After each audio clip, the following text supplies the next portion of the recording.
Executive session, Ms. Clerk.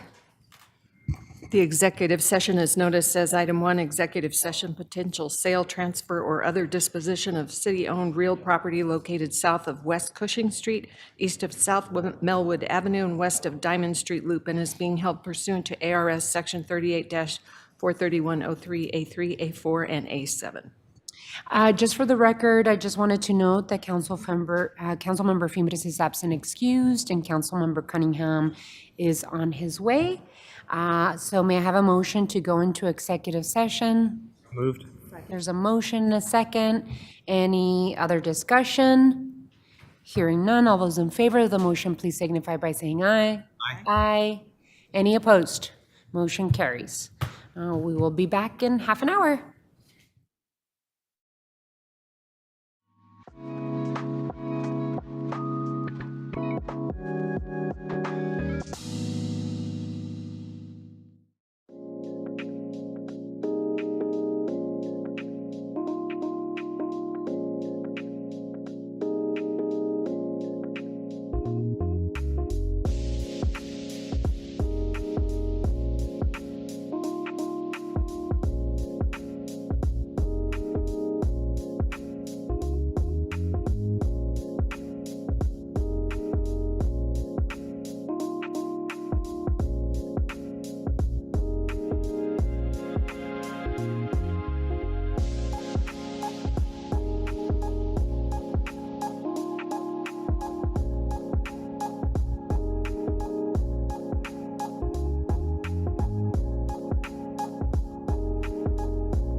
To move back into study session.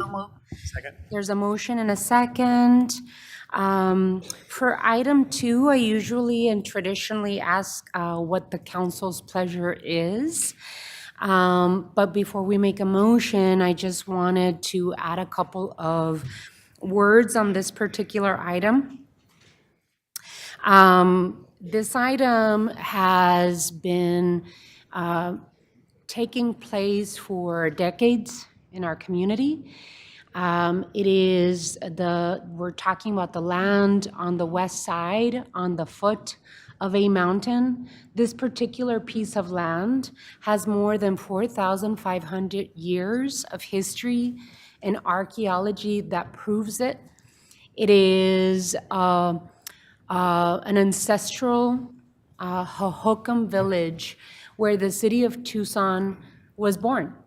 And our namesake, Tucson, is the Hohokam word for Tucson. The Spanish word is Tucson. And this is where our city was born. And this particular land that we're talking about today is about 10 acres on the west side, next to the Santa Cruz River. We've found Hohokam gravesites and archaeology, and we should be very proud as a region, as a city, and the type of history and culture that we have. And for many years as a Ward 1 council member and lots of historic preservationists in our community really have fought to bring that history into light.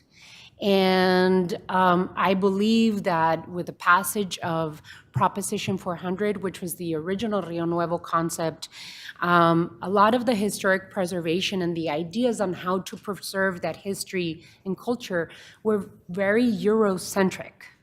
And some of the things that we have done right as a community and as a city was to perform that archaeology and to really find out what we come from.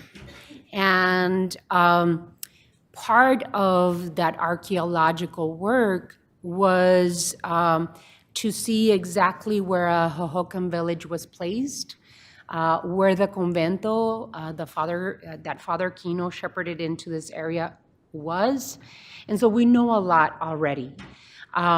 The Arizona State Museum and others helped put together the concept of Tucson. It was going to be in the original Prop 400, a recreation of a Hohokam village. And they did go to the Tohono O'odham elders to ask for their input, advice on the Tucson recreational site. And for many years as a council member representing the area and believing in historic preservation, I would ask the nation, the Tohono O'odham Nation, if they were interested in putting money into recreating this important piece of history. And for whatever reason, one or the other, because there were concerns from the nation that there was landfill there, that they wouldn't have the capacity to operate and maintain their own piece of history, they would say no. And this was a piece of area for me as a council member that I would pull my hair and didn't understand, why is this not happening?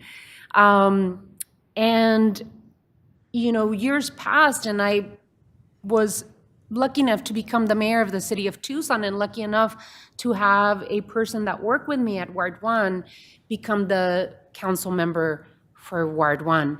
And Council Member Santa Cruz came to me in that first 6 months of me being the mayor of Tucson, and she said, I have an idea of returning that land to the rightful owners. And my brain opened up with light and knowledge. And since then, Councilmember Santa Cruz and I have been working on returning this land without any strings attached to its rightful heirs. And that is the Tohono O'odham Nation. In the last 2 years, Councilmember Santa Cruz and I and our staffs have worked with Chairman Ned Norris and his council at the Tohono O'odham Nation to really straighten out the pieces that needed to be straightened out in order for this day to come today, where we put in front of our colleagues on the council the wonderful opportunity to become one city in North America that would dare take this step and do the right thing of putting this land into the hands of the heirs of the Hohokam people, the Tohono O'odham people. So with that, I wanted to open it up to my colleague, Councilmember Santa Cruz, for her to add to the commentary and then possibly take us into the motion. Thank you, Mayor. I think I'm still in shock that we are at this place because, like you said, we've been having these conversations since we first came into office. I know the mayor recognized Chairman Ned Norris here, and I always, get filled with so much nostalgia and so much love because he was on the Sunnyside School Board when I was a student in the Sunnyside School District, and I went to school with his son. And just growing up in relationship to the community in the South Side and how, growing up as a Mexicana, but also with, Tohono O'odham and Pascoyaqui peers, I think something that always stood out for me was the erasure of even like my own indigenous ancestry coming from Sonora, being someone with Eldebe Opata and Tarahumara lineage. And I always felt that in the city of Tucson, we don't honor and revere our indigenous people, the people who made this city possible, but also who continue caring for the land, because the relationship that indigenous people have with the land is what we need to pay attention to and listen to. And so I believe that there is a reverence that is owed to this land, a reconciliatory acknowledgement of the desecration, destruction, and the erasure that was perpetrated on our O'odham relatives. This move by this mayor and council to return land back to the Tohono O'odham Nation is an honoring of Tucson's indigenous legacy, that we are still here and that these lands are still sacred. So with that, I will move into the motion. I move that the mayor and council authorize the transfer of ownership of the described city-owned properties to the Tohono O'odham Nation. The purpose of this act is to transfer the land back to the nation in recognition of the Tohono O'odham's tribe ancestral rights to these lands established over the past 4,500 years. The transfer will recognize the sovereignty of the Tohono O'odham Nation and restore the nation's stewardship over its ancestral lands. The transaction will also memorialize the relationship and partnership between the nation and the city of Tucson. The city attorney and staff are directed to prepare a resolution for mayor and council consideration and approval at the next available mayor and council meeting. There's a motion. Second. There's a motion and a second. And Ms. Clerk, we're going to go to roll call. Mayor Romero? Aye. Aye. Aye. Aye.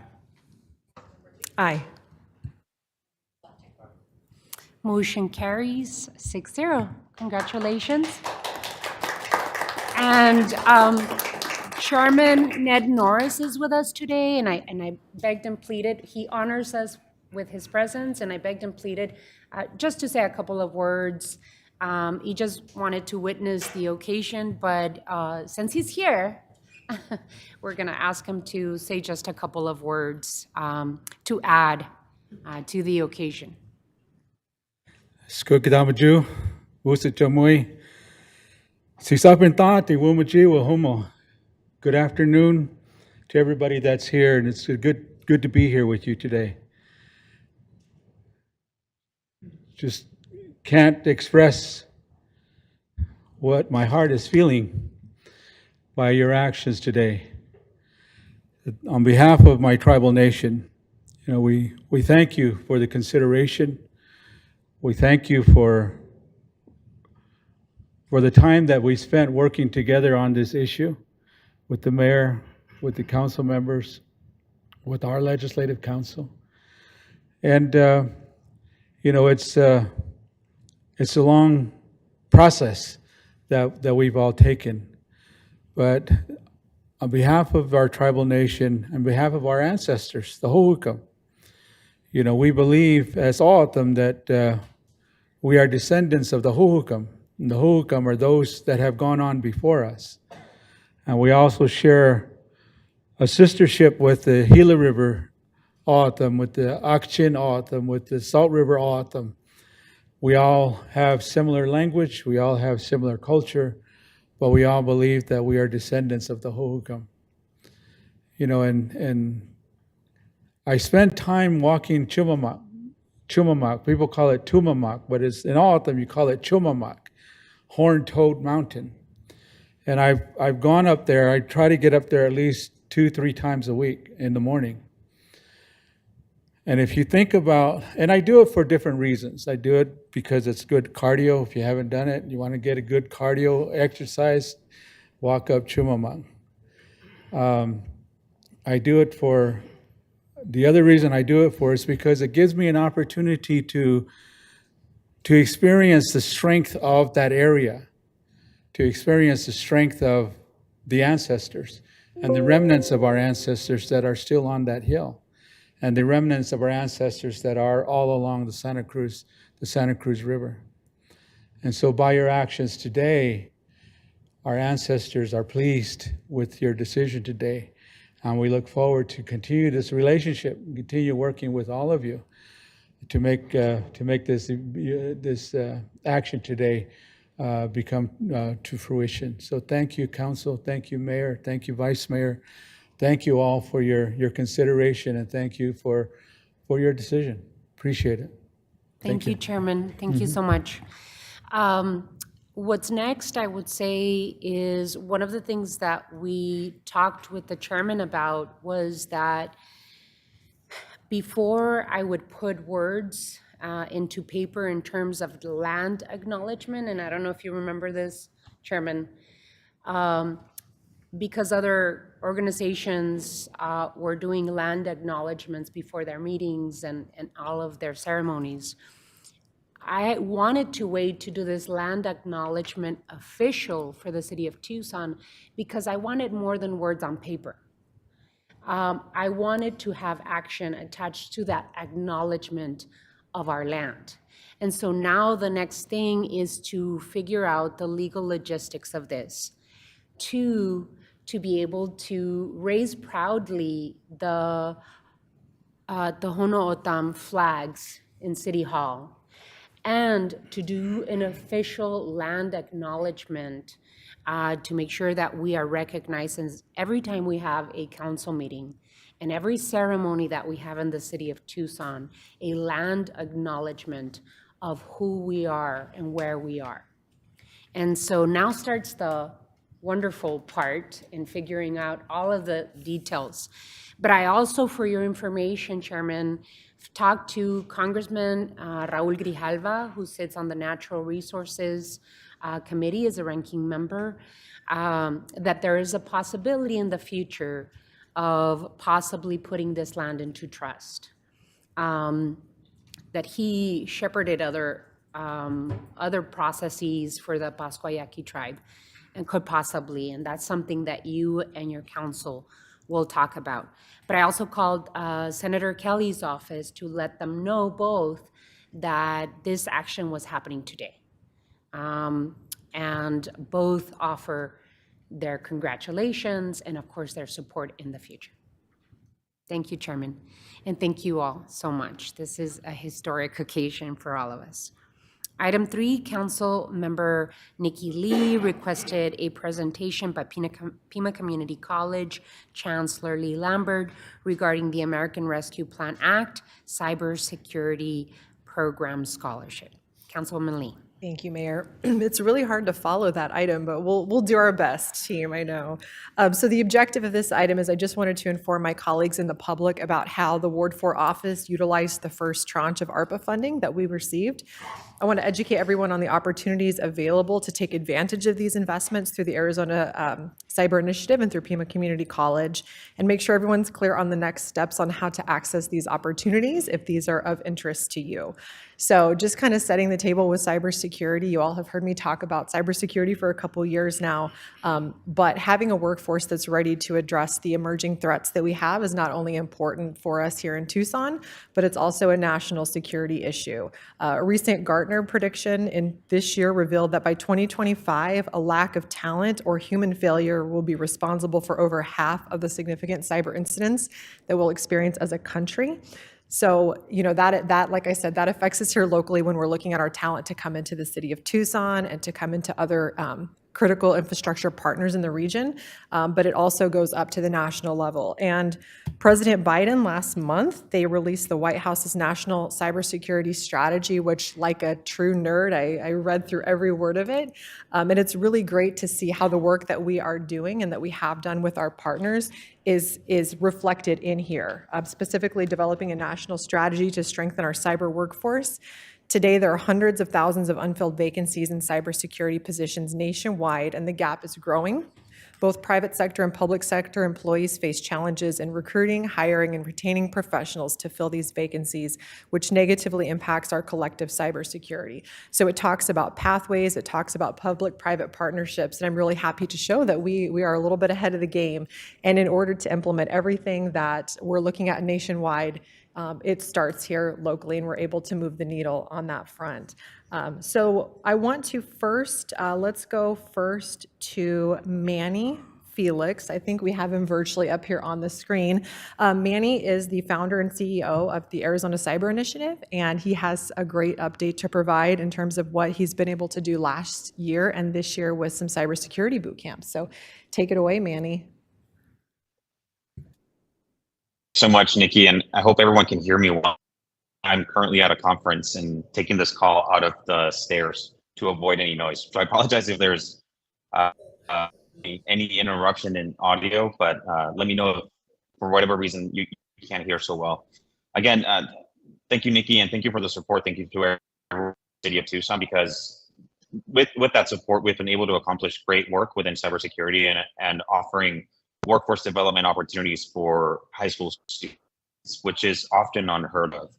I think he said this is a national security issue, and it's in a challenge that businesses, industry, regardless of what sector, they're all, and they're not able to fill these roles within cybersecurity. So AZ Cyber has been using the funds that we receive, ARPA funds from the city of Tucson. We've been able to provide workforce development learning opportunities to high school students and education within cybersecurity and IT. And not only that, also providing them with knowledge and awareness of how they can apply what they're learning within those cyber boot camps during the summer into a potential career in cyber and IT. And they're developing those skills, becoming more prepared. We are, thanks to the grants, we've been able to reach close to 100 students in just the duration of that summer. So we're very excited that that we're just able to drastically impact the lives of students and encouraging them to go in a direction and explore careers that they may otherwise not have been able to. So thank you so much for the opportunity and for this partnership. And thank you as well to Pima Community College because they're greatly involved in part of our mission and our work. Thank you, Manny, and thanks for hanging out in the staircase for an hour and a half to talk to us today. So, thank you, my friend. So Manny helps. No worries. Thank you. Manny helps really get students in high school interested in this profession, and that's really key for us to get people interested. And as my friend Pete Kim at Raytheon says, they can keep their nose clean and stay on a path to get into a high-demand career. So now that Manny has them on the line and they're interested, we've partnered with Pima Community College to help provide an additional pathway into this work. So Chancellor Lambert, we'd love to hear from you all. Well, good afternoon, everybody, and Madam Mayor, Councilmember Lee, and members of the council and the public. My name is Lee Lambert, and I'm the Chancellor of Pima Community College, and I'm here first and foremost to thank you all for your tremendous support of the college, but in this case for the $250,000 investment you have made through the ARPA funds to support scholarships for IT and cybersecurity students. And I have with me this afternoon a student, and hopefully she'll be able to share her experience briefly with all of you. As you know, these are high-demand job opportunities that pay well for our community, and thanks to partners like Manny and so many others in this community, we're able to provide those opportunities by providing first and foremost the training in these areas. And so thanks to our Center of Excellence for IT and Cybersecurity, we are serving especially the underserved members of our community here in Tucson and Pima County. We have seen tremendous growth since we've launched the Center of Excellence for IT and Cybersecurity. In fact, our growth is over 160%. I mean, that's the level of interest and demand in this community for these great opportunities. We also have one of the few live-fire cyber warfare ranges in the country located right here at our East Campus in Tucson. So we're very excited about that. And if you want to hear more about that, we'd love to share. Also, we have a great partnership with the University of Arizona, Arizona State University, and other schools who offer that continued pathway onto a bachelor's degree. So with that, I'd like to invite Jim Craig, our dean, up here to just share a little bit more with all of you.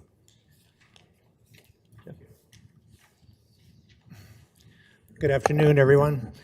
We're so thankful for this partnership with the city. It's making a huge difference with our students. At Pima, we really focus on empowering every learner for every day and every goal they have. This opportunity has allowed our students to focus on some very specific goals. We have 2 certificates. One is an IT technician certificate that they're eligible for, and the other is the IT specialist certificate. And we also have an IT fast track micro certificate that they can also take. And these students, through the scholarship that you provided, only have to be taking 6 units in one of these certificates. They have to be a resident of the city of Tucson. And it's just such a wonderful opportunity. All these certificates, by the way, are 100% stackable and pathwayed into both our Cybersecurity Associate's degree as well as our Networking Associate's degree.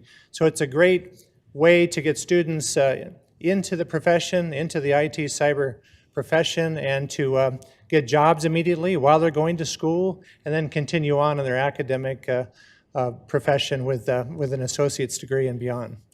I'd like to actually turn it over to our academic director, Chris Bonhorst, who's in charge of all of our academics in IT and cyber and our Center of Excellence.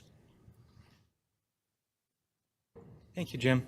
I want to give you a brief overview of how we're advertising and then go into how many students we've been serving so far before I turn it over to our student can talk about the impact that's been having. So when we first received these scholarships last fall, we started advertising it. So right now, when students go into their portal, they put in their profile and they automatically match to multiple scholarships. As Jim said, all they need to be is City of Tucson resident with 6 credits in one of these programs, and they'll get the scholarship. It's super easy for them to get. We wanted to keep that barrier to entry very low for them. The other thing is it's on our fast track page, as Jim mentioned. Also, we have a student Discord. For those of you not familiar with Discord, if you're a gamer, it's a really big in IT. But that's where our students hang out. We've got almost 400 students on that Discord channel. where they do everything from chat with each other for homework help to memes to everything else. They're building a great community. So all of these students in our certificates are part of the same community as our associate's degree students. Also, our faculty are pushing this in all their classes, everywhere where we can put it. We have flyers, which I can show you later if you'd like. And what's been the impact of that? So far we've had 38 applicants, 32 of those were awarded. The other 6 were not in the city of Tucson. Total so far has been $39,000, almost $36,000 in funds. With that being said, this morning we awarded 15 more, so that number is almost going to double here very soon. And then we're going into fall where we're going to be pushing it even more. So it's really been helping a lot of students get through those first degrees where they need that extra boost, because these funds can be used for more than just their tuition. They can use it for their living expenses, to getting to the east side to campus, and all those things they need to keep their education going. With that, I want to turn it over to Carla, one of our students.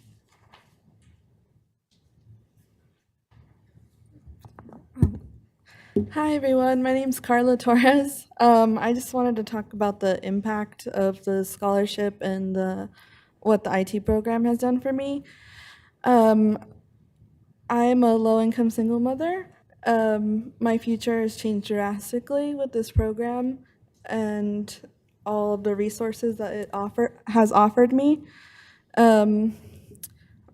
This program and being able to get into it would not be possible without this scholarship and the support of the Pima Community College East Campus IT department. This scholarship award allowed me to focus on my studies. I can invest myself and invest my time in my future. I was able to utilize the funds towards tuition and daily living costs. The scholarship and the IT program at Pima Community College are making progressive changes in the community.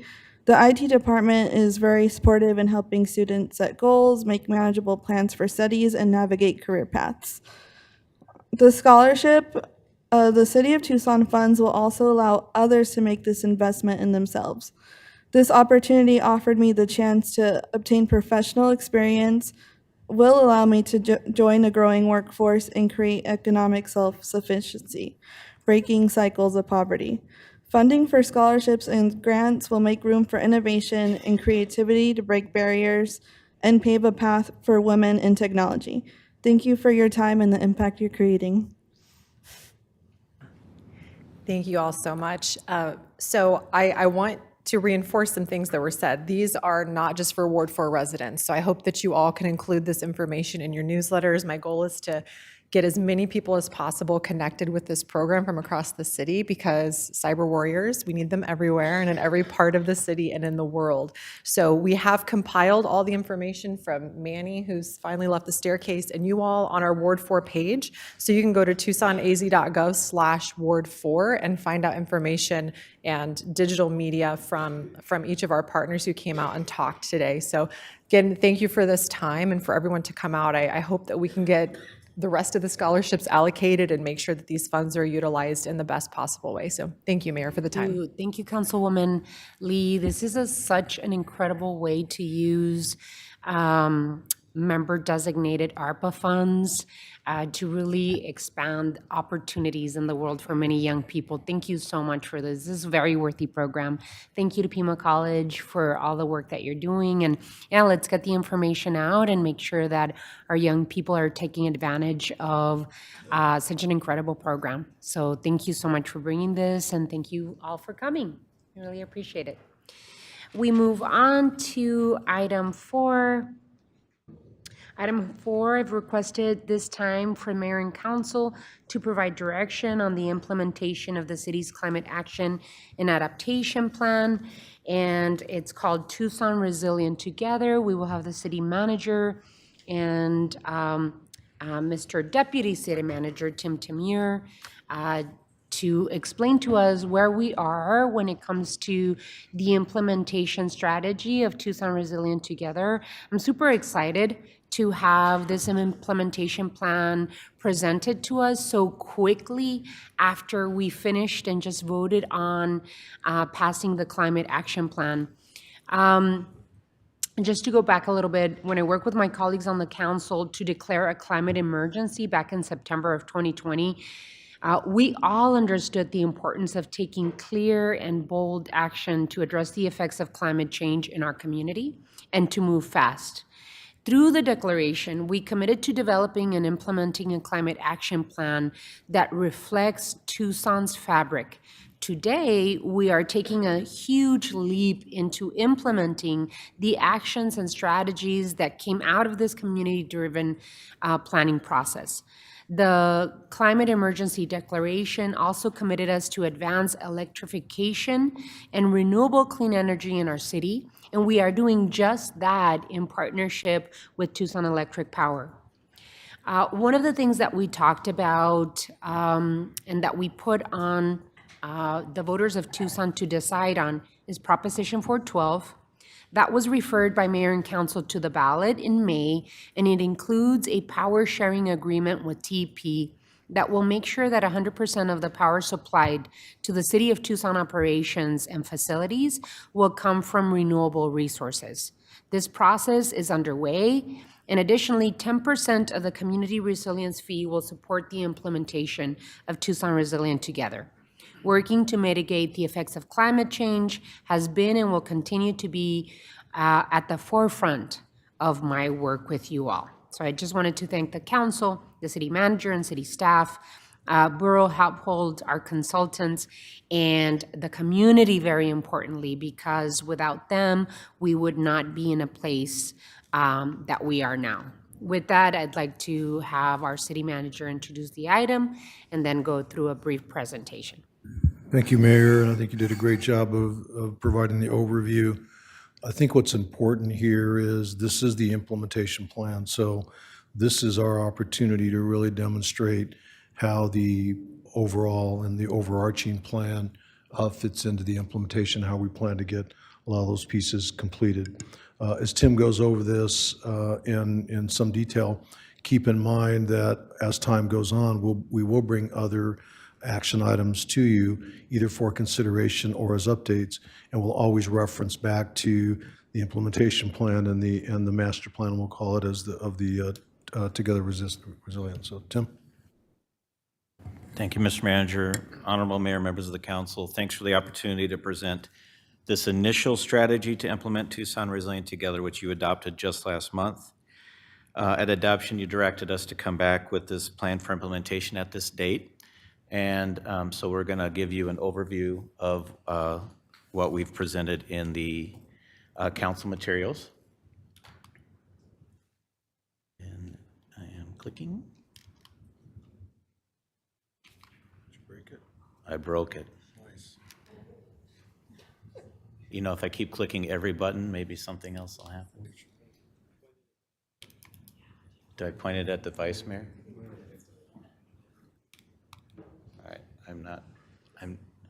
I am not having success.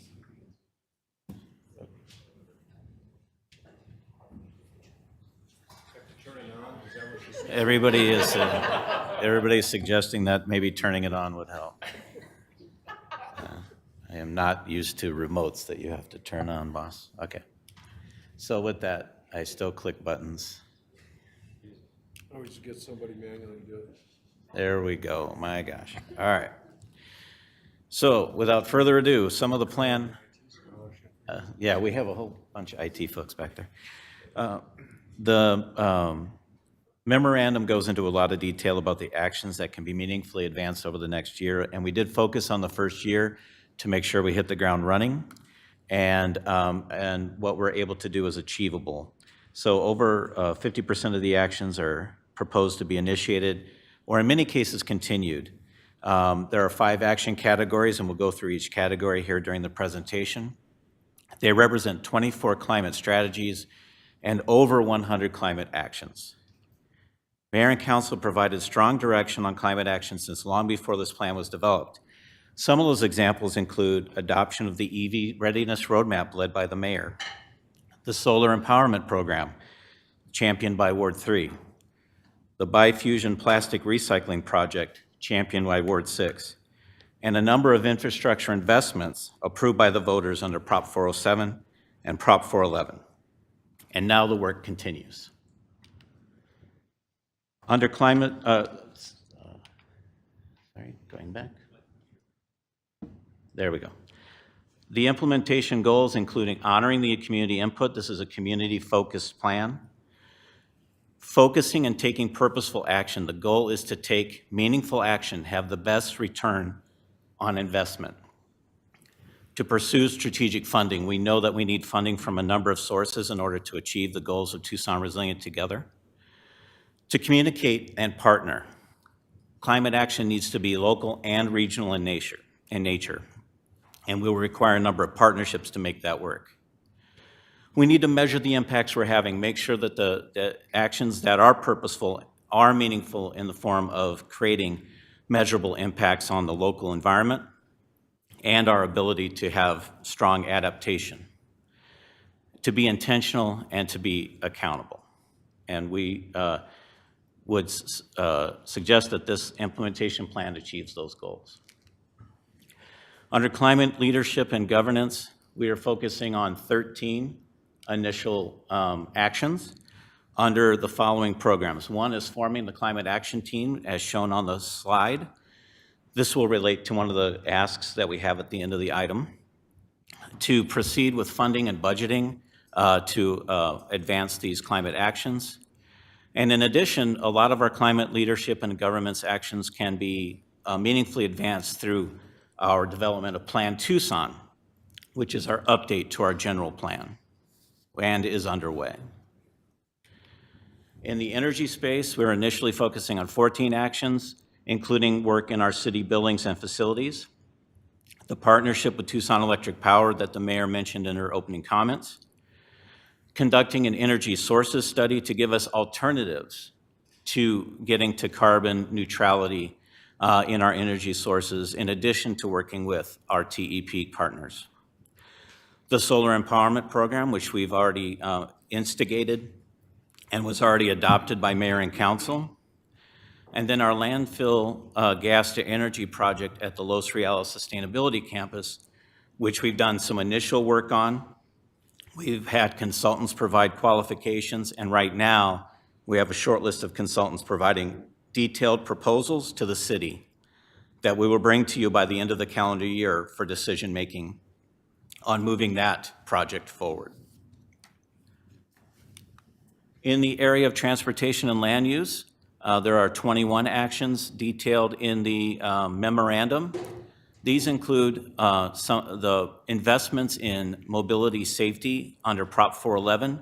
As you recall, when mayor and council sent that to the voters, they reserved 20% of the money that would come in from that 10-year program to safety investments for bikeability, walkability, things that make Tucson alternate modes much more robust in the community. RTA Next and transit funding are areas where we would see significant climate action, especially as we argue for the incorporation of alternate modes and additional transit funding in RTA Next moving forward. A number of smart growth initiatives centered on making Tucson a more livable, walkable city. The EV readiness that we've been underway with for over a year, and our green fleet purchasing program, which was adopted by mayor and council quite recently. We have a series of low or no emissions grants, which are intended to transition our transit fleet largely from what was formerly a diesel fleet to either electric or CNG or hybrid vehicles. And last year we were awarded $12.1 million for 10 new electric buses plus additional considerations, and we have just submitted a grant under this year's solicitation to eliminate the remaining diesel buses from Suntrans fleet. And finally, having a robust remote work policy for city employees is important for climate action in our own workforce.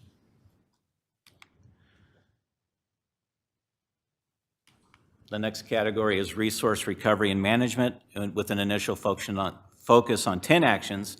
We have our zero waste roadmap, which Mayor and Council has been provided updates on, and that final roadmap will be brought to you for adoption very shortly.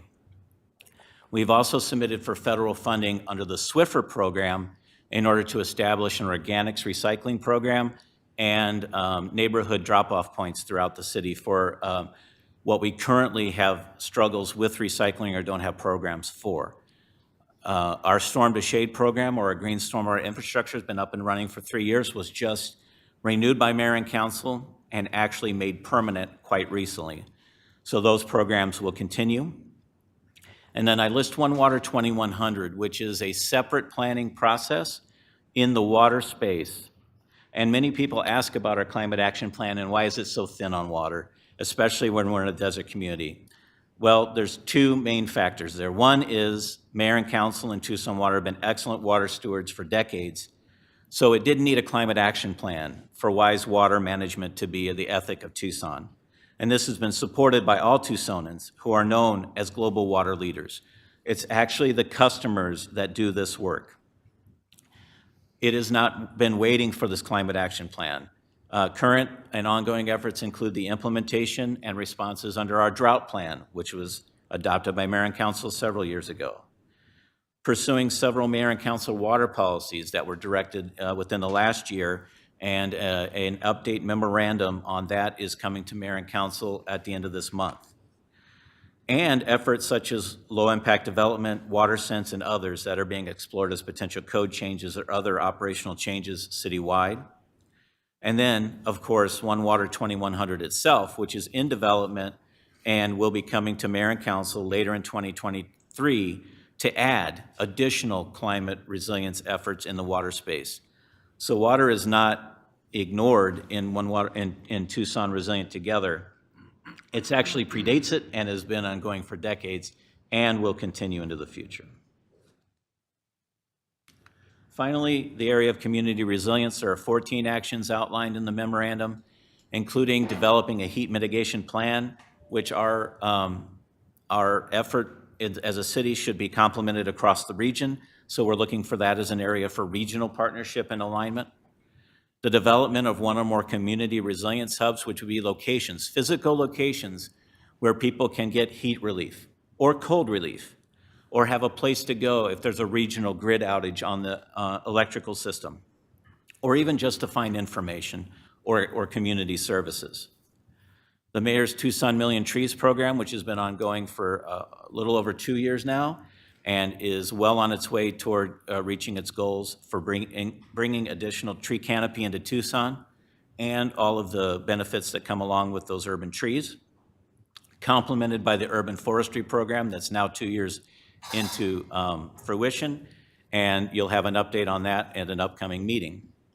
And then an additional federal grant is under the RECCE program, which is Resilient Building Codes, looking at developing a model desert community building code that Tucson and other communities could eventually adapt and adopt in their local communities. And this is where Tucson is one of the leads on a multi-jurisdictional effort to reach and obtain that federal funding to develop that model code for the Southwest.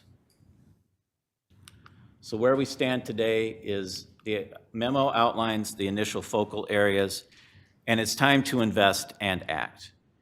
In fiscal year 24, we estimate that approximately $20 million of federal funding is either in hand or in actively pursuit in order to advance climate action in Tucson.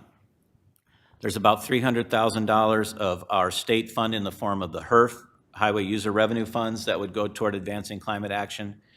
And when we look at actions already underway or requested in this memo, there's about $60 million in local funds that are either already approved, for example, Prop 411, Prop 407, or are in the manager's recommended budget for FY24 for climate action. So at this point, we've presented an implementation plan. Our asks are that we have a discussion and direction on the implementation plan itself, that Mayor and Council consider asking staff to join the C40, Green and Healthy Streets Declaration, that you allocate $2.85 million of ARPA funds, as noted in the memo. And this is funding that you've already earmarked for climate action out of ARPA allocations already received. So it's in the mayor and council's strategic plan for ARPA funds. There's $2.85 million that would get us really moving forward if approved today. And then ultimately, having the manager look at adding 2 staff positions to really help both drive and measure climate action in Tucson. With that, I'd be glad to answer any questions. Thank you so much, Mr. Tamir. I just wanted to talk a little bit about the recommendations by you and the city manager to invest this $2.85 million. Can you describe a little bit what the C40 Green and Healthy Streets Declaration is very specifically? I think we're all very near to those goals through our Complete Streets program, but can you clarify and add? Yes, Mayor, thank you. So the C40 is 40 of the largest communities in the world, and their declaration to take meaningful climate action. So it's a group of large cities that are moving forward in the climate space. Tucson is not one of those cities, but is a city that has alignment with those values and is welcome to join a declaration from the C40. So it really is it's a symbolic but meaningful step toward making sure that Tucson embraces those values of clean and healthy streets. Absolutely. We're very close to the C40 goals of the green and healthy streets goals. The other piece is budgeting for 2 new positions dedicated for climate action. Really excited about it because in order to implement, we need to make sure that there's a couple of individuals in a team, which is part of the climate action team that you're putting together. But I would recommend that we open these 2 positions for a competitive process. I would say that Tucson has many talented professionals that can help lead this effort, and we can even open it up in the national level to see what type of talent we can attract in the city of Tucson. I'm excited for the possibilities of hiring someone full-time that will really be dedicated to the implementation of this plan. So love the idea of spending funds for that and would highly recommend that we open these 2 positions for a competitive process. The other thing as well is the $2.85 million. You've been very specific in terms of how you're recommending mayor and council use this. The one thing that I didn't see in the description of how we're going to use the 2.85 is planning for our resiliency hubs. Can you tell me a little bit of where we're going to move in that area? Thank you, Mayor. You are correct that advancing a resiliency hub or hubs is not currently recommended as part of the ARPA funding. The staff proposal was to seek federal funds to support the development of 1 or more resiliency hubs. We do believe there will be federal programs that we can apply for and be competitive with. So that is the current recommendation, although it is worth pointing out that there are unallocated climate resilience funds under the ARPA category above the $2.85 million. All righty, thank you. I'm going to open it up for my colleagues on the council. Councilmember Dahl? Thank you, Mayor. Hey, and thank you, Mayor, for your leadership in this area. We have a strong plan, somewhat aspirational, but we need to aspire to do the most we can on climate change. And we don't want it to just be a plan on paper, a plan of words. The implementation brings the plan to life. And I'm very impressed with the implementation plan that our well-qualified staff have come up with. Very excited. Thank you for answering my one question, was how are we going to integrate the water into it? Because water is life and water is very important. There's probably even more intricacies because we've had 2 separate planning processes, or as you say, a long history of doing water conservation, how we bring that into all of our climate change will be important. Thank you. I look forward to working with you all on this. This is great. Any others, Vice Mayor? Yeah, real quickly, first of all, this is an aggressive but not an exhaustive list, and I really appreciate the leadership and the work that staff has put into this. I'm not going to walk through everything that you just covered, Tim, but I do want to highlight a couple of them that I'm particularly passionate about. Number one is as you mentioned, the plastic waste program. Plastic waste is forever, and we will be the first city in the world to scale up the way that we're about to. As Kevin mentioned, the water security. Our Storm to Shade program is so popular with our neighbors, and that we are such a leader in that area that, the whole conservation effort is something that Tucson can probably show those other 40 cities, how to do it once we sign on to that. And they mentioned food waste real briefly, but there is nothing but upside on that. And it's roughly 30% of what goes into the landfill. If we can get to the point of multi-stream curbside, with food waste being one of those, that would be, again, another area where the city of Tucson is going to be a national leader, if not international. We have a great start. It is aspirational, but we have over $60 million already moving forward on this. And so the whole climate plan is something that Tucson's clearly leading the state in, and leading the Southwest as well. So I would like to move the manager's recommendation, the 3 parts to it being that we take the actions necessary to join the C40 Green and Healthy Streets Declaration. That would be 1. To support the $2.85 million allocation of the ARPA funds that is recommended by the city manager, and finally to identify the funding for the 2 staff positions in the upcoming FY24 budget process.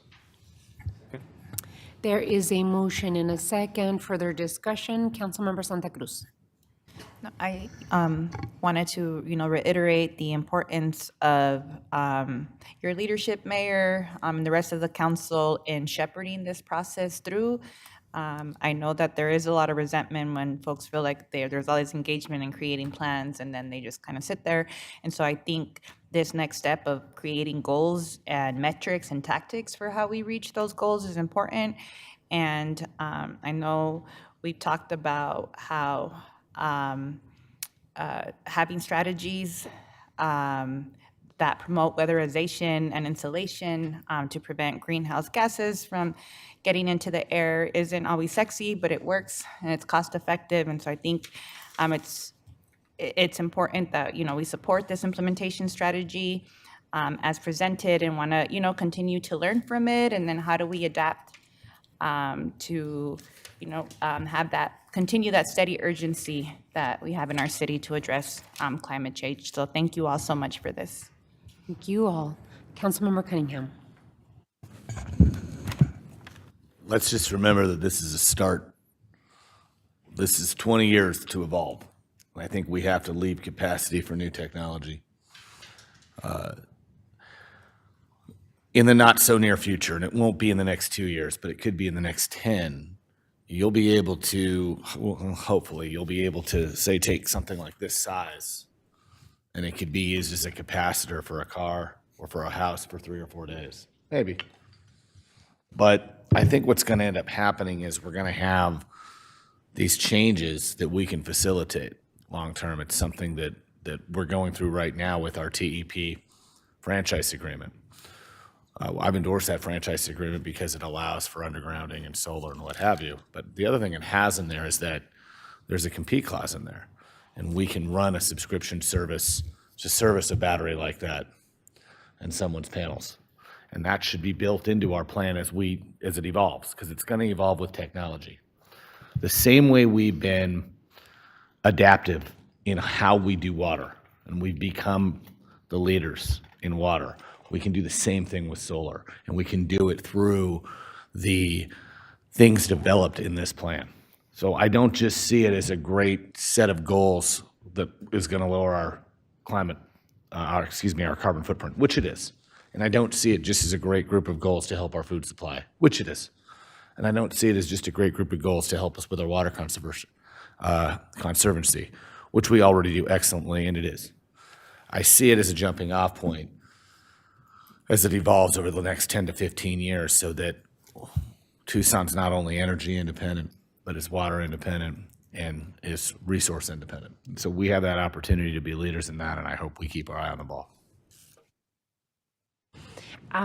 Well, I guess my commentary is this. First and most importantly, yes, let's spend down the funds that that you've requested that we initially do. But let's not forget that out of the $9.6 million that Mayor and Council put aside for climate resiliency and action on climate strategies, we've already spent down $1.6 million. And what we spent on with this $1.6 million was we've already put $900,000 into the Solar Empowerment Program, which was led by Councilmember Dahl. We put down $250,000 for the completion of an urban tree inventory. This is led by Nicole Gillette, who's our urban forestry manager. This is something that we all care deeply about to make sure that we're not just planting, but we have an inventory of our trees and their health in our city. $200,000 has been put together for the Tucson Resilient Together, our actual climate action plan, and $250,000 to implement the bifusion blocks and that program that we put together. So we've already put our climate action funds into work. This is an additional 2.85. And even though I agree with you, Councilmember Dahl, that the climate action plan is aspirational, this particular implementation plan, it's not an aspirations, it's an action plan to put our money where our mouth is at. So the plan itself is aspirational. This is actually this is where the rubber meets, what is it? Where the rubber meets the road. Exactly. And so it really is us doing something about all of the input, all of the feedback that our community has given us to be able to put it to work. So we have a motion, we have a second. The other thing that I wanted to go before we vote is that, as Councilmember Santa Cruz had suggested, when we look at investing in climate resiliency work, we have to make sure that through this implementation plan and our climate action team, we are making the decisions that actually have the biggest return on investment. And when it comes to climate action work, there is a science attached to it. So we might want to invest on a particular project of ours, but if we look at the best investments for reducing greenhouse gases, there is a methodology of what is the most important investments we can do to reduce those greenhouse gas emissions. And although sometimes they might not be the sexiest, they're the ones that will help us bring down those greenhouse gases. And so we've got to be hyper-focused on making the decisions that produce more return on investment. And that return is diminishing greenhouse gas emissions. So with that, let's go to a vote. All those in favor of the motion, please signify by saying aye. Aye. Aye. Any opposed? Motion carries.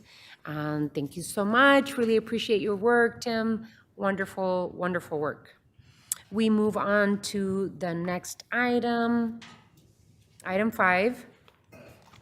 Time has been set aside for a discussion of the city manager's recommended budget and compensation plan for fiscal years 2023-2024. Mr. Manager.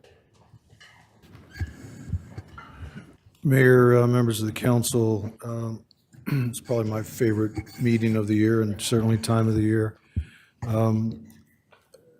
As outlined in the city charter, the city manager is required to make a recommendation to the mayor and council on the operating budget for the subsequent fiscal year by the first Monday in May.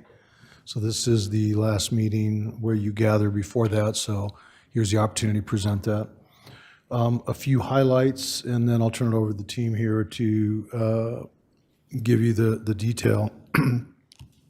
You've heard me over the last couple of years tell you that we are in a solid financial position that is no different here. I would suggest to you that solid financial position does not mean we're rolling in cash and we have a bunch of cash in drawers and so forth. There is a reality that our needs are many. Even with a solid financial position, I am not able to recommend funding for all of the requests that are needed throughout the entirety of this organization. We have gotten creative in how we address some of those needs. You will hear some of the conversation today, and you will see and hear more of that conversation as time goes on. One of the pieces that I mentioned to you during the retreat was the concern I have with regard to our capacity for implementation. That will continue for at least the next 3 to 6 months as we try to staff up some of our internal service and internal support functions. Those functions are foundational, which again are necessary in order for us as a team to implement many of the strategies and many of the services that you all not only are interested in, but our residents demand and quite frankly deserve. So with that, I will turn it over to Anna and Joyce. Who's going to go first? Joyce. So Joyce Garland, and by the way, this is Joyce's final budget. Joyce has given me notice that she is retiring. We've heard this before. This time, I will tell you, she says she's retiring for sure on April 20th, which is Thursday. So with that, I'm going to turn it over to Joyce. Joyce. Thank you, Mr. Manager, and thank you, Mayor and Council, for this opportunity to do it once again. It has been a pleasure, and for the first time, I just would like to say this is a large budget, expenditure budget of $2.2 billion. That's just remarkable considering where we began many, many years ago together. Hopefully, you found the memorandum very comprehensive. We try to answer a lot of questions within the memorandum, and if you do have more, certainly we'll answer them there. So what we did on this slide is just really show you the breakdown of the revenues, the transfers in and out between the funds, and then what the expenditures are against that. So what you're going to notice right away is some of the revenues are less than the money we're going to spend out. That's because you have plenty of reserves. So as you have in the general fund, you're using those reserves to take care of capital projects, the investment plan. So that's why your revenues may not be in alignment. Now, where you're seeing the big change is in the special revenue funds. So we're only going to bring in about $400 million. But you have monies going from the general fund of $70 million into the special revenue funds, particularly transit. And ARPA, we're not getting any more money. We already got the money. So that money's sitting in fund balance. And that's why I put together this slide just to say our revenues are $1.9 billion, our expenditures are $2.2 billion, but we're going to be using about $368 million of reserves, of cash carry forward. You'll see that the general fund is about $60.7 million use of fund balance. And then the largest is really ARPA. Remember, we got 2 payments, 2 tranches. We didn't spend it all. It's been sitting in the bank. And so we do plan to spend approximately $86 million next year. The Zoo Fund has been holding their reserves to take care of a large capital project that is underway right now. Better streets and safer cities, we're not collecting any more revenue, but we have revenue sitting there that we're going to be using in all of those projects. The same with the green storm water infrastructure, and then the pension trust, we anticipate using about $5 million of its reserve in fiscal year '24. So along with the budget, you also have the property taxes, and that will be something that Mayor and Council will approve the levy in July. Our primary property tax levy is really limited to a 2% increase, and we've gone over that several times through the years. Our charter says you will not exceed $1.75 in the rate. And then, as we promised the voters, we would not increase the Parks and Connection program, or the rate for the secondary property tax when we went for the bonds for the Parks and Connection program. And we're not. So as you can see by the next slide, this is really all of the information regarding the property taxes. The city of Tucson has two primary property taxes. One is the money that goes into the general fund, and the other primary property tax is the tort liability reimbursement, of which mayor and council have approved over the years to reimburse our self-insurance fund for those tort claims. The secondary property tax is the tax that actually pays back the principal and interest of the general obligation bonds. So as you can see, all of those items, all of those different taxes are actually reducing in fiscal year '24, so there will be savings to the property owner.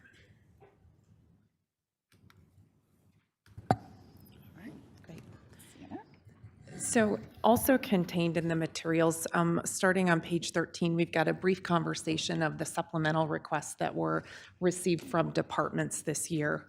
The recommended budget that we bring forward includes $2.2 million of those ongoing requests in the form of about 16 different requests, and about $6.2 million of one-time requests, about 18 items that we were able to include in the recommended budget.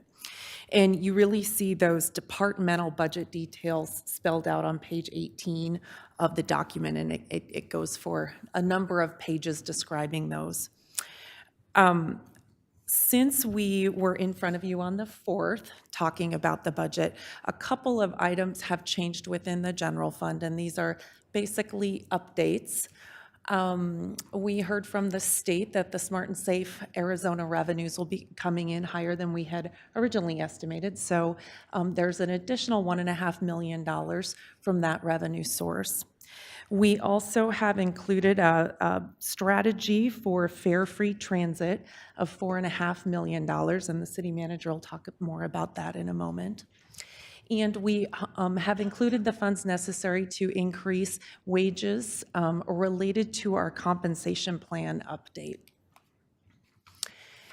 As we describe in the memo, the Human Resources Director will be recommending the compensation plan, the comp plan, as we like to call it, for you at our next meeting on May 9th. It's a market-driven compensation structure. It really aligns better with the organization. This plan that's been developed, it's simplified, it's more flexible. And we have a number of employees who are currently making under their minimum in this new plan that will be brought to the minimum for their first full pay period in July. That's costing about $1.1 million and will affect about 550 employees. We have had discussions occurring with labor groups, both about the market data that was a part of the plan and about the plan structure itself. We continue with the same compensation recommendation that we've been talking about for a number of weeks and months here. That is the 3% wage increase for all employees, with commissioned line officers, police officers receiving an additional 2%. So Mayor, members of the council, I wanted to just add a couple of things to what both Joyce and Anna have just mentioned. The first thing is, with the new compensation structure, by bringing folks up to the minimum, we're going to cause compression in those lower ends, if you will, of those ranges. We do not have dollars built into the budget to address that this year. It's our plan to address that in subsequent years.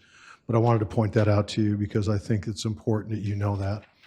That's the first thing. The second thing is the budget does include, if you remember, there was some conversation at the table about redlined employees, which are those employees that were outside of the range last year. And I had suggested to you we needed to make one-time distributions to them. Those will be built into their base salaries going forward. So this does recommend that those folks that were redlined will get the original allocation that was given to them one time, will be part of their base salary.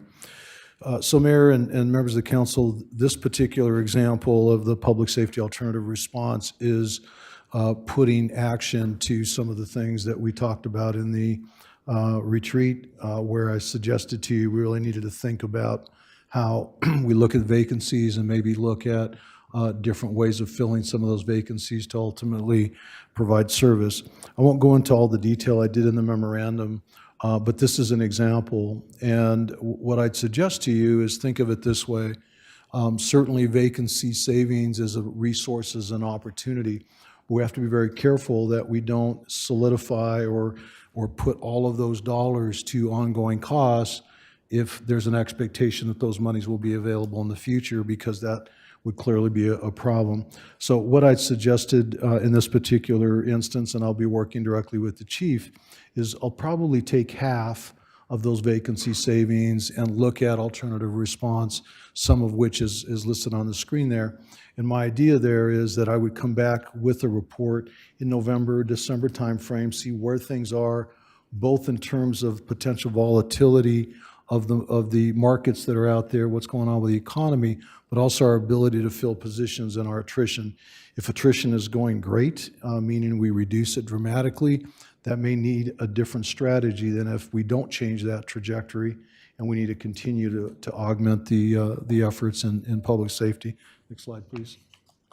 I don't touch that thing because Tim broke it. There we go. So I did want to spend a couple of minutes talking about the participation and the public piece of the budget. Councilmember Santa Cruz, you had asked me about that during the last meeting. You've asked that, I think, every budget year since you've been here, and probably even before that. So I will tell you that my strategy, my plan is to reach out to you. We need help there, quite frankly.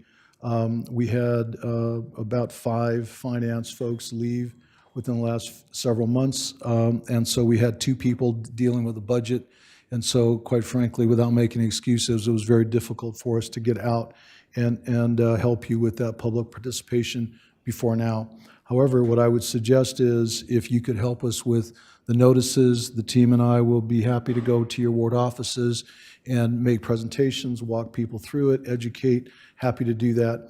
I would also suggest that if appropriate, and if you all would like to team up and do 2 wards at a time, happy to do that both virtually and or in person. That I'll leave that up to you to do that so that we can really get the word out as the spirit and intent. I did want to just tell you I'm having ignored that request. So you will have at least 4 more opportunities to review the budget and have conversation. May 9th is really the next study session, and that's to provide feedback. That is before the tentative budget would be presented to you on the 23rd. So May 23rd will be the tentative budget. And then June 6th, of course, is the final budget for your consideration. The property tax levy happens after. That's the last thing that you do regarding the budget. And that would happen on July 18th. At this point, that's where it's scheduled. So Mayor, with that, team and I would be happy to answer questions. Thank you, Mr. Manager. I just had a couple of questions. First, explain a little further the employees that we are bringing under the minimum of their pay band after implementation. Is that the one that you said we're not going to start until July of this coming fiscal year? Or Anna? Correct. Mayor and Council, our plan with that regarding the compensation plan, what will happen is when that new compensation plan is adopted, it's establishing new pay ranges for some positions. And by establishing those new pay ranges, we will then have people who are below the minimum for that job. And so it's our intention then with that first payroll in July to bring those people up to the minimum. Righty. And then if I understood correctly, we have a very, very healthy budget. We've been able to do incredible investments that we had never seen before. I mean, Joyce, I know this is your last meeting, but you've been here for a long time, as I have too. We went through an economic recession that was very painful. And it has taken us all these years to be able to be in the position that we find ourselves now, where we have incredible fund balances. We're at the goals we've met and surpassed the goals of our rainy day accounts. We have done historic investments in our employees, and we're still doing a lot to be able to keep up with the times and with inflation and be competitive in nature. We've re-envisioned how we do service delivery, but also have had the opportunity to do incredible investments in infrastructure through the help of the voters of Tucson. We've been able to put funds into our park systems, our streets. We're using Storm to Shade and investing in green stormwater infrastructure. We're investing in our pension systems through the 115 Pension Trust, which we'll have some questions about in a bit, but we've been able to do plenty. And even though we are in a very super healthy position, this year I'm being as careful as I possibly can in terms of the of writing checks, to be honest, because there's questions, there's volatility in our economy still yet to come, and we need to be able to remain flexible and be able to keep our savings accounts as full as we possibly can in order to be able to react when we need to react to whatever the economy brings us in the next fiscal year.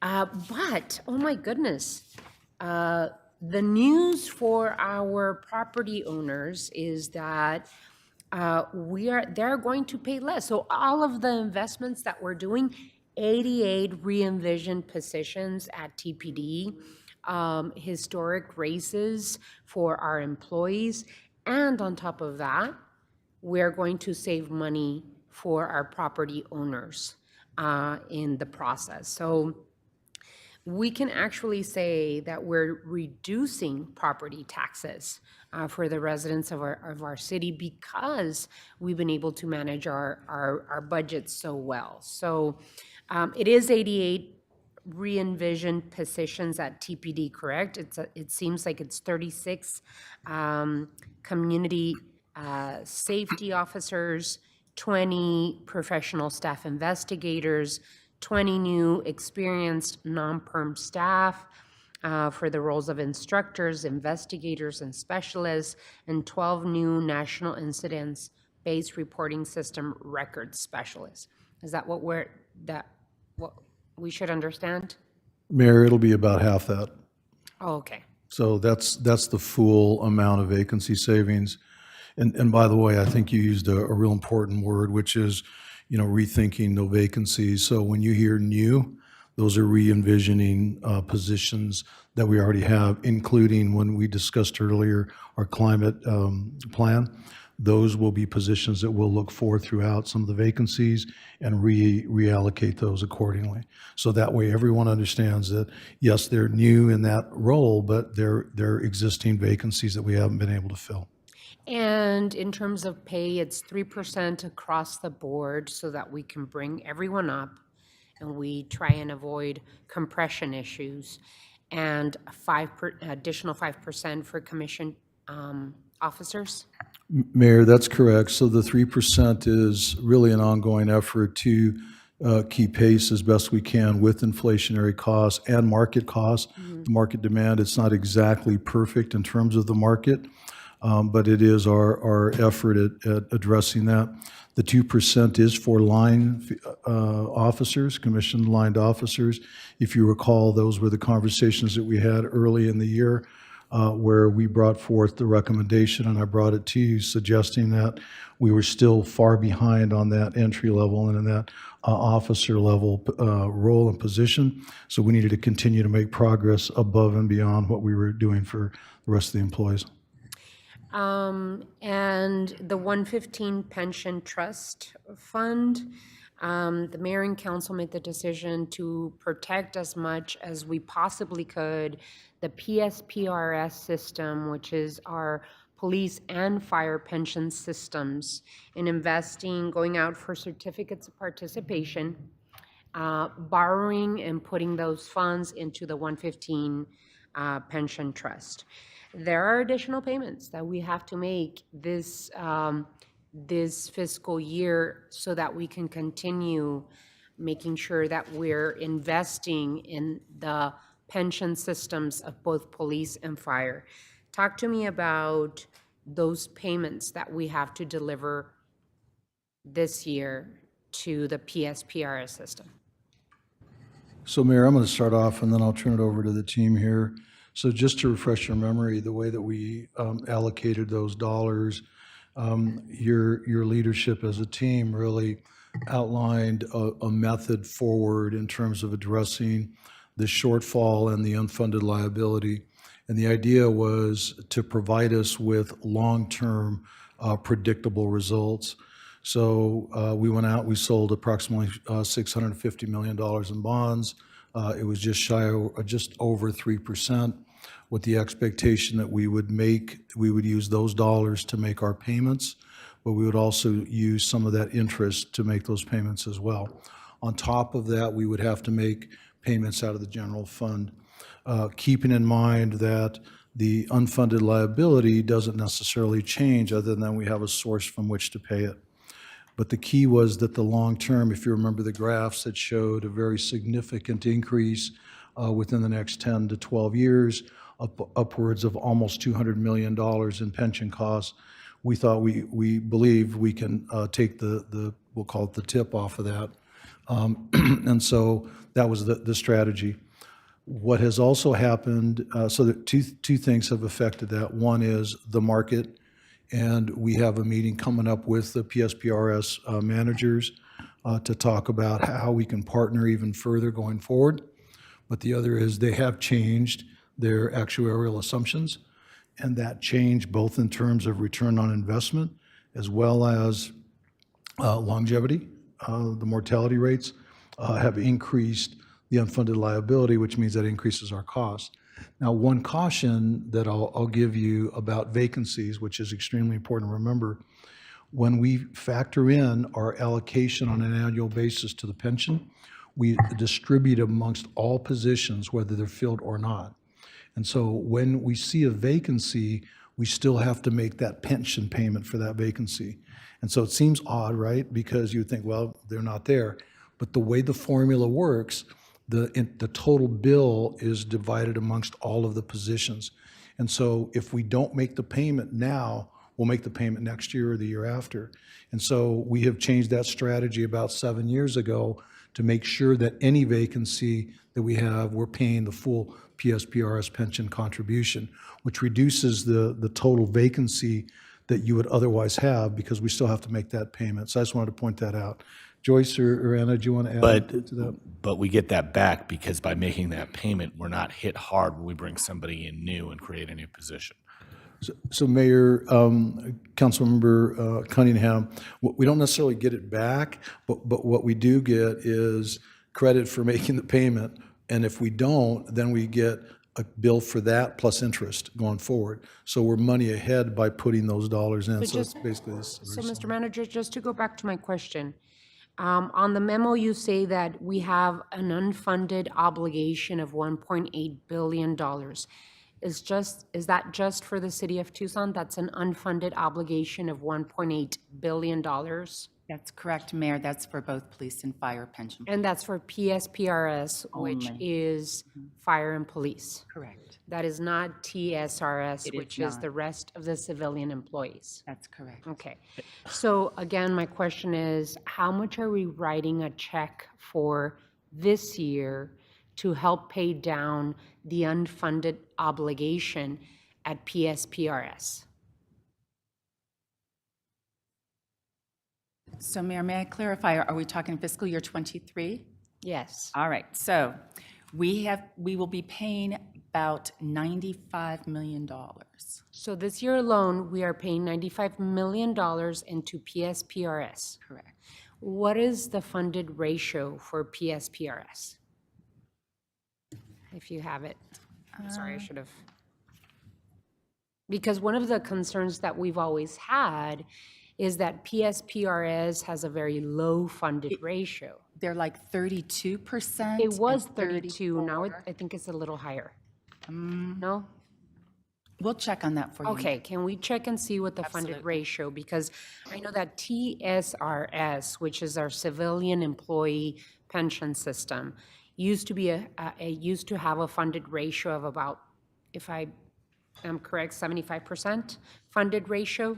Okay, so it's important to know what the funded ratio for PSPRS is, because then that will give us an idea as to the health of that pension system.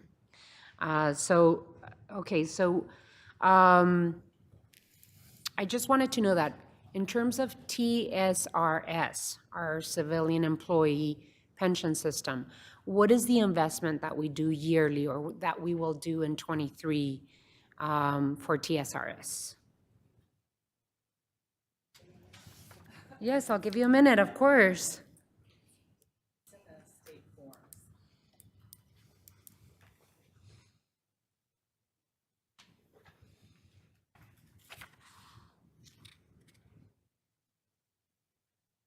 And of course, it's always difficult when you're on. That's okay, Joyce.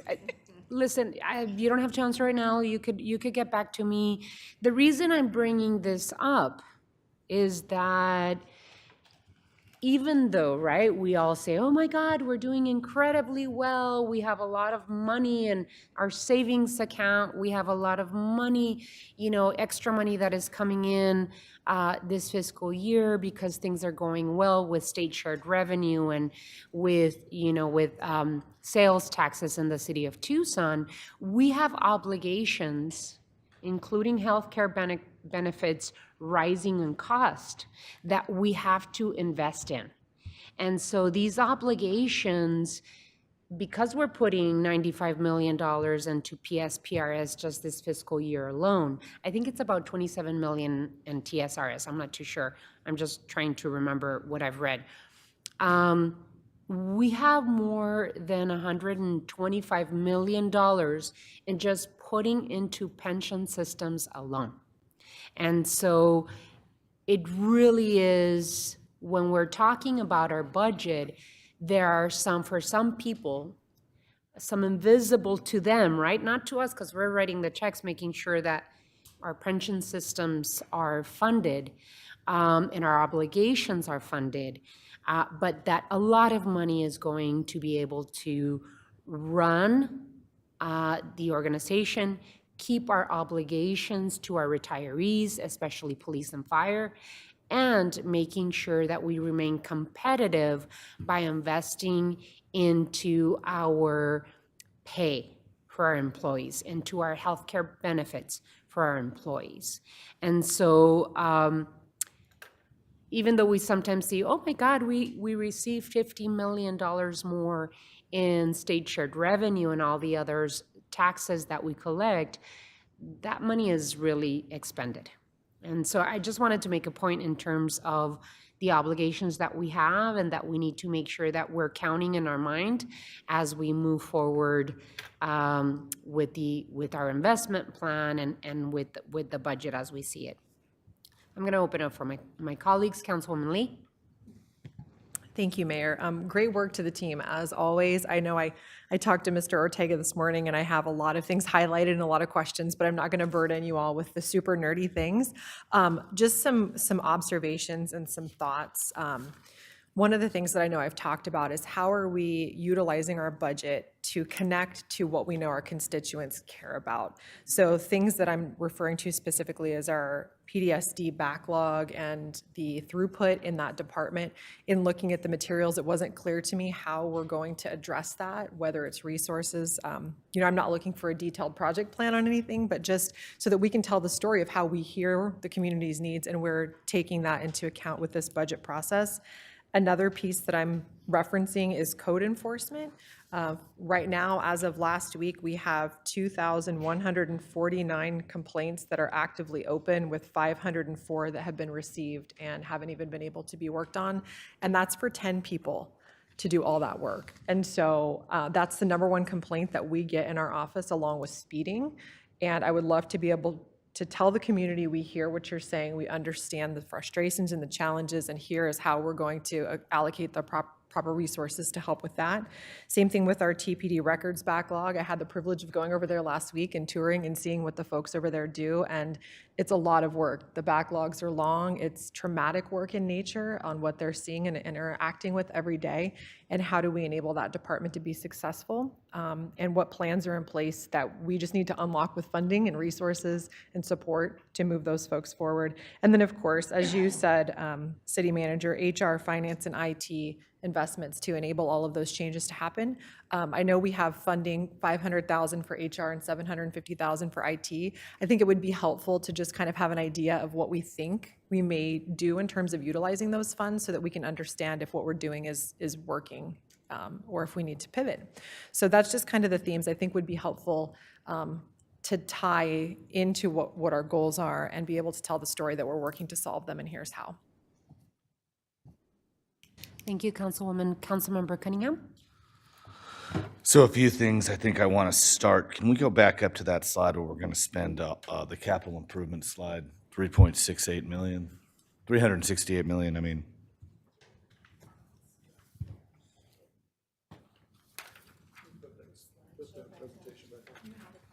Yeah.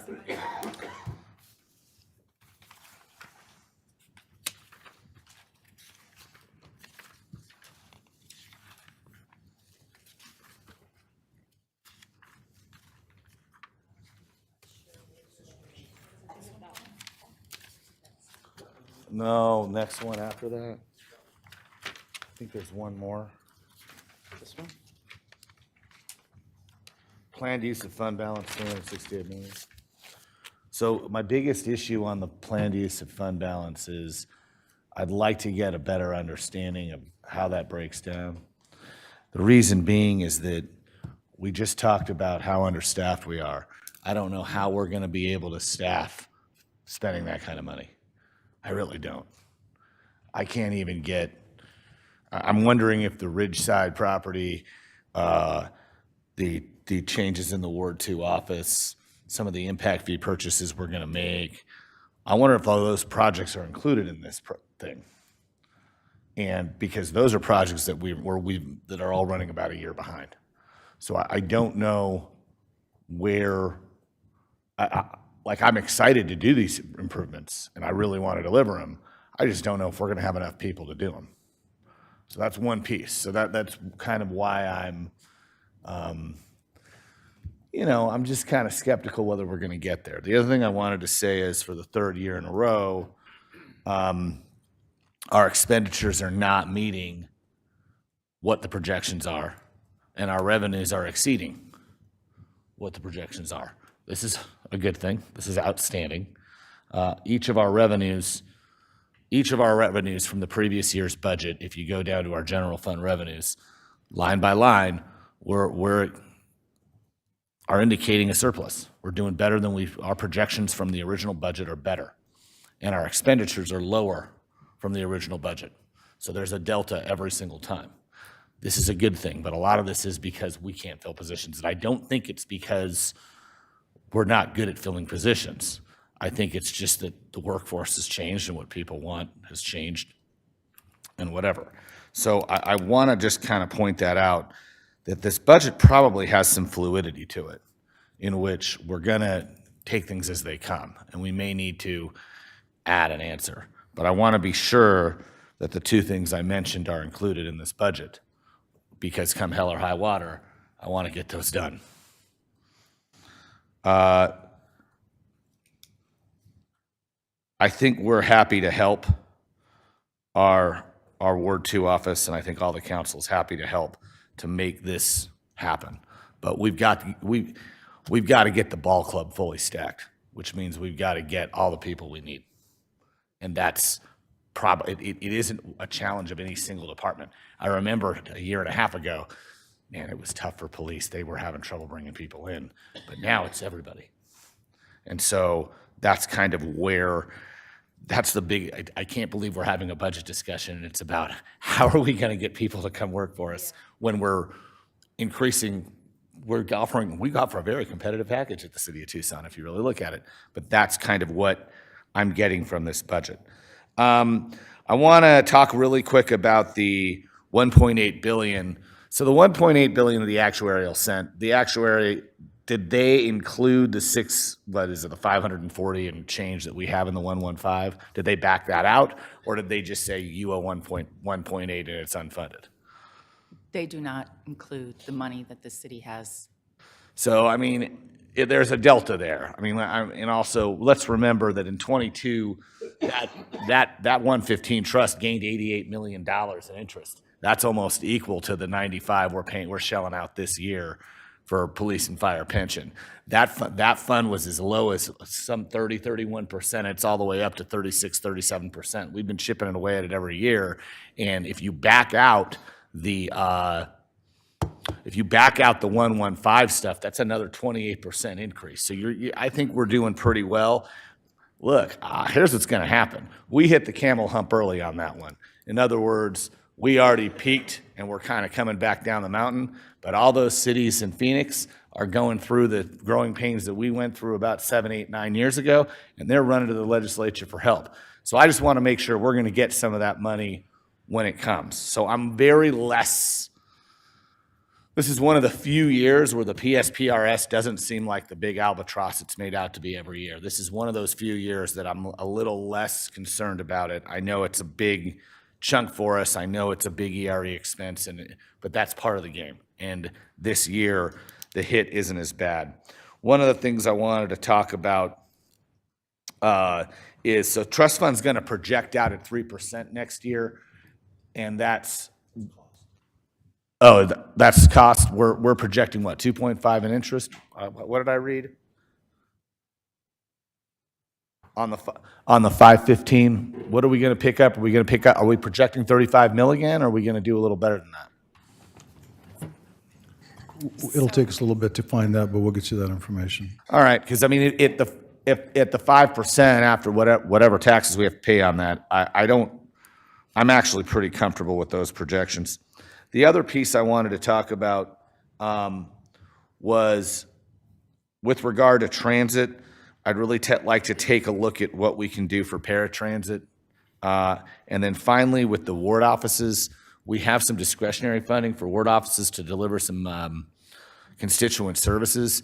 And I've been a big advocate of having functional ward offices that can do service delivery directly to constituents through, I'm the one saying, hey, let's be able to have the person working at my desk to log in and help book a Ramada or book a thing or do this or do that. And I know a lot of that has to do with IT. I want to make that commitment to IT that we give them those resources so that they can fix it. And Councilmember Lee has been a really big leader on this, in that we find that situation where we're using 5 different vendors to pay bills right now. So if I want to book a Ramada or put my kid in KidCo and pay for it, that's one vendor. If I want to pay my water bill, we actually have a different software vendor for that. And then we have another bill to pay your fees online at DSD. And then we have another vendor to pay your court fees. And that's okay, because when each department first started out, they were like, we're going to be first. We're going to find the vendor that works for us, and that's great. But right now, Tucson Water has the most clients. They have the most households we touch. So quite frankly, we probably ought to give our IT team, and I see him back there. How you doing? Good to see you. Great meeting the other day. I'd like to give him the ability to tell the other departments, hey, it's better that you work off water because they already have all the clients, and I know that you love your system, and that's great, but tough. We need to all be on one system. And I think we need to give our IT guy that ability and that power so that he can get the other departments in line to say, all right, we're all going to use the same bill collecting system. And so that's one of the pieces that I'd like to have in that budget, and that he can find the right vendor for the city that can go through all those departments. And So Councilmember that's one Cunningham, I piece. just wanted to call attention to the time. We scheduled 45 minutes for this item, and we've exhausted our 45 30 minutes. seconds, then I'm done. And it's not the last time. We still have conversations ahead of us to be able to give input on our thoughts. So 30 seconds, then I'm done. One last thing. I'd love to put some money back in the ward offices for both smaller projects like 100,000 apiece, but I'd love to put about $500,000 apiece into roads to augment the stuff we're already doing. I'd love to be able to, for each ward office to deliver a special spot, especially where HERF can't touch it, or a parking lot or something like that. I yield. Council Member Santa Cruz, Council Member Dahl, and then the Vice Mayor. All right, thank you, Mayor. I'm going to try to be brief because I do want to be mindful of the time and we have a lot more items to cover. City Manager, I know that we're going to be discussing the fare-free transit at the May 9th meeting and that you budgeted up to 6 months. And so I just want to make sure that I know that conversation is pending, but like what are the options for including funding for a full year, just kind of in the back of our toolkit. I also, I can reiterate or agree with a lot of the comments that my colleagues have said so far. I want to continue, to show my support for including youth, the youth summer employment program piece and how we're going to fund that. And then also similar to what Councilmember Cunningham was talking about the ward office budgets. I know that us having the ARPA monies allocated, the past 2 years, I think we're going into our third year, was really helpful for us and kind of we're in the middle of our participatory budgeting process. We're actually about to go into voting phase. But I think that funding runs out after this next year. And so kind of thinking ahead about that ward office allocation that we can do from projects that aren't just infrastructure, because we are using some of that money for infrastructure, but that we have a little more flexibility. Some of the program request that we got through participatory budgeting was doing a lot of senior programming, early childhood education programming, activations at the parks, neighborhood monuments. And so I want to make sure that we kind of start thinking and building that into the budget for future years once ARPA monies run out. Thank you. Councilmember Dahl? Thank and you, then Mayor. Vice Mayor. This is my second go-around on budget. I'm still the newbie here, but I appreciate even more than ever the hard work and preparation and strategy from our manager and our financial team. Thank you. Like my colleagues, I'm looking at this from a Ward 3 perspective. What are we hearing from our ward? What are the priorities in our ward? And some of the things that my colleagues have said, police response, code enforcement, TPD record backlog, which when you're in an accident, it takes 6 months before you do a report for insurance. It's just not good. We heard a great presentation from the county about the PEEPS program. I'd love to see that continue. We did $1 million the last couple of years, so that makes sense. I want to harp on the Zanjero positions. It's not just funding them, but we need to do that. But there's been some problems with the compensation plan, and maybe with the new compensation plan, that will be solved. It needs to be solved because we're promising this to people, and we want to. And I also agree with the ward office budgets. Last year we upped it from 50,000 to 100,000, and I'd like to see the 100,000 rather than I think there's 50,000 at this.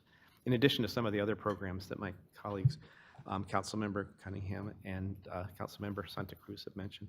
Thank you, Mayor. Vice Mayor. I'll just be real quick. Make sure I understand. We are building capacity in the budget for vacancies, and that obligation also includes an obligation for ERE. Given that we are challenged with some of the operational needs that are being described, perhaps it's just to throw it out there, perhaps we reduce the vacancy assumptions, therefore reducing those obligations and shift some of those capacity dollars over to some of the operational needs, because we know we're not going to fill those vacancies anyway, all of them anyway. Mayor, I forgot one quick thing. Councilmember? Thank you. The community safety, health, and wellness has been doing great response for people, but they're going to need to gear up as we get the 311 in place, and the response rates aren't there yet. Much like the CSOs, it's a great way to implement what people expect police to do, but Support. Cash, you can do much better. Thank you. Right, support. I was also, I didn't notice on the budget, for the last, I would say, 2 years, we've been obligating funds for childcare. Some of that in partnership with Pima County. But the ones that I was looking for are our own, the City of Tucson initiatives to provide childcare. And I didn't see, maybe you have it in there somewhere, Mr. Ortega, the public safety childcare initiative that we are moving on, and the El Pueblo for other City of Tucson civilian workers. I didn't see that budgeted, but it doesn't mean that it's not there, and I just wanted to bring that out. And then, of course, road work. One of the things that people, and Councilwoman Lee talked about this, making sure that we're investing in our meat and potatoes, what people expect mayor and council to invest in. Our public safety, our roads, our parks. These are the things that we want to make sure that we're investing as much as we can. And one of the number one things that people talk to me about when I'm out and about at Costco, purchasing my groceries, they ask me, when is my road going to be done? And so I know that we have Proposition 411. I would love to be able to include Proposition 411 plans in this budget so that we can, make it as part of our budget processes and talk about it and make sure that we have timelines to show our community. But what else can we do to make sure that we're investing in City of Tucson roads? So those are the other two things that I wanted to bring to your attention.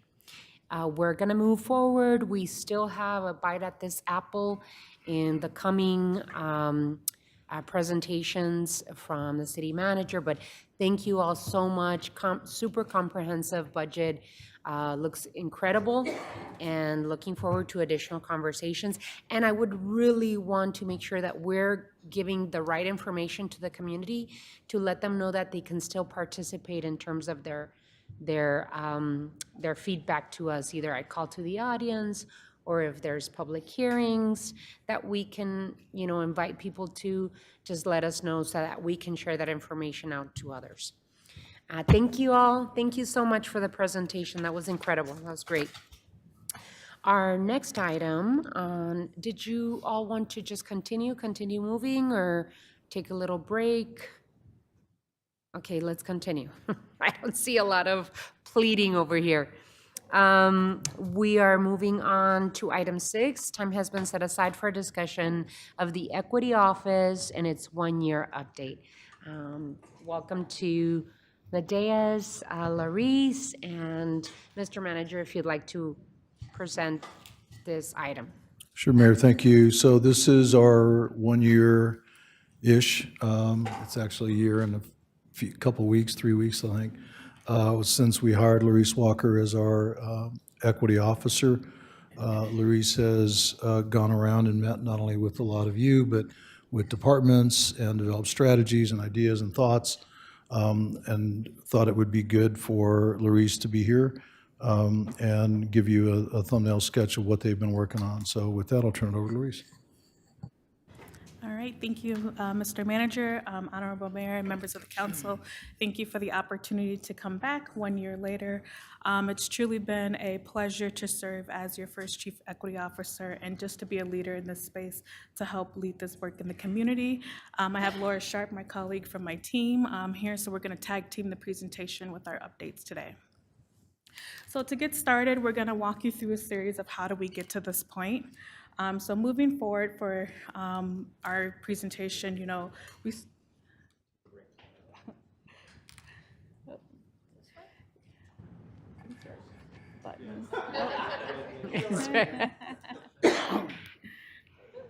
So just to start, back in 2020, you all have put forth your first equity program policy initiative, what you wanted to see happen when this office was established. And then that led us to September in 2021. The Government's Alliance on Race and Equity put out the racial equity assessment that was administered citywide to city employees here in the city of Tucson. And then again, in March 2022, again, I've had the pleasure to come on board and join the organization. And then leading into September of 2022, putting forth our team, building up, putting forth our positions for 2 project managers, our employee engagement project manager, and our data analysts as well. And then moving forward, starting in October, we started to do some informal employee engagement opportunities. So we rolled out our lunch and learns. We started a book club. We really started to build capacity for city employees to think about how to advance equity within the work that they're doing. And then leading in November, we started our newsletter. We wanted to make sure that we were communicating our efforts, not both just internally, but externally to the community about how we're advancing the work in the city of Tucson. In January, we also started to put forth our second equity budget analysis here, and that's going to be coming back during the May 9th council presentation to share more light about that. And then leading us to kind of where we are now, March, April. In March, we launched our first departmental equity coordinator cohort, and we'll share more about that program as well. So just to highlight some of the accomplishments we have been able to do in the city. So again, just showing that, you know, we put forth our team. So we have myself up there to really help support the framework and the structure of how we're going to implement equity as an organization. We have Laura Sharp, who is our project manager for our data analytics, to really help us think about data and how does that inform our policy and decision-making processes as an organization. And then we have Minako Johnson, who is our employee engagement project manager, and really, again, building the capacity and skill set and tools for our city employees to be able to think about equity both on a professional level and a personal level as well.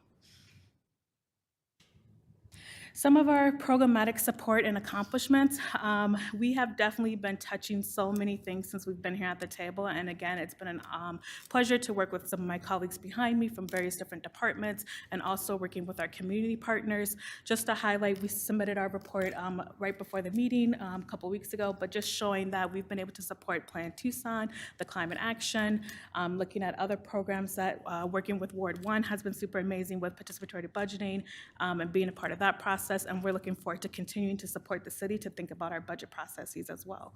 So there's just a few things to highlight. The government, the racial equity survey administered by the Government Alliance of Race and Equity in 2021 provided us a lot of useful insight into how our employees see equity in the organization.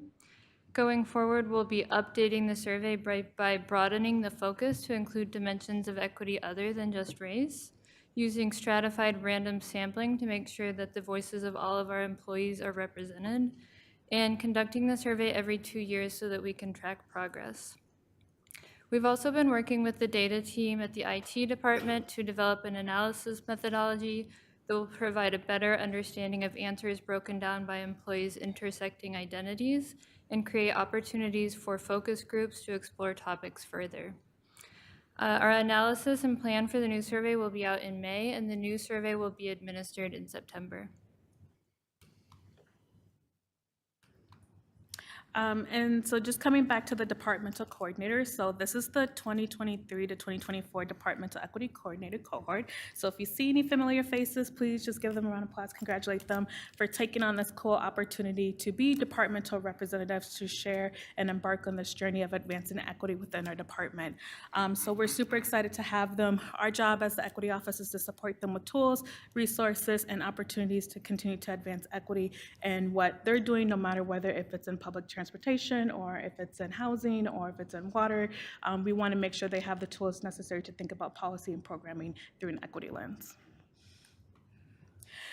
Here's just some highlights of our lunch and learn opportunities. Again, we've been able to have guest speakers come in from, different neighboring organizations, and also bringing in local authors to introduce our Reading for Equity and Diversity book club. We really want to, again, level set the foundation of having our city employees understand, how do we get to this point in Tucson? What is our history? What is that rich history? What is the story? What is the narrative? And how do we continue to use that work? Another fun project we've been a part of is the Mapping Vision Covenants project. We have board members here at the city who's a part of that, but then also making sure that we're educating and we're using it as a tool and a resource to make sure that our employees and our community members understand some of the historical inequities in our communities. And we're always open to more opportunities for other ideas. So if you see other topics, whether it's on housing or water or anything like that, please reach out to our office, because we're more than happy to bring in speakers. In November, we started a monthly newsletter to keep employees informed about equity-related initiatives, issues, and events, and this has been very well received. So starting this month, it will be released to the public to promote equity in the wider community. In our last section, we'll be turning to some of the ways that we'll be operationalizing equity in the year to come. To begin with, we will be building a foundation for a data-driven approach to equity. And to start, that will be include the administering the new equity assessment as a biannual process. We'll also be developing the Tucson Equity Data Strategy, or TEDS, which is a suite of data resources, including a data collection policy, a data hub, and some web mapping tools that are intended to provide resources to staff and the community so that they can incorporate data in their equity work. Finally, we'll begin to establish equity indicators and benchmarks for the city and collaborate with departments on doing the same.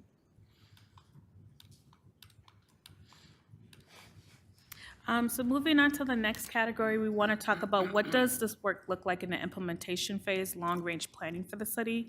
So one of the first few things we want to do is, identify citywide focus areas where we can think about how do we apply an equity lens to that. So that can be on our workforce recruitment, that can be on procurement and working with our minority women-owned businesses, or that can be on any other projects that the city is looking forward. The next piece of that is to draft a equity action plan for the city and making sure that we're tackling those different focus areas through an equity lens. And the last part of that is working with our departments to make sure they have the tools and resources to address equity, knowing that everyone is doing this work, but how their department needs to get there is their own unique needs, and making sure that we're being transparent and also co-creating in that process. And then the last section of this is continuing to grow our capacity. So in addition to the employee engagement opportunities, in addition to the departmental coordinators program, we're looking to roll out foundations of equity training. So again, making sure that city employees have the basic necessary tools they need to understand equity, and then moving into, making a recommendation for a board and commission. So an equity advisory committee for the city of Tucson, and then looking at our internal equity steering committee, making sure that they have the tools and resources they need to continue to implement different programs, policies through an equity lens for our service delivery as an organization. And that's all we have. So if you have any questions, please feel free to take the moment to do that now. We're happy to answer anything. And then we do have a website, so please check us out. Thank you so much. Any questions, observations from the presentation?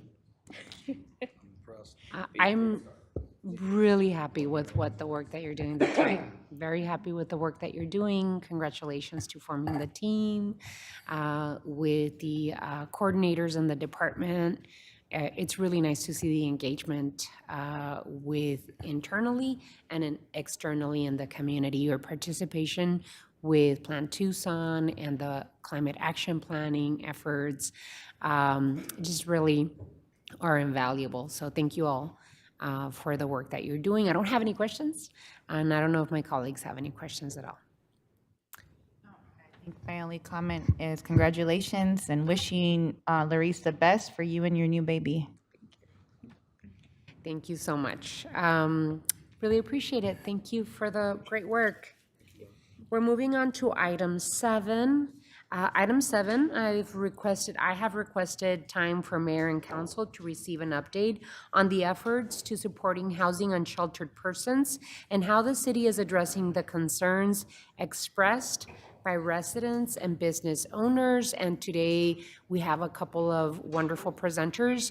One of the things that we have been working on for months now is that the city of Tucson created a task force that has participation from every department that has some relevancy into our concerns with unsheltered residents of our city.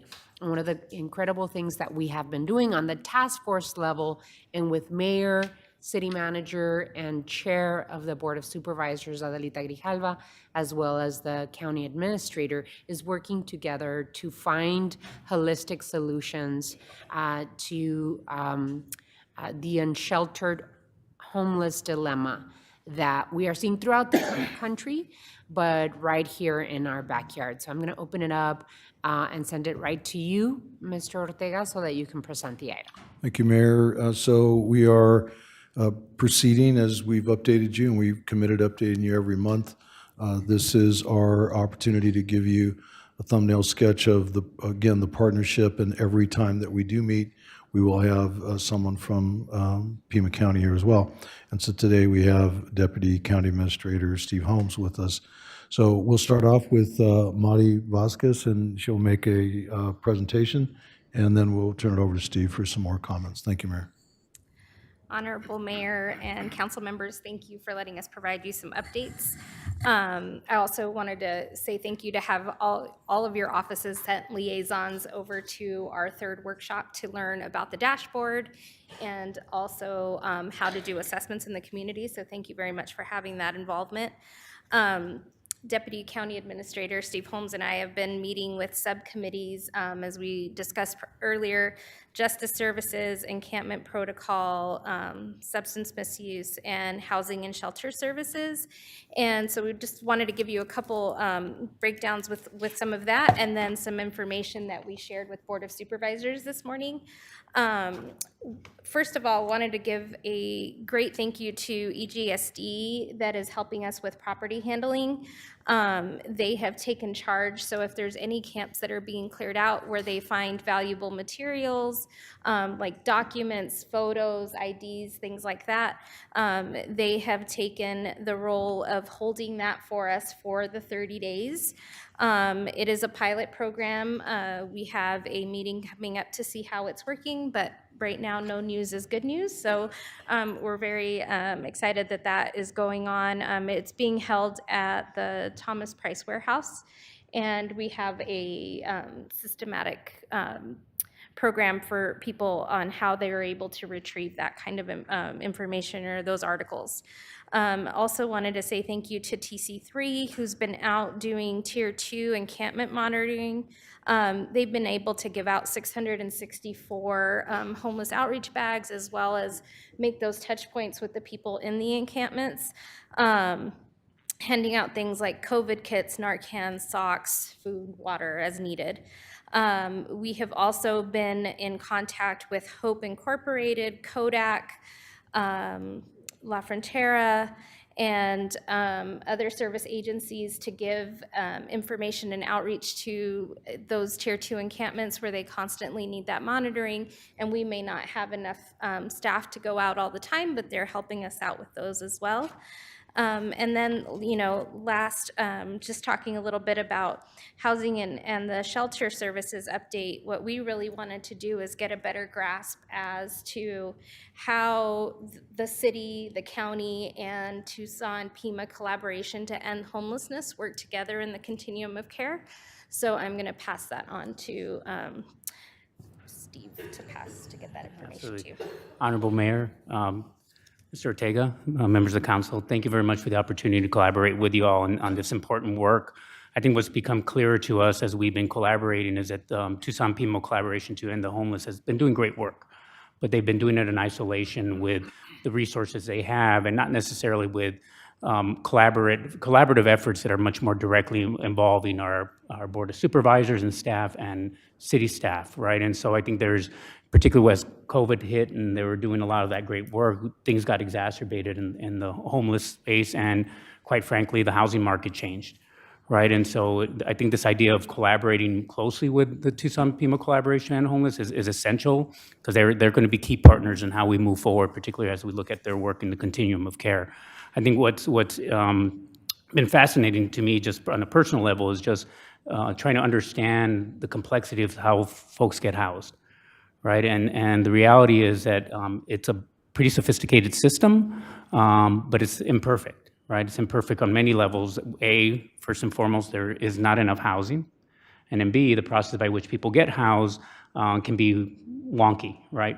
So part of the discussions that we've been having has really been to better understand the current system, which in the memo kind of describes how the different types of housing, how people move through the housing continuum, along with some data that actually showcases, thank you to Jason Thorpe and his team for providing a lot of the detail of how many shelter beds are available for different populations of folks and individuals. The reality is, as we think about the unsheltered population, much of our focus, and rightfully so, has been in the space of street living homeless who have been homeless for many years. The reality is the homeless continuum is broader than just street living homeless. And as a matter of fact, the majority of funding and services are really to try to prevent folks from going out in the streets. So you see a large investment of these funding sources going to families who are about to get evicted, people who are individuals who need help and support, and there's a housing service that we provide for those folks. And equally important, as we look at the dollars that are spent, you'll see that proportion amount of being spent there too. But the reality is some of it is private funding, some is through HUD. But again, the punchline here is there's not enough beds for everyone, right? So we got to look at what the current system is and try to improve, and then look at funding sources. What we're also doing is looking at the current policies, particularly as we look at how people enter the system. So currently, as you know, folks, there's an assessment tool that's used to assess the risk and then make a determination of a priority someone is giving in terms of their housing. Part of the concern there is many times people get a priority, but by the time we go back and find them, there can be some concerns over where they're at, or not only their current location, but the current status, right? And so some recommendations that you'll see in the memo are more specifically for folks who, if we don't find housing for, could end up, quite frankly, deceased, right? And trying to rapidly place folks that we feel meets that type of criteria. And so these are the type of policies that, through our collaboration, are starting to surface and being made to the Tucson Pima Collaboration, TPCH, to really begin to study the current process and use our input to improve upon it. Equally important in the policy decision-making discussion has been really trying to ensure that support services are part of the housing model that we have. I think there's a lot of misinterpretation, a lot of debate around certain housing models. I think where there's agreement between city council and both of us is that any type of housing service that we provide must also come with treatment services, right? So it's a simultaneous support that goes along, not a before or after. It really is simultaneous, and that's modeled in the work that you all are doing with the Wildcat, right? With Brandy out there, there's some expectations, so it's not just like people getting housing. So we're trying to move away from the nomenclature around housing first and treatment first. The reality is that I think what we're doing is ensuring that there's accountability with behavior and treatment services as people are getting housed simultaneously. And I think that's the route we need to take and begin to echo as we're working together and collaboratively in this space, right? And get away from that debate. So thinking more about what that looks like as we're housing folks and the support system, because we also want to make sure there are good move-on strategies for folks. We don't want people staying in a certain system and not moving to the next segment of the housing, right, continuum, where they're actually moving toward more permanent type of housing settings. And that's going to require not only the support systems for social service, but it's also going to require some accountability around time and effort, and really thinking how our systems can work to support that. So that's super important. I'll end with this, if there's any questions, but as I stated earlier, there isn't enough housing. There will never be enough money to put up for housing, right? So the reality is, to really begin to make a dent in this space, we have to look at 3 different systems simultaneously. One is the housing system, make that better. Number two is looking at our criminal justice system, quite frankly, and see what other support systems, networks fall within that. We've had some brief discussions around that. I know Councilman Cunningham, you and I have had some discussions about how that can make an impact in this space. But lastly, and probably equally important that we haven't had a discussion on is the healthcare system, more specifically access.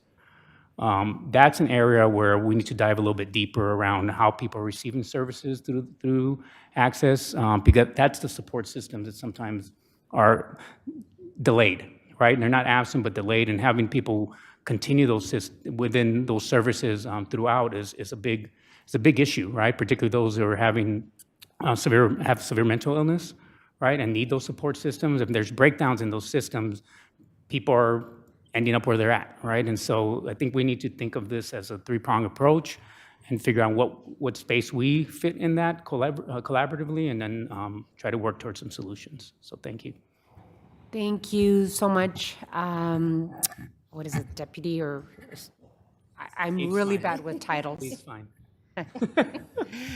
Thank you, Mr. Holmes, for the presentation. It's really incredible the amount of work that we can do and the solutions that we can find when we work together, both the city and the county. And I'm just very proud of the work that we've been able to accelerate because of our partnerships, because you're right.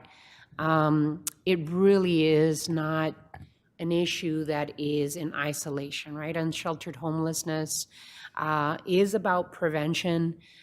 It is about also helping in an emergent manner the people that already are homeless, unsheltered. And so, but it will take more than the city and the county collaborating, as you mentioned. I mean, the criminal justice system itself, we're bringing in the ear and the help of our Pima County attorney, Laura Conover.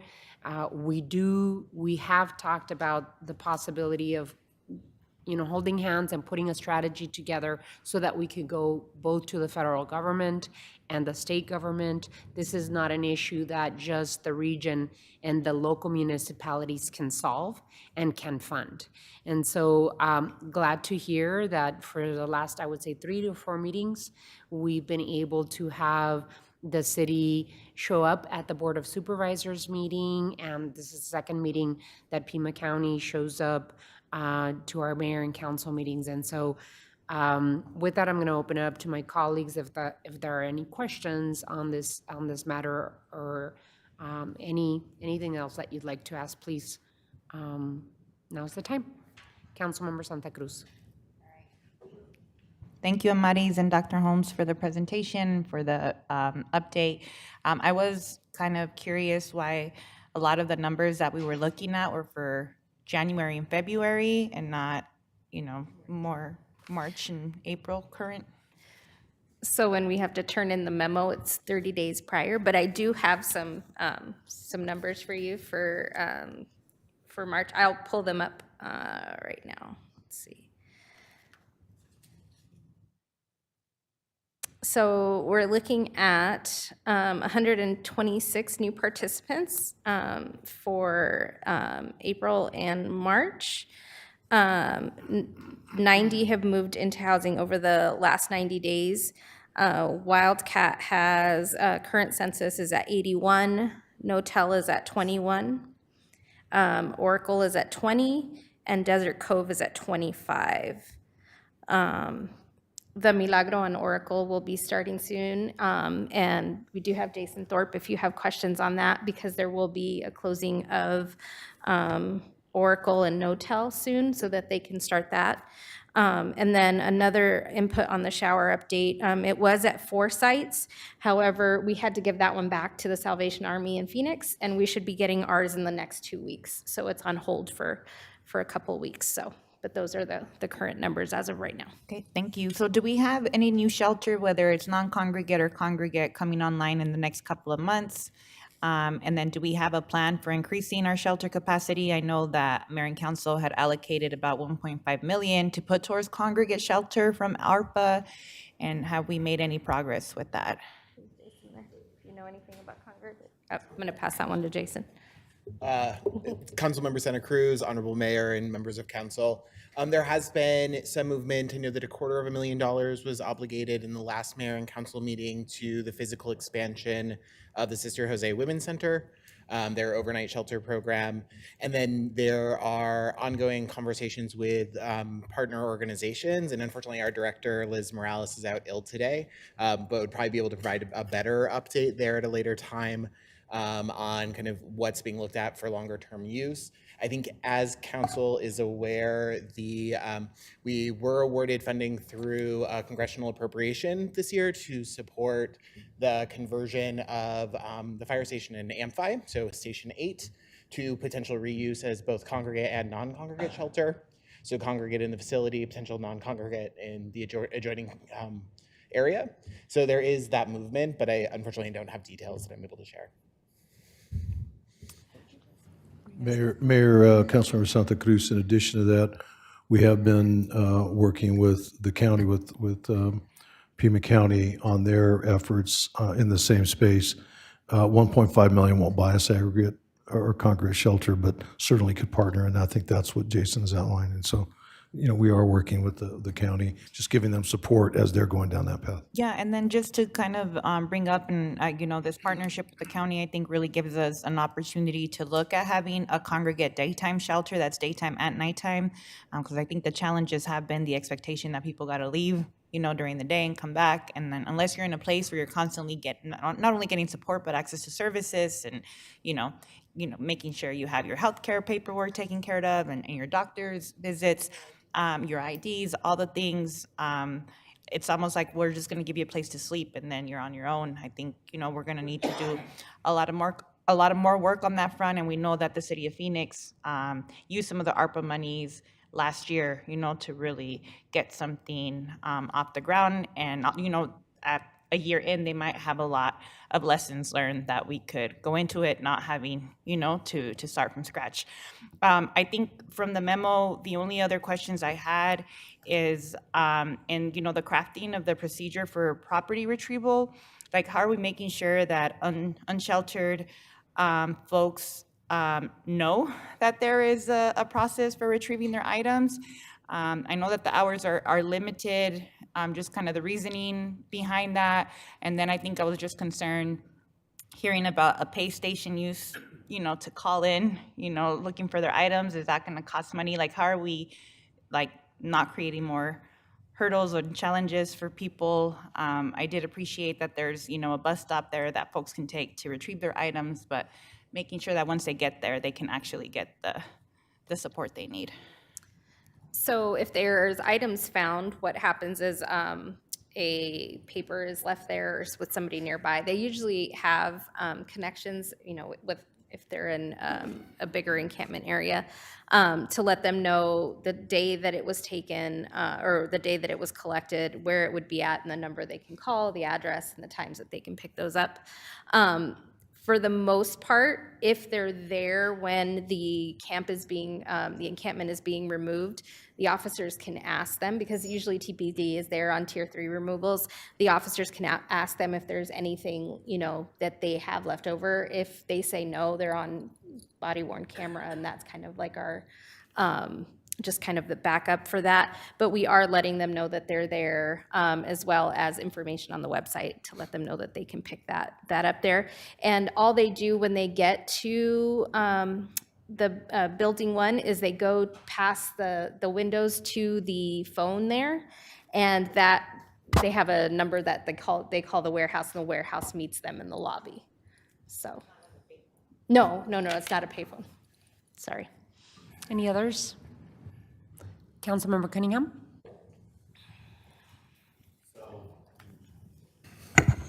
Couple things between, so we've got 21 and, what did you say, 21 in Notel, we've got 81 at Wildcat. What did we say at Anklam? Give me one sec. Wildcat 81, Notel 21, Oracle 20, and Desert Cove 25. And then we've got Nights In? Don't we have we're working on Nights In, or? Nights In is still in discussion as far as I know. It was between county and city. Okay, I'm just curious. We've got a few beds at Sister Jose. Are we getting 100% capacity daily at CRC? And are we No. getting 100% capacity at Center for Opportunity? No. And then we're not and how about the vets? They've got how many beds? They've got like 45-day beds? What we have is on the memo to the Board of Supervisors, we have a breakdown, and we'll send that to you. So there's a total of 3,856 beds available across the city. 44 of those beds, however, are restricted to a specific population. So, I mean, it could be for DV victims, it could be for vets, things like that. So I get it. I'm trying to ascertain where we are on that daily vacancy, because I know we're not at 100%. We're not at 100% use per day. I want to get a good idea of that. I think one of the things that we're running into as we're in the field is we're running into so like a tier 1 camp is our lowest danger level camp, but it's a fleeting status where if you get a bad actor who moves into that camp, it's no longer tier 1. So we're running into that issue. Something else, it looks like that conventional 4 days pre-detox for heroin that we used to kind of run with isn't really the right way on fentanyl. You probably need like 10. So I think we probably need to look at some of that. Here's another one. We met with some doctors, some physicians, and they talked about polysubstance abuse and being unsheltered. And if you're out there for 2 or 3 weeks, you probably have some degree of psychosis. And that's probably one of the barriers for us to get folks to engage services. We're basically engaging folks saying, hey, we want to help you with services. And they're in a state where they're saying, I don't even want to talk to you, let alone. And so building that rapport. One of the other pieces that we talked about, initial appearances. So there needs to be, there's this weird thing with initial appearances that is going on where we're bringing folks in, the police are doing the right thing, and the person's getting released the next day. And on a situation where you have a person who's under the influence of fentanyl, but not doing anything else but jaywalking or whatever, it makes sense that they get released the next day. That's their rights. I mean, what country do you think this is? We're not going to hold people on jaywalking for 30 days. But we also had a situation where we kind of had a swing and a miss, where the person had they were pending a criminal damage in Marana, and then they were pending a criminal damage in Tucson, and they'd committed those 2 offenses within 30 days. And whoever the prosecution team was, that information wasn't at the initial appearance. So the person got released, and we probably should have held them. And so that's happened a couple times. I don't know if it's the standard or the anecdote, but I'd like to find out, because that's a big piece of this diversion program that we want to try to put together, where we're giving people the option to say, hey, you help us out in detox and stay in shelter voluntarily, we can kind of rid all of your charges and get that 30-day hold without having to incarcerate for 30 days, especially when someone doesn't want to. This is a familiar story last summer. I kind of told it, and that was that we'd go into shelters last summer, and we had a lot of people who were there who were working, who had been, their housing situation had destabilized, and that's why they were there. What I'm noticing in shelters right now is that's less prevalent. I think there's a lot more people that are engaging the system who need help, but they seem to be less full, at least some of the day programs. What I will say is this: as far as Anklam, Wildcat, and Hotel, do we have a target or goal, like treatment goal plan when they're in those systems to move them? Those are supposed to be transitional. Are we using Wildcat for permanent housing? Or are we really trying to make that transitional? Do we have an average day stay right now? Do we know what the average is? I'd like to have that in the report, so that if you come to me and say, we've got 81 people at Wildcat, I'm going, excellent, we're using our bed spaces, that's great. We have an 81-day count at Wildcat, and the average length for each person there has been 43 days or whatever. That means that every 43 days, well, pretty much at least every day, we get a new bed space. And that shows us that we always have at least one vacancy. That's a good thing, and we want that. I can just tell people that There are folks out there who have called my office and said we have to arrest everyone. And what I want people to know in this forum right now is that sometimes does more harm than good.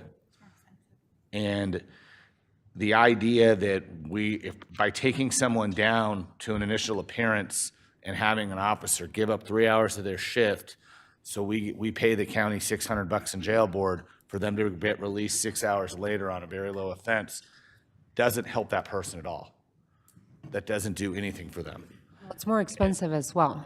And so the issue is well, but if we're into the people business, the bottom line is that we want to find a way where we can help that person and they want to engage us. And I don't know how we've talked and talked.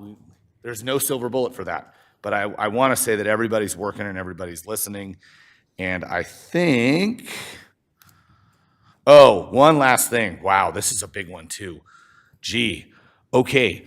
We've run into a few things on the streets with my team that's interesting, and that is that we'll talk to someone and they'll give us like 7 cards, and they'll already have 4 caseworkers, and some of those cases will be inactive and active.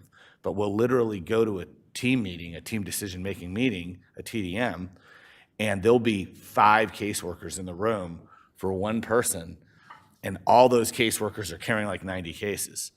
And really nothing gets done because you kind of have too many people. You got too many cooks in the kitchen, you know what I mean? So we probably need to take a look at how our social service work is divided. I don't know, and just remember that when a family's in crisis and they're overwhelmed, having 4 different social workers, giving them all something to do isn't helping that family either. And we've run into that with some of the families we've placed through both the public school system, through my office, and through some of our street outreach. And so I'm not calling out the social service system. I'm saying it was great when we had a great team, but when we're overwhelmed with that many clients, maybe it's better if we have social workers. We have less social workers. But by the time you get through 3 social workers from different agencies and 2 lawyers, 1 dependency, 1 defense, and everyone else, that can be pretty overwhelming for anybody, especially someone who is coming off psychosis or is coming off all these different things. So those are some of the inputs I have. I know you guys are working on this. I'm telling you stuff you already know, but there's hopefully some stuff I shared today that people who want to help with this didn't know. And I think that I just want to give that clarity. Thank you for indulging me. I want to follow up on something that you mentioned, that not all beds are being used. And we need to figure out why, because there are a lot of people that are unsheltered right now. And so I would like to work with our nonprofit partners at the Center for Opportunity, as well as other places that have available beds and they're not being filled. So what is the reason, and what is it that we can do to partner with them so that we can use those spaces? I know, Vice Mayor, that you have some concerns about our unsheltered homeless program, and I would love to be able to give you the space to share your concerns. I know that you've been very vocal about some of the issues that you carry in terms of gaps to the program. Would you like to share with us some of your concerns so that we can attend to them if there's a possibility of doing that? Well, it's nothing new that I haven't shared in the past. Everybody embraces the housing first notion for a small cohort of the people who are ready for it. I have concerns about the tier program and the way it's being implemented. I have concerns that we haven't identified safe park areas yet, and I know there are plenty of churches, at least in the Midtown area, who are ready to embrace that concept, where we have people sleeping in their cars and in unsafe areas. We have brought up multiple times, and Lane just mentioned a little while ago, the need for a large male congregate shelter on low barrier, no barrier shelter. We pointed out several different large warehouse spaces that are on the market and could be purchased, with a collaboration between the city and the county. I too have the concern about why do we have vacancies? I would not throw the Center of Opportunity into that because they have a very structured program. But we are turning away people. Paul mentioned Sister Jose. We are turning away people, probably 3 dozen women a day at Sister Jose right now. We see the largest cohort of people right now, the fastest growing cohort of people we see right in our seniors. The complexities of the program are you would certainly not offer a modality to a youth who just got kicked out of a foster home to a 75-year-old woman who just got discharged from the hospital. Those are two fundamentally different conversations. And so to your point, Steve, that we have to merge the treatment with the room. You're not going to throw somebody who's chronically homeless with SMI, opioid addiction, or whatever, pick your issues, into a hotel room and expect them to thrive. I do continue to believe that we should have multiple sites around town where we have controlled camps, where you have a water source, you have a porta-john, you have services that we're providing for people, because the challenge I have with the tier system is we are allowing camps. I've walked through the Arcadia Wash, for instance, stood there talking to some people in their tents, looking over somebody's backyard fence. That's just the wrong location for a camp. And so I continue to believe that we should be exploring the ideas of Housing First is great for a cohort, but we need to explore more options in the whole panoply of solutions that are out there. Yeah, absolutely agree with some of those things. I've been very vocal in terms of camps, and I think that we have some legal precedents being built in the city of Phoenix with camps. So, I mean, would you like to say a couple of things about that particular camps concept? But I do agree with you, Vice Mayor, that we have to have a low barrier, no barrier congregate shelter because of the same reason that you talked about it, Councilmember Santa Cruz, that there has to be more than, because if you believe in housing first, that doesn't mean you don't believe in anything else. It has to be a layered approach to this dilemma, and agree with Steve when you say that everything has to happen together, right? You house a person first and immediately put them on a treatment plan. But that is a longer term approach, but I think we can get there if Pima County and the city of Tucson put our funds together, especially if they're ARPA, to purchase, like the city of Phoenix did, a low barrier, no barrier congregate shelter so that we can immediately give a space to an individual that needs that space to sleep and be able to hang out during the day. But can you talk, Mike, about the precedents that has been said through the lawsuit to the city of Phoenix? Yes, Mayor, members of the council, and when the court case came out, I believe I sent it out to the mayor and council, and we're continuing to watch that litigation arising out of Phoenix relating to what they call the zone in Phoenix near the campus there.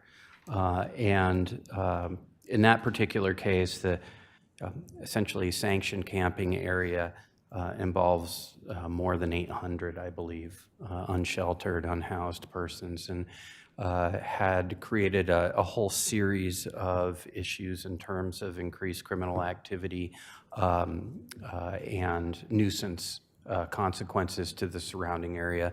And the court ultimately ordered Phoenix to take actions to clean it up and to take enforcement actions with respect to the activity occurring there.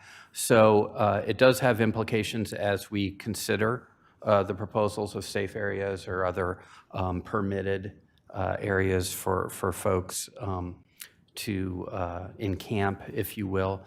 And so if the mayor and council moves down that direction, we'll provide guidance as to the limitations on what we'd be able to sanction or permit in that regard.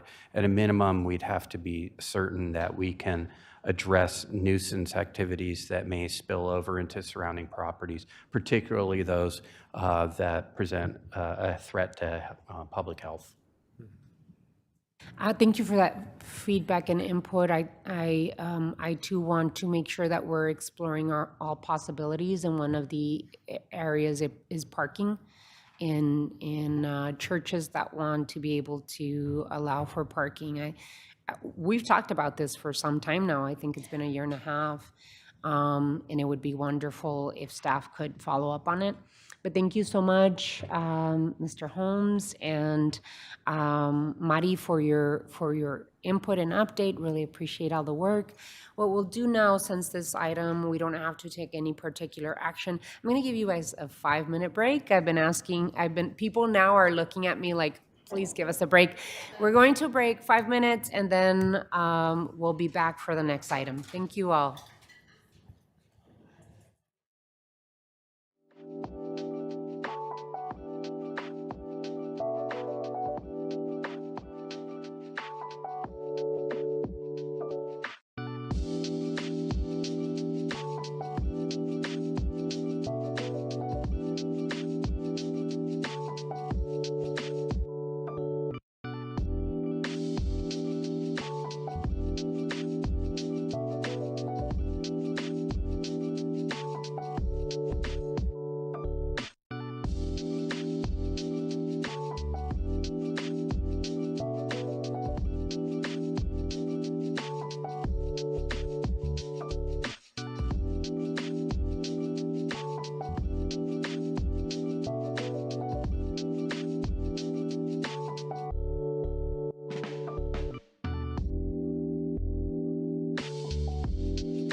Back into study session. We are moving on to item 8. Time has been set aside to continue the discussion regarding the fiscal year 2024 health insurance and to provide direction to staff. Mr. City Manager. Thank you, Mayor, members of council. So this is a continuation of the conversation we had last time. I had mentioned to you that I had wanted to rethink the approach based on feedback I got from Labor Council as well as from some of you. We have a very, very brief presentation. In summary, does recommend an 8.3% increase for HRA and HMO or network participants, and an increase in the HSA contribution to try to encourage folks to move to those plans. So with that, I'll turn it over to the staff to make a quick presentation. Yes, thank you, Mayor and Council. So I have even made it briefer than we originally planned, and I've just got the slides that do not include the tables, but we've got the tables if you want to talk to them and we need to refer to them. So when we had the discussion on April 4th, we talked to you and outlined a number of financial sustainability concerns related to our employee health insurance benefits. As City Manager Ortega described, we prepared a new revised recommendation, and that recommendation is what we're in front of you with today for direction to move forward. That recommendation includes premium increases for our network or the HMO plan as well as the HRA plan at 8.3%, and no changes to the health savings account plan premiums, so those would stay flat for the coming year. It also includes plan design changes and co-pays and the addition of a diabetes management program, which should save all of our plans money. And we're recommending temporarily increasing the city, the employer's contribution to health savings accounts and health reimbursement accounts for the next 2 plan years as a way to encourage people to consider learning more about the health savings account plan and the health reimbursement account plan and consider enrolling in them. The 50% increase means that if you're in an employee-only coverage level, the amount that the city contributes on an annual basis will be $1,500 a year. And if you have a family or child or spouse enrollment in either of those plans, we'll be contributing $3,000 a year to those savings vehicles. We're also anticipating additional changes, including funding those health savings account contributions in full. So 100% of that amount would go into the employee's account at the beginning of the plan year.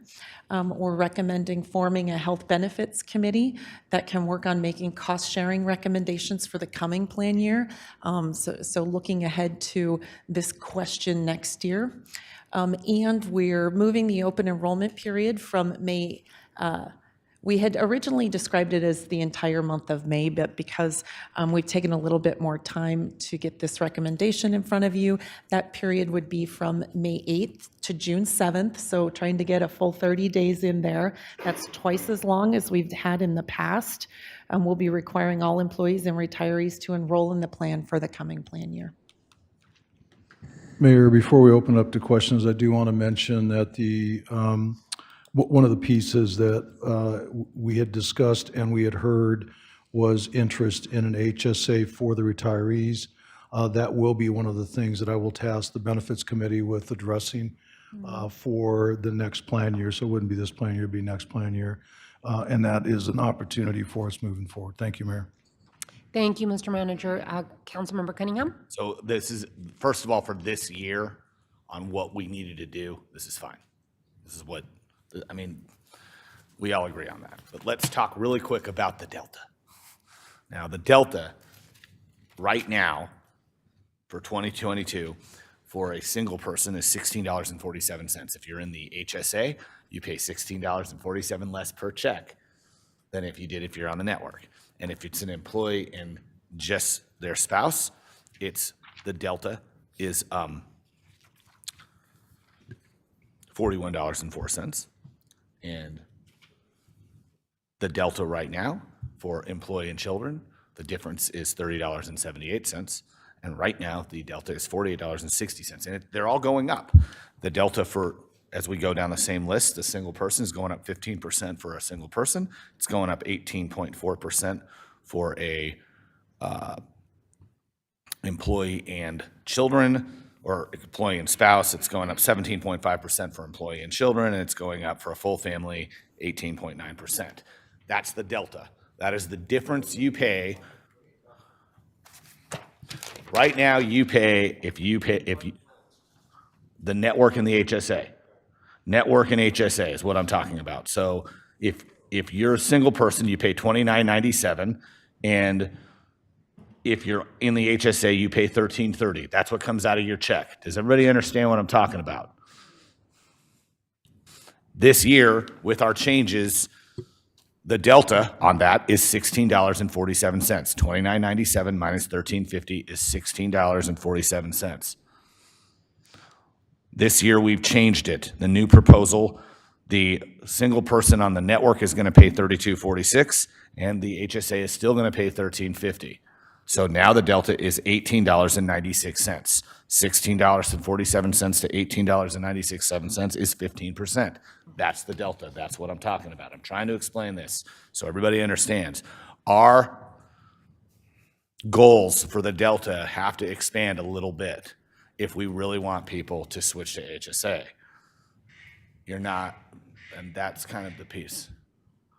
And so if you really want people to switch to HSA, we probably could have gotten to about $25, $50, and between $25 and $80 had we just tweaked it a little bit. And it wouldn't have been that much of a difference. In dollars, it wouldn't have been that much of a difference in take-home pay. You're talking about a couple dollars each way. But the bottom line is that actualized savings may incentivize some folks to take the leap of faith. Because the bottom line is that in a lot of cases, the HSA actually offers a better plan.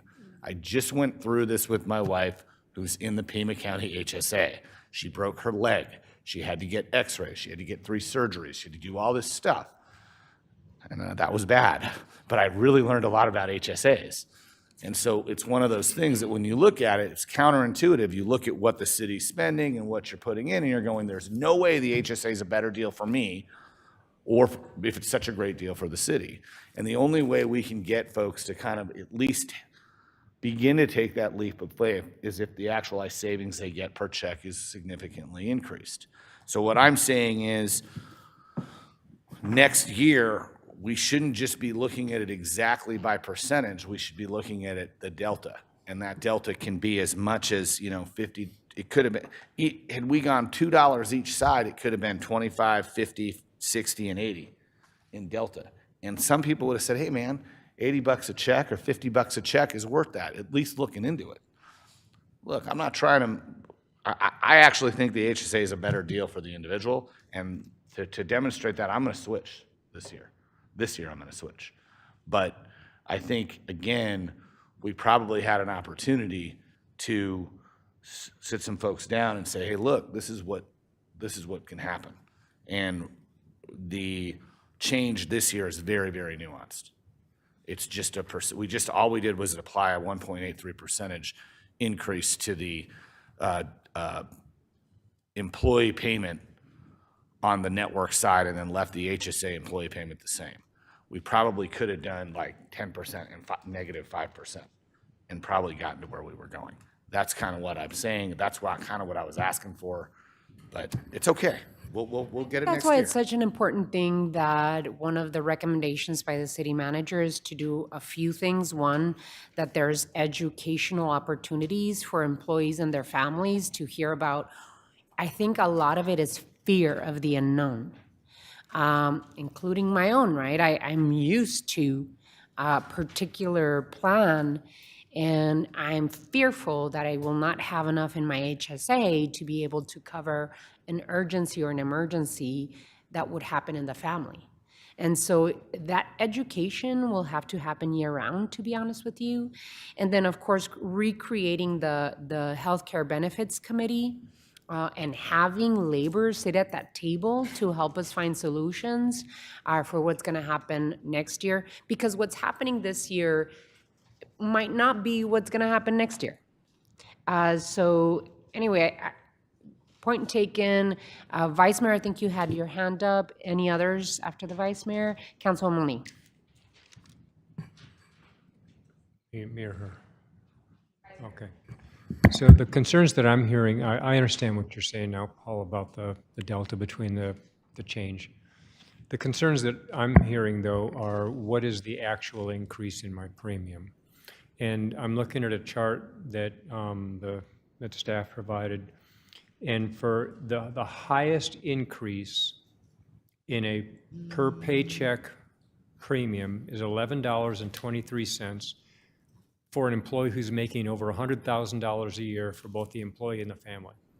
That's not confiscatory. For them, that $100,000 employee is going to be paying $22 a month more to get his entire family. That's staying on the same plan. That's not moving to the HSA, where it is a superior program, and you're getting the front-loaded funding by the city.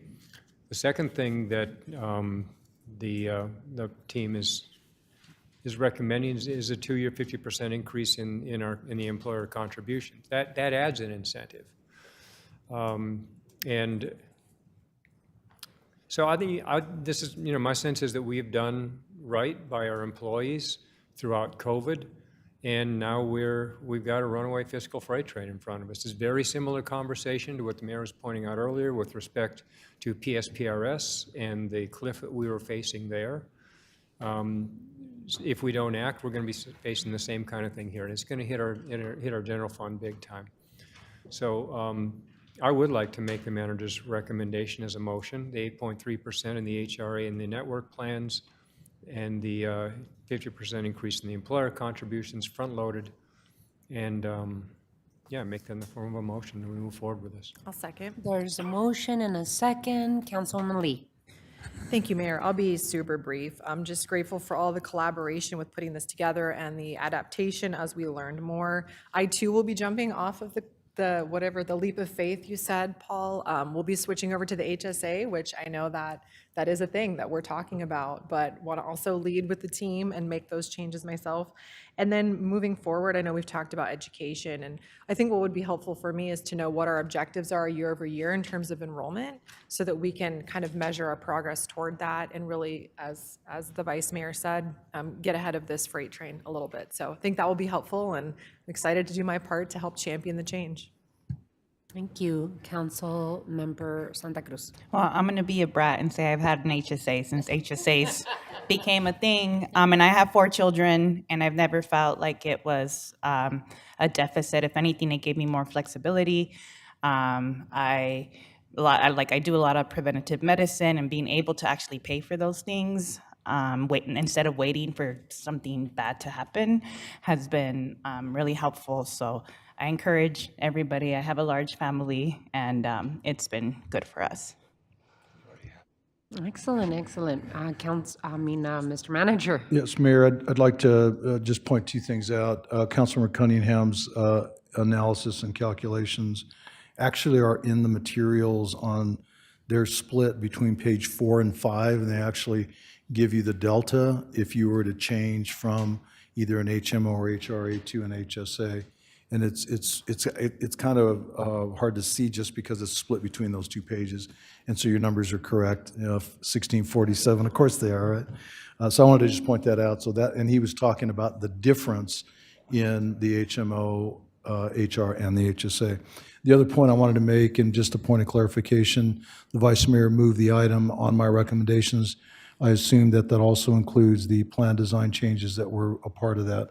So, okay, thank you. Thank you, Mayor. Yeah, so just to clarify, the motion on the table is the city manager's recommendation, which would be premium increases in the network and HRA plans of 8.3, plan design changes in copays and diabetes management, and temporarily increasing health savings and health reimbursement account contributions by 50% for the next 2 plan years, and then funding health savings account contributions in full at the beginning of the plan year, forming a health benefits committee to make cost-sharing recommendations for the coming fiscal year 24-25, and then moving the open enrollment period from May 8th through June 7th, and requiring all employees and retirees to enroll in a plan for the coming plan year. That is the motion on the floor. Councilman Lee? Quick clarification, does that also include the HSA option for retirees? And then start working on that for next year? For the FY 24-25, yes. Okay, just wanted to confirm. Alrighty. So all in favor of the motion, please signify by saying aye. Aye. Aye. Any opposed? Motion carries. Thank you all for your work on this. Really appreciate it.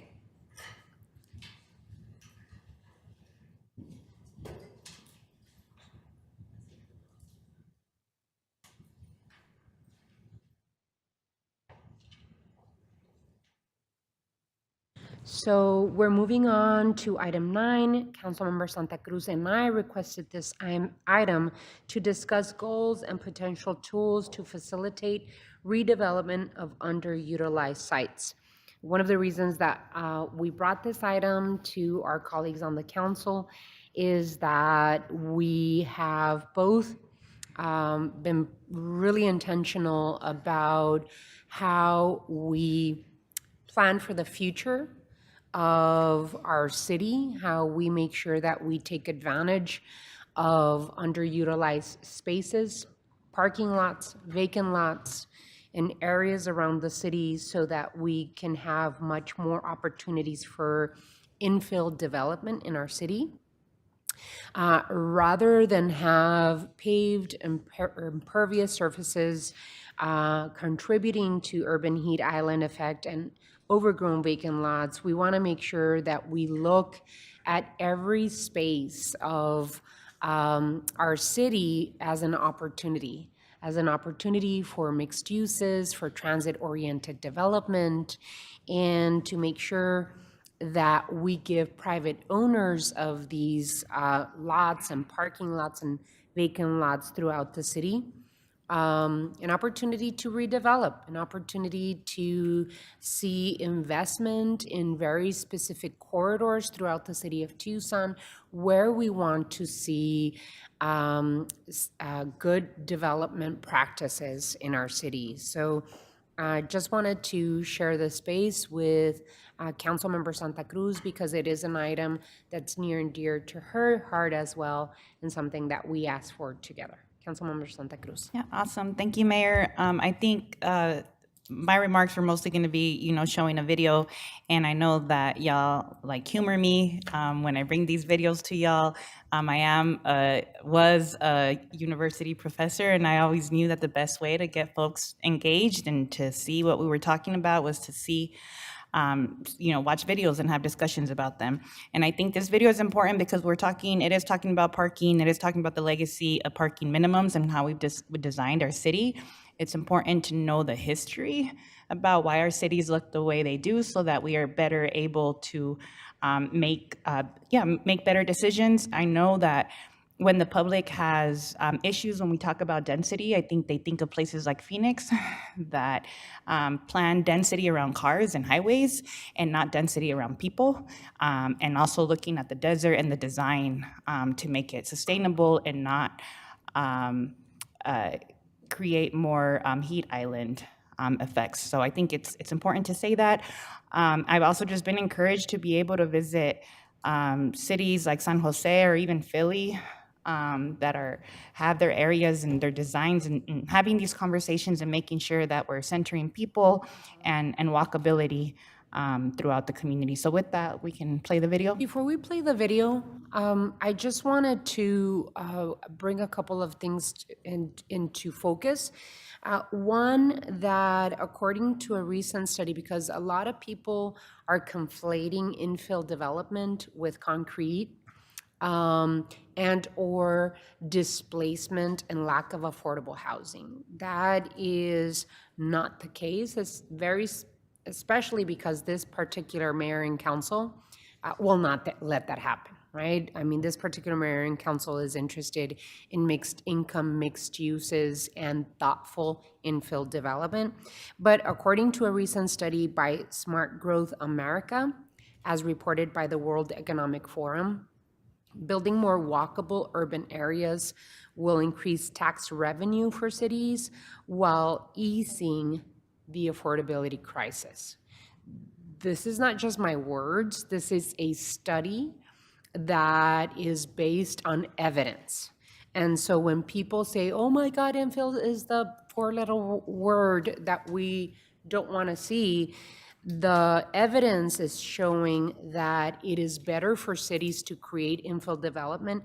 It creates more of a tax base, more tax revenue for our cities, and it eases the affordability issues that we are seeing not just here in Tucson and Arizona, but throughout the country. Just wanted to make sure that I attached that before the video. Thank you. We can play. And we've come up with a design that puts 12,000 people in one building.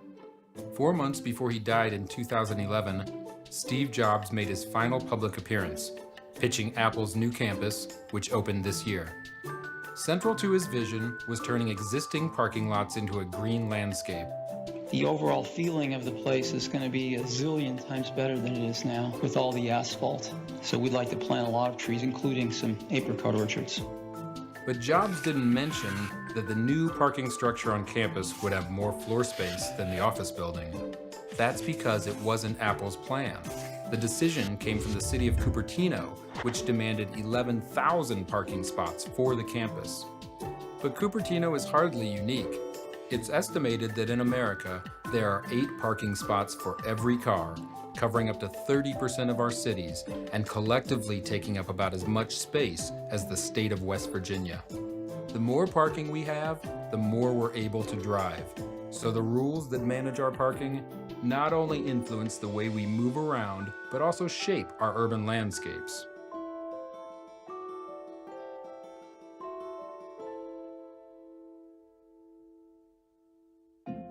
If you look at pictures of the American cities around 1920 and 1930, all of the curbs are just completely filled with parked cars. And they couldn't use prices to manage demand because the parking meter wasn't even invented until 1935. This is Donald Shoup, an urban planning professor at University of California, Los Angeles, whose specialty is parking. As cars filled cities in the early 20th century, 2 inventions came to dominate parking management throughout the United States.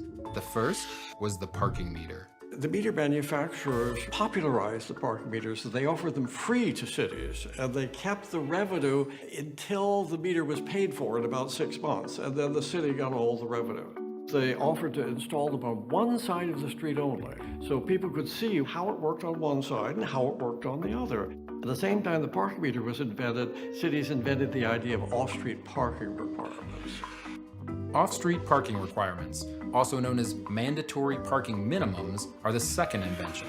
And though you may not be aware of them, most of the parking lots you're used to exist because of these rules in the background. Look at any place from the air, any suburban place from the air, you'll see an awful lot of land taken up for parking. And most people don't know why. It's our policy that we require our cities to be built with a lot of parking. With suburbanization after World War II, off-street parking requirements became popular with city governments. They forced developers to include parking for their new buildings, which created a huge supply of parking at no cost to the city. Off-street parking requirements really spread throughout the United States faster than almost any other urban planning invention. They arose partly because of the lack of management of on-street parking. If you can't manage the on-street parking properly, you need off-street parking requirements, or everybody will say, how did you let this building be built when there's not enough parking? A typical requirement looks like this. For every 1,000 square feet of new building, there has to be a set number of parking spots, which varies by land use. You have to have parking spaces per something. There could be a number of spaces per bassinet in a hospital, or per holes in a golf course, or per 1,000 gallons of water in a swimming pool. One of the oddest ones is for a funeral home, because that's sort of the parking spaces per what? An average parking spot requires about 330 square feet, which includes car storage and empty space, allowing the car to move in and out and for doors to open. That means if a policy requires 3 spots per 1,000 square feet, the parking lot needs to be the size of the building, and many parking requirements need more spots. A restaurant may need 10 spots per 1,000 square feet, making the parking lot over 3 times larger than the restaurant. Planners don't have any training in how to set them. There's really no way to say how much parking every building needs. So there's a pseudoscience that has grown up. It's like bloodletting, which was a major form of medical treatment for a couple thousand years. And they look just like parking requirements today. Building parking is expensive, especially when it involves a large construction project. We pay for the free parking that we demand in every role we have in life other than as a driver, as a taxpayer, as a resident, as a shopper. And just because you pay nothing at the parking lot at a grocery store doesn't mean the cost goes away. It's still there. It's just that the driver isn't paying for it. Developers who don't comply with parking requirements pay tens of thousands of dollars in fees for every spot that they don't include. A lot of times, these costs prohibit new development. This is some of the most valuable land on earth. Land is expensive for housing, but it's free for parking. And you wonder why we have a problem? Parking requirements often result in more parking space than building space, pushing buildings further apart from each other, making it harder to walk and encouraging more driving. Many of the dense cities that we love, like Paris or Washington, D.C., or Amsterdam or New York, wouldn't look like this with parking requirements. These arbitrary rules continue to shape the growth of our cities and increase traffic congestion. But the excessive amount of land dedicated to parking is able to be repurposed. We have a terrific opportunity to convert underused parking lots into housing where people want to live. The upside is that we have a lot of benefits to reap from changing our policies. Well, to boil an 800-page book down into 3 bullet points, I have 3 basic recommendations. Remove off-street parking requirements, charge the right price for on-street parking, by which I mean the lowest price the city can charge, and still have 1 or 2 open spaces on every block. So nobody can say there's a shortage of parking. In order to reach that price, you have to vary it by location and time of day. But once you've done that, make it politically popular and spend the revenue on public services on the metered streets. Well, I'm worn out. Thank you. Did you want to follow up? Yeah, with so I just, I think that this is a timely discussion that is consistent with our climate action and adaptation plan, because it helps create the conditions for mixed-use development and mixed-income housing for neighborhoods, as you stated before, Mayor. I know I mentioned before about visiting San Jose and being made aware of their YIGB ordinance, which stands Yes in God's Backyard, and allowing churches to build affordable housing on their extra land by removing barriers posed by local zoning restrictions on their parking lots. So when you brought this up, Mayor, wanting to not just talk about in the churches, but just more broadly with parking lots. Was super happy and thrilled to participate. And so I would like the city and our staff not just to look at tools to redevelop underutilized sites, but also to reimagine underutilized sites. And so just 2 thoughts that come into mind, and I know, this will be up for discussion, is I know other cities have implemented a vacancy tax, because sometimes developers will purchase empty lots and sit on them and wait for the price to go up before doing anything with them. And the other idea is looking at underutilized parking garages and see if there's a way that we can assign empty spaces to new housing construction that can help reduce the cost of new apartments, increase our housing stock and workforce and affordable housing, and improve walkability.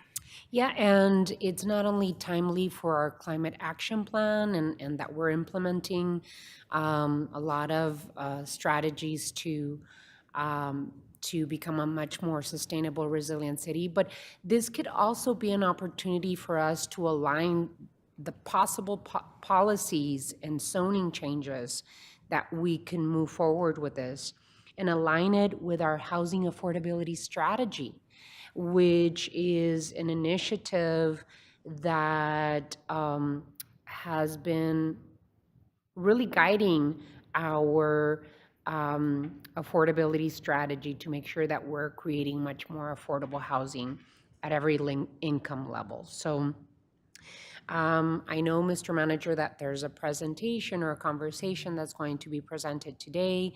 I don't know if you'd like to jump in or have others do so. Mayor, we can just save time and turn it right over to Corn Manning. Corn. Sure. Thank you, Mayor and members of the council. Thank you, Mayor and Councilmember Santa Cruz, for requesting this item to discuss updating development codes to facilitate redevelopment of underutilized sites. As mentioned, this is very timely and connected with some of the recent steps Mayor and Council have taken in terms of adopting the housing affordability strategy for Tucson, as well as the Tucson Resilient Together Climate Action and Adaptation Plan.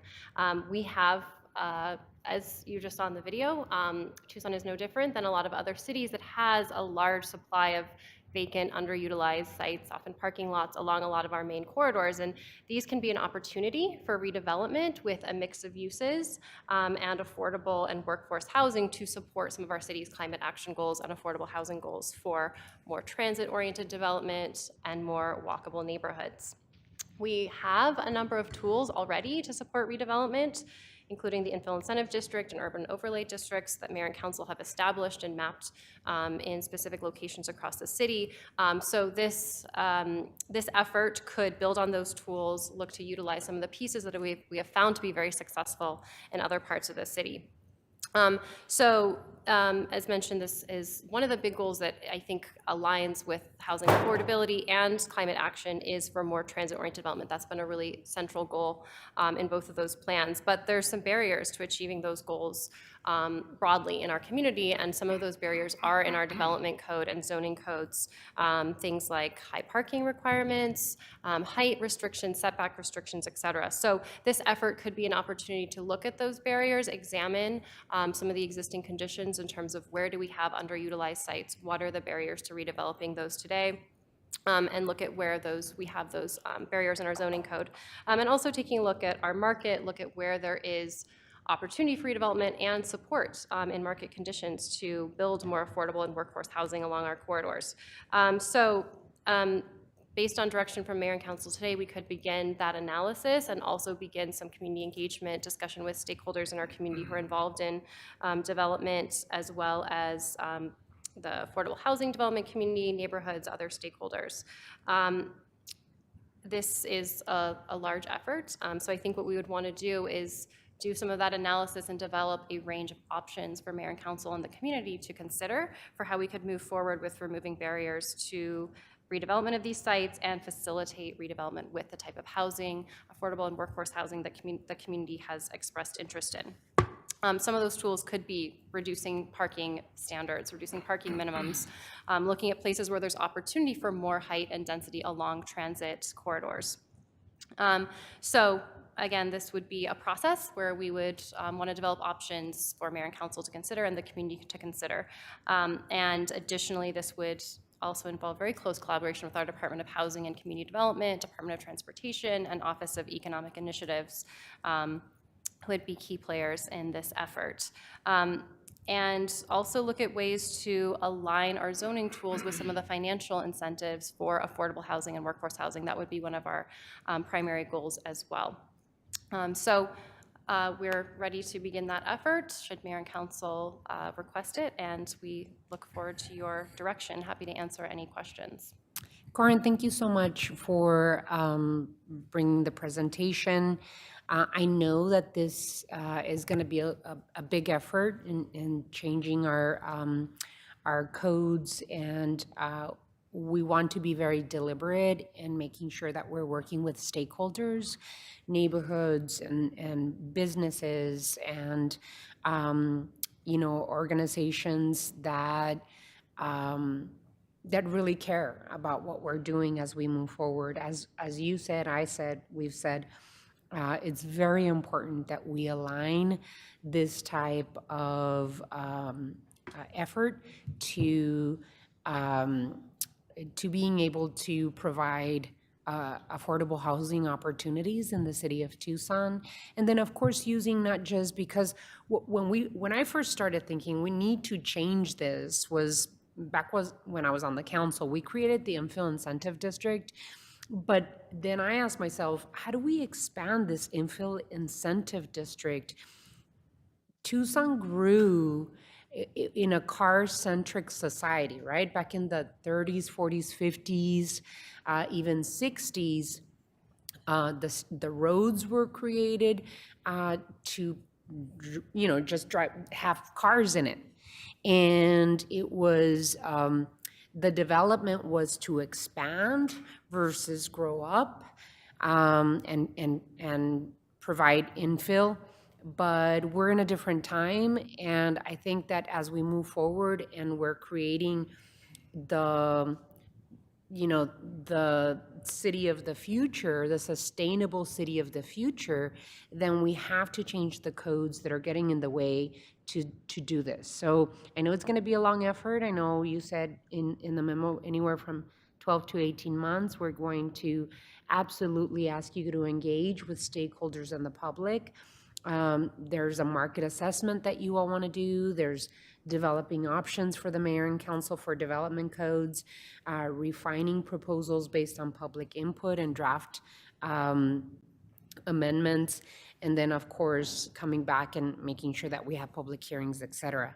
So what I would suggest my council colleagues do, and if I get a motion to do this, I would actually ask the council to move that we direct staff to evaluate options for code and plan updates that will expand options for creating more affordable and workforce housing units, and to report back to council in the September-October timeframe for recommended next steps. So moved. There's a motion. There's a motion and a second. Any further discussion?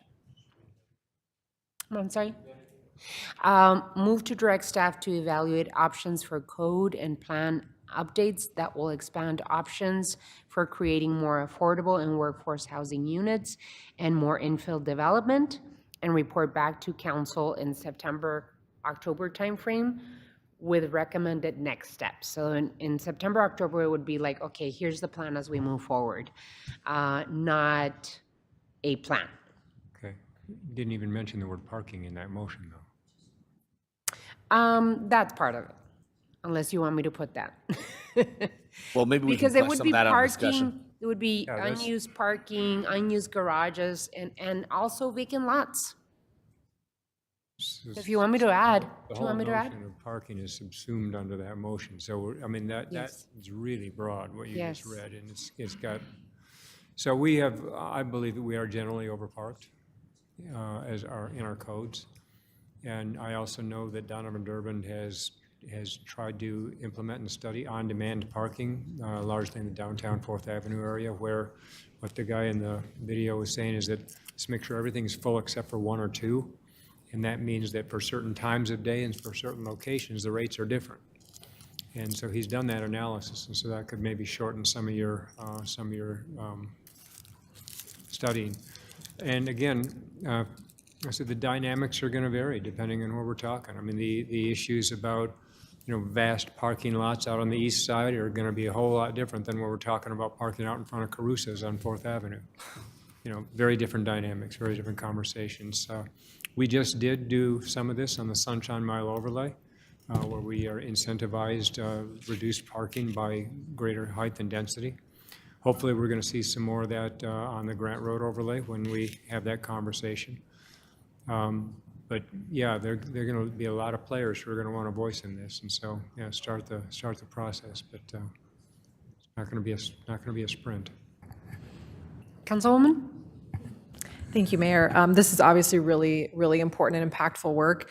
I do have to be that person and just ask, with the scope of what we're talking about, 12 to 18 months, and Corin, you mentioned collaboration with Housing, Department of Transportation and Mobility, multiple, department collaboration.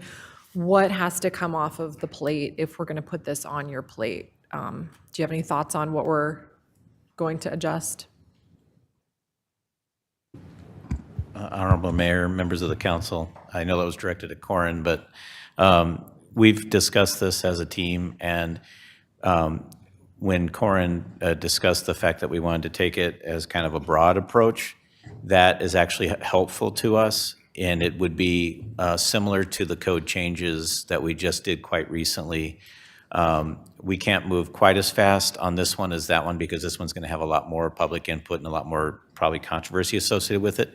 But whenever we can move many items together under one process, that's the kind of efficiency that allows us to bring things together in about a 12 or 18 month time frame. So I can say that this, based on where we are today, is achievable in the time frame as outlined. If y'all are comfortable with it, I am too. I just wanted to ask the question.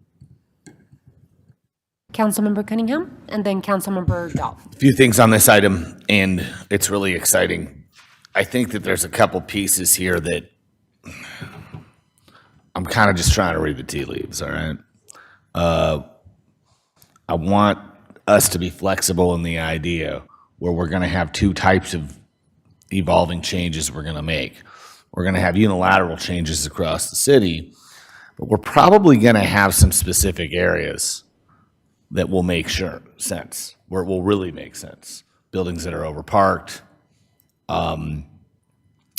places where we have multiple lots in succession that are underutilized, and we might want to look. I know that based on some people's past experiences, the word overlay zone is a bad word, but I actually disagree. I think some of the overlays that we did were really successful. And I think there are places on each corridor, even coming out east, where going a little more vertical and going a little more reliant on public transit, the opportunities there. And so we've got to be able to identify them, try to figure out, the proper setbacks and make it happen. And I think there's a couple places. In fact, my office is going to reach out to you anyway, Corin, for 2 other overlays we're working on, or districts. And so there's a third one that may fit this mold. So that's kind of how I'm thinking about this process, though we'll obviously have some unilateral changes and philosophical changes as well. Councilmember Dahl? Thank you, Mayor. And thank you, Councilmember Santa Cruz, for bringing this up to us, and I certainly support it. And I was pleased to hear both of you talk about the notion that we're not doing this to increase the heat island. We want to avoid that. We want to keep it cool and keep it green as we do it, cooler and as cool as we can possibly do. When there's for new development, when you're putting in parking places, they're expensive. And if they have to put in fewer parking places, money is saved. And perhaps some small portion of that money can be making those great parking places by planting trees next to them. I don't know why we don't require trees in every open parking lot on a north-south axis or lines, because if you look in any parking lot in the city, the first spaces that are taken up are the ones next to the trees. And we need 1 million of those trees, so let's put them in the parking lots. My second point, my last point, is we're going to be talking about the VANS program, and this has some elements of that, of neglected structures that need to be utilized better, is the same sort of concept, I think, and not just neglected structures. I'm getting more and more concerned about the vacancy rates. In my neighborhood, there are vacant homes that have been vacant for years. There are vacant small apartments that have been vacant for years, and that's just crazy with the huge need for housing.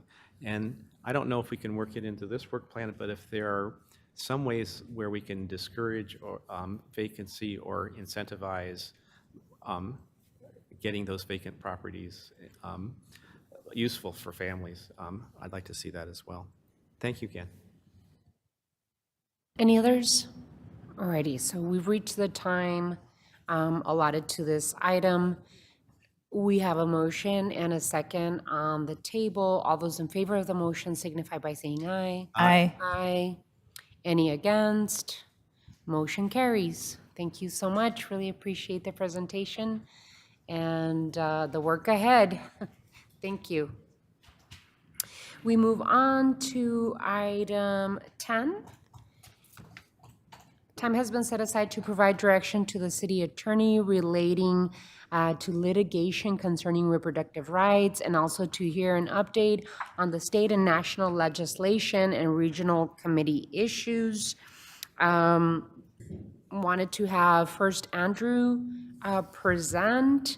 I really appreciate, Andrew, your all the work that you do for us, informing us and keeping the city of Tucson relevant in terms of how we stand on potential bills coming before the state legislature. I wanted to take just a couple of minutes today to provide some comments regarding a number of bills.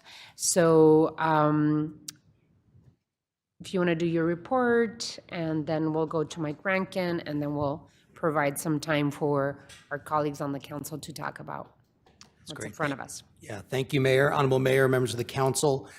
Real quick, today, by the way, is day 100 of the legislative session. That often is their goal for when they will be done. And in fact, they're not in session today, but that's not because they're done, unfortunately. They've adjourned for the week.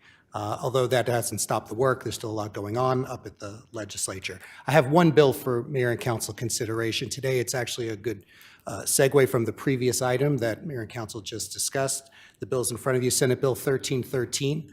This is a bill that would preempt the ability of cities to include in your general plans any transportation or land use plans that might reduce system capacity for motor vehicles only. There's some other provisions, similar provisions in this bill as well. The League of Cities and many cities across the state oppose the bill. I recommend opposition.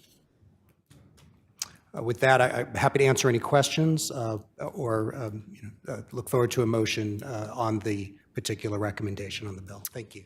Alrighty, so is there a motion to oppose So moved. this bill? Second. Motion and a second. And all those in favor of the position? Yeah, absolutely. Do we vote first, or do we? There's an opportunity for discussion if you want to talk about this particular bill. No, I think, so we all know this past Sunday was Ciclovia, and I was riding up Congress, and city manager, we're gonna have to do something about this. I was riding up Congress, going east on the Shero, and I had a truck follow me for a good bit, and then try and intimidate me to get off the road. And then decided to have a word with me and stop traffic for a while about why I needed to not be on the road. Wow. So I think just I get the kinds of like attitude that and the kind of interactions that are unsafe for people walking or biking, especially in our downtown, is bad, for our neighborhood, community and fabric.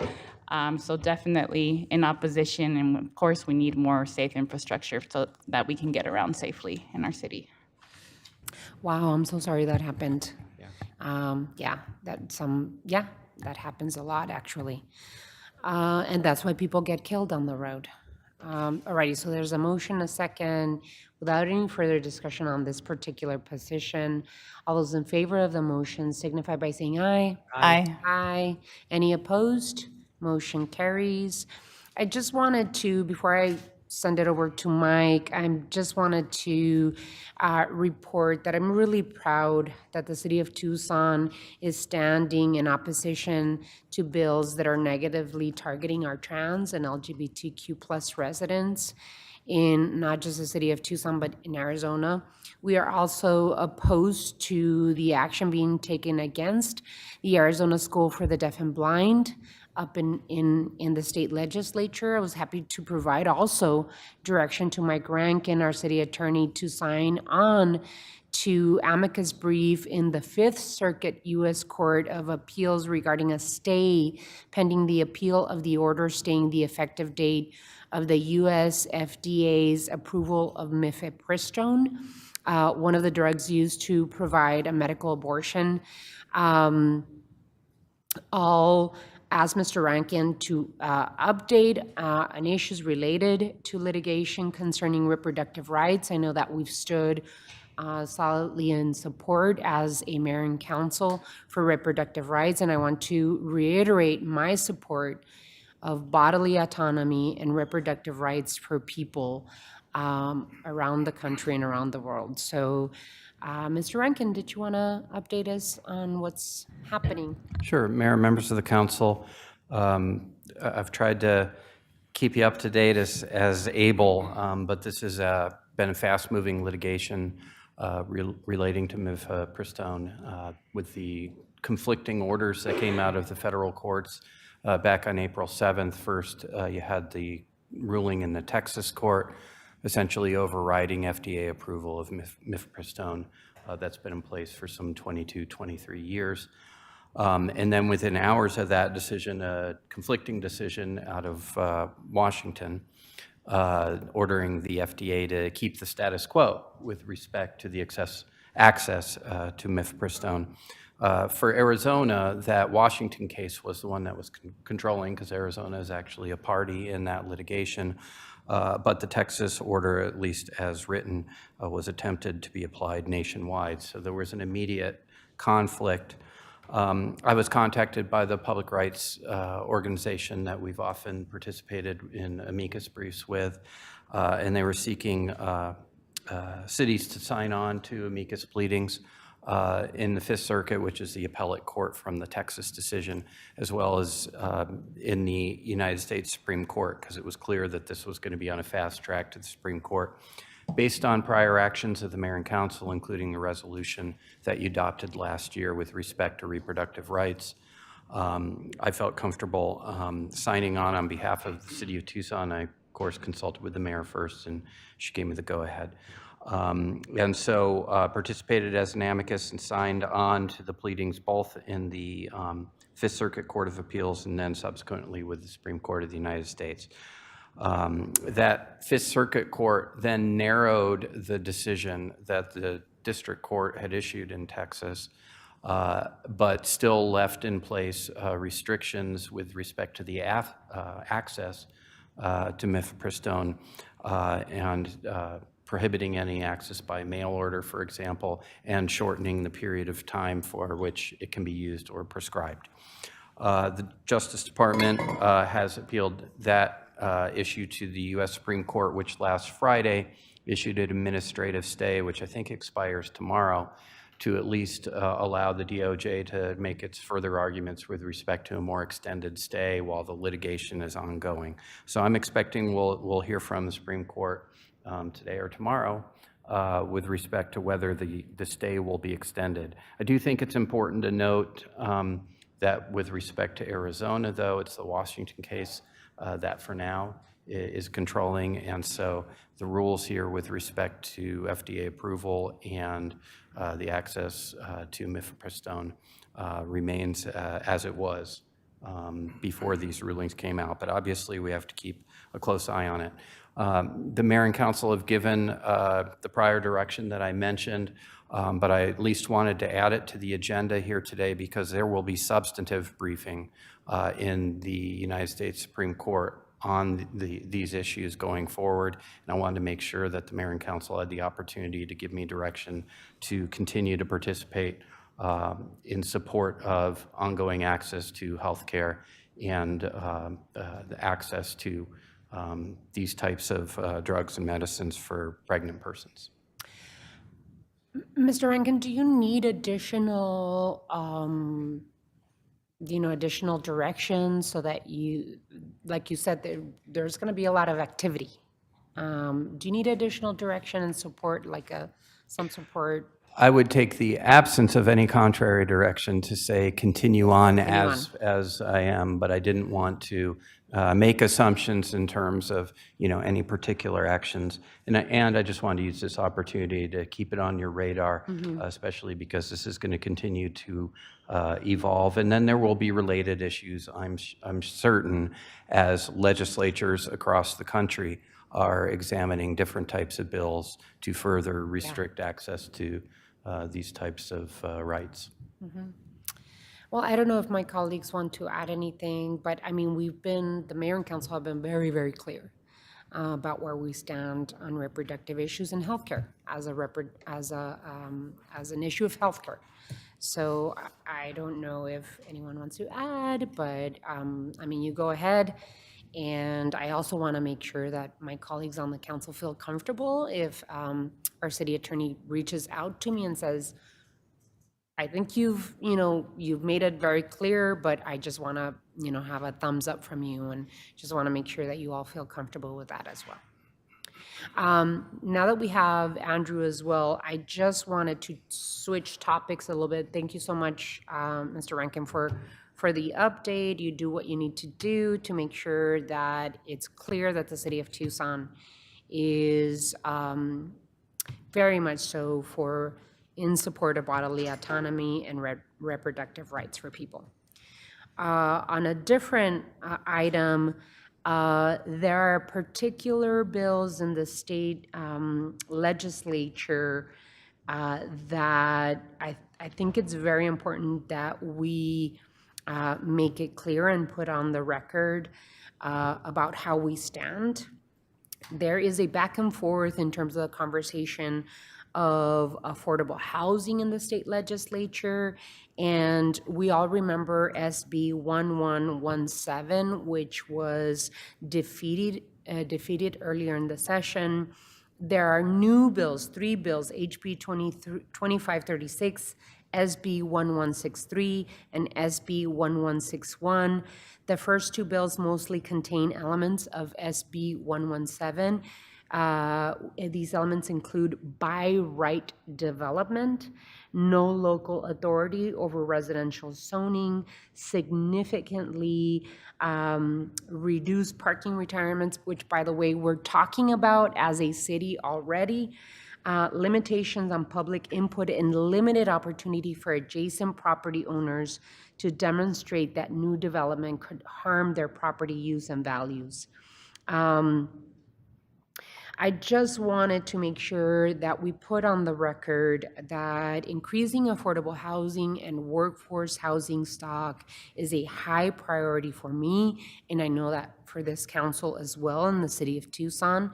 This topic is highlighting a critical need in our state, and we thank Representative Ortiz that is leading on these 3 bills, and other legislators who are championing change. We absolutely must produce more affordable housing, particularly in locations where we have transit and near transit. Our issue as the city of Tucson is not with the intent of the legislation. We understand that affordable housing is the intent of the legislation. What we are opposing is, and we're doing it in writing because I think we've given this direction before, that they have undesirable consequences for our community and for other towns throughout Arizona. Tucson has led in the types of strategies that this bill is encouraging, to be honest with you. But we're doing so in a way that brings the community along and that really involves engaging our community. And we're doing it in the way that is appropriate for Tucson. What is appropriate for Tucson might not be appropriate for Summerton, Arizona, might not be appropriate for Flagstaff or Prescott. Every town and every city in this state should have the ability to control their zoning codes according to the needs of their community. So a number of concerns I want to make sure that I put on the record include my concerns that these pieces of legislation undermine our local control, period.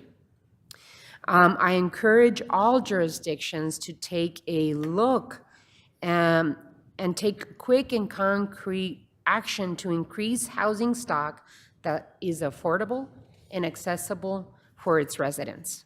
The city of Tucson just passed a Tucson Resilient Together plan, our climate action and adaptation plan, and we're in the process of a Plan Tucson update. Plan Tucson update will include strategies for where we should develop and where we should conserve land and preserve historic resources. Design standards are important. Tucson's unique character and diverse neighborhoods are part of what make people want to live here. All residents should have access to beauty, good design, trees to mitigate the urban heat island effect, and climate-friendly landscaping. Environments where people want to walk or bike. It's possible to add density without creating cookie-cutter tenements. This legislation would make cookie-cutter tenements too easy to build. Similarly, our historic structures help to make our community whole. We can build contemporary, well-designed, affordable housing while also protecting historic architecture and preserving historic districts. Community voices are important. Loss of community voice has a bad history. Urban renewal here in the 60s in the city of Tucson. Although in Tucson, urban renewal is associated with replacement of one of our barrios with Tucson Convention Center, in other cities, it was the replacement of well-functioning, working-class neighborhoods with large-scale, high-density, public affordable housing. And it was unsuccessful, and it didn't look good, and it didn't help anyone. Tucson is taking clear and concrete action. We have adopted a housing affordability strategy for Tucson that guides us in creating housing stock at every income level. We have created zoning overlays that will encourage additional density along our corridors, including affordable housing development incentives. Just today, we gave direction to city staff to come back with zoning and plan changes to allow development on underutilized parking lots, vacant buildings, and empty lots. We are reducing barriers to infill. We have legalized ADUs and taken action to reduce the costs and barriers to construction at our one-year review. Working with the City of Tucson IDA to create funding opportunities like the Essential Workers Mortgage Assistance Fund. We are updating major streets and routes plans, which will open up even more development opportunities. Our high-capacity transit corridors will also include incentives for building affordable housing, creating a Housing First program that is currently operating 4 emergency transitional shelters in Tucson. And then, of course, creating our city's nonprofit development arm so that we don't have to wait on developers to build affordable housing in our community. All this to say, and make sure that it is on the record, that the 3 bills that are potentially going to be put in front of both House and Senate, HB 2536, SB 1163, and SB 1161, take away local control. Even if the intention is to build affordable housing, it is the wrong way to do it. What I would like to invite our state legislators that are worried about affordable housing is that they do what they can do to expand investment in the Arizona State Affordable Housing Trust Fund, to untie our hands as cities so that we can build mixed use, mixed income housing in cities and towns that choose to move in that direction. So I don't know, Andrew, if we need to take an opposition against these bills. We've been very clear that we will oppose any bills coming from the state legislature that attack local control. And so I don't know where they are and what direction you need for these bills. So, Honorable Mayor, members of the council has already taken positions opposed to these 3 bills. But what's great about your comments is that there is still a lot of heated discussion around these bills. And it's important for us to articulate to the legislature, and in particular to our Tucson area legislators, why we're opposed to these bills. And so there's no need for any action today or additional action on these bills, but those comments that make it clear that preemption is not necessary for us to be able to move forward expeditiously and successfully on affordable housing here in Tucson is really helpful. So thank you very much. Another program that I would beg the state legislators to fund is the low-income housing tax credit, which the city of Tucson does not receive enough funding for. It has been very Maricopa County centric, that program, and so it has not allowed for the city of Tucson to bring in the funds necessary to build low-income housing. The city of Tucson received its first ever low-income housing tax credit, and we're building the Milagro on Oracle. And so if we are given the opportunity from the state and state legislators that want cities to create more affordability, then they should expand the funding for the Housing Trust Fund and include more funding for low-income housing tax credits for the city of Tucson. I don't know if any of my colleagues want to say anything about these concerns. Yeah, I mean, no, quickly, thank you, Mayor. You said everything I wanted to address, and I think the only other thing I would add is for them to untie our hands when it comes to limitations on areas like rent control. that would go a long way. And inclusionary housing. Vice Mayor? Yeah, I don't know if Mike Rankin, you're going to know about this, but there was recently an article in the Republic about LIHTC approved projects being truncated by about 50% by a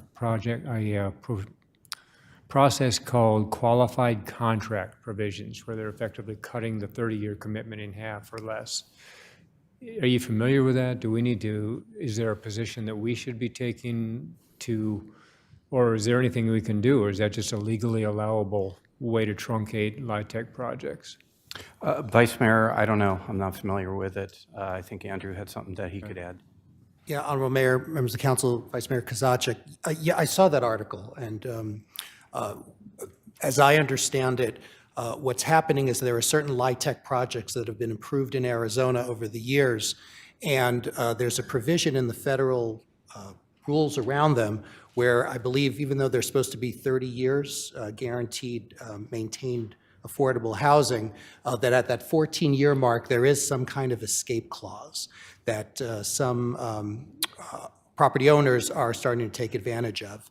Now, in the article, it describes that there was some action by the Arizona Department of Housing back in 2010 that made that much more difficult to do in Arizona for projects post-2010. But there are some examples of projects pre-2010, including one featured in the article in Marana, of all places, where it was affordable housing, and now a new owner has taken over and is starting to let the tenants know that their rent's going to go up, I think in some cases as much as 100%.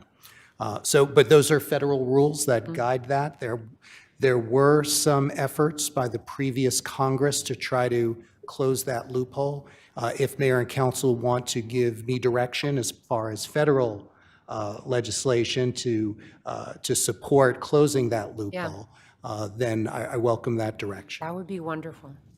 So I'm going to send the article to Mike Rankin, who can then send it out to everybody without me violating open meetings. Yeah, and I think, Vice Mayor, thank you so much for bringing that up, and I think that it's implicit that we'd like for you to make sure that loophole is talked about with our congressional delegation, and that they do help us close that loophole. The other thing that I wanted to show you all was that the by right bills regarding zoning would affect areas that are half-mile surrounding our transit systems, and that they would not take under consideration any historic preservation zones. So, or neighborhood input. And so they're very dangerous. And we want density, but we want to make sure that we're creating it along with our community. With that, thank you, Andrew. Really appreciate your presentation. We're moving on to item 10, which is a discussion of regular agenda. Does anyone have any items to remove from the consent agenda or discuss regarding regular agenda? Mayor, I Mr. do have Ortega? one item with your indulgence. What I thought I'd do, since we have a little bit of time, I've asked Chief Kazmar to stick around. So during call to the audience last meeting, there were two particular issues that I thought needed follow-up. One of them was on the records and our inability to get records requests done timely. You saw some email chatter on that during the week. But the other was also the condition of the alleys within the community and some of the issues around that. So we've got a little bit of a report. I will caution you, this is not a discussion item, but I do want to give you a quick update, and that'll save us a little time for this evening. So with your indulgence, I'd like to pass it over to Tim Tomier to give a quick update on the alley situation. Tim?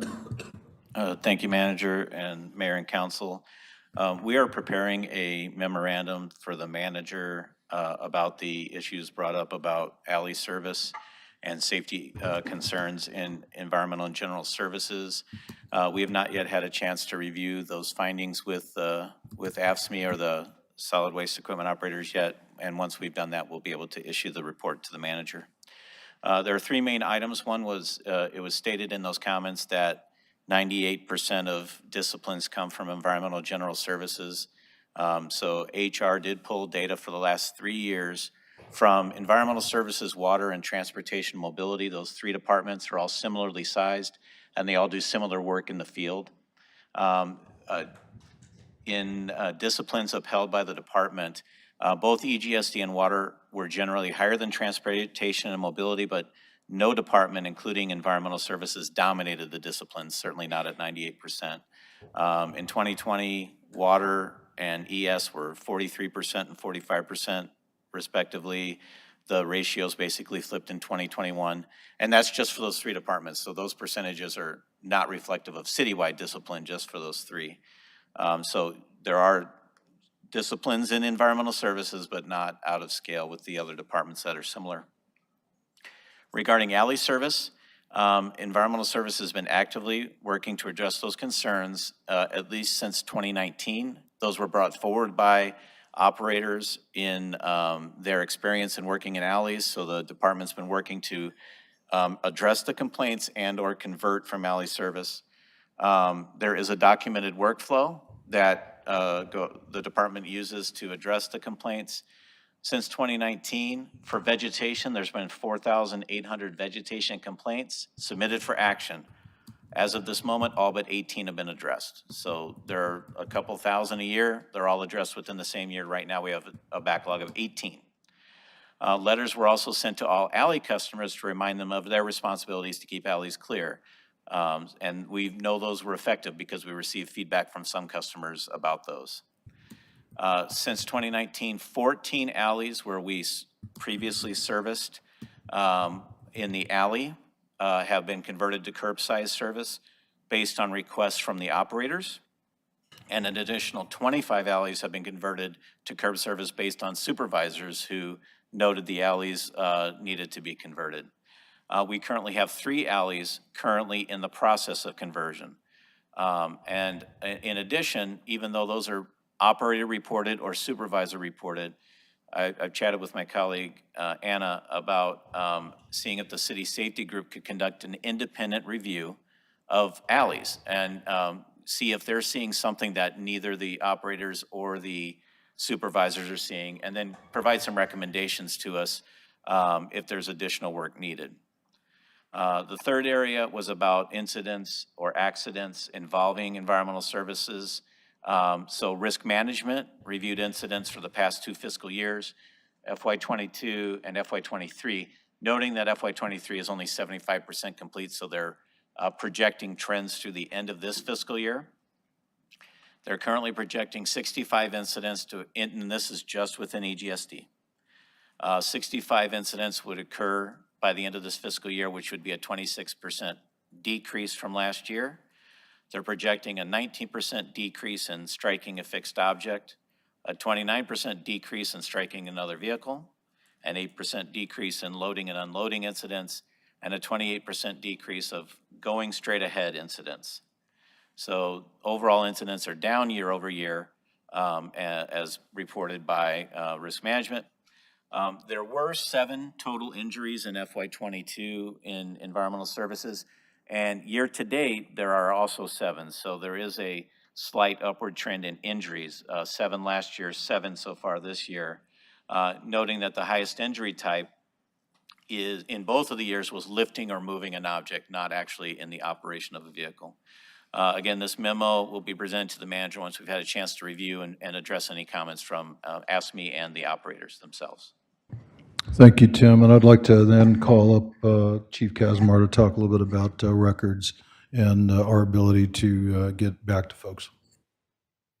Mr. City Manager, Honorable Mayor, members of the council, thank you for the opportunity to just provide a quick update.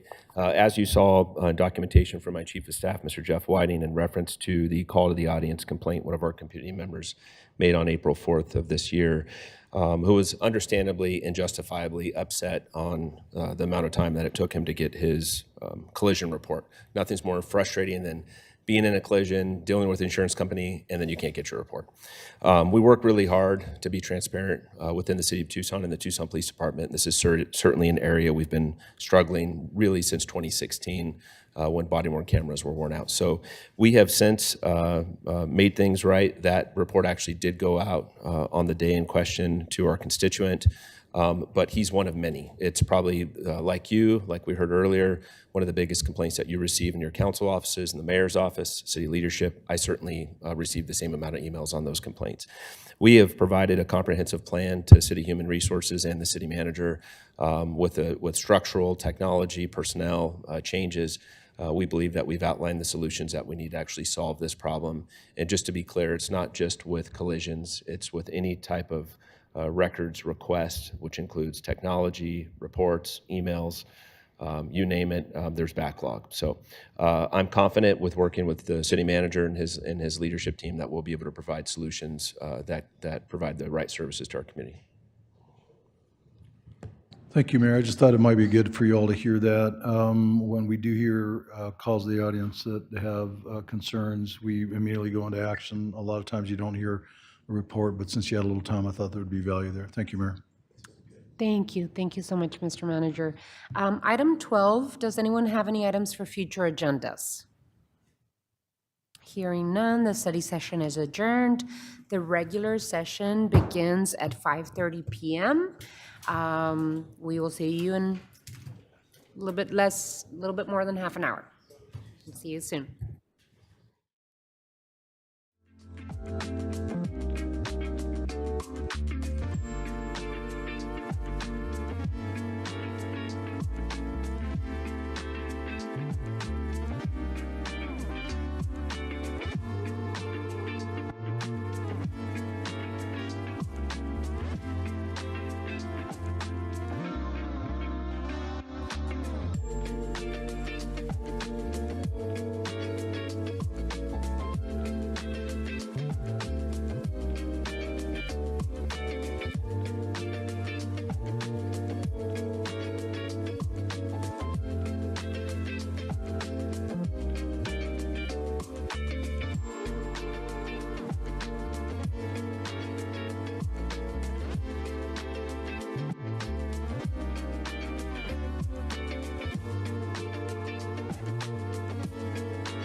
Santa Cruz.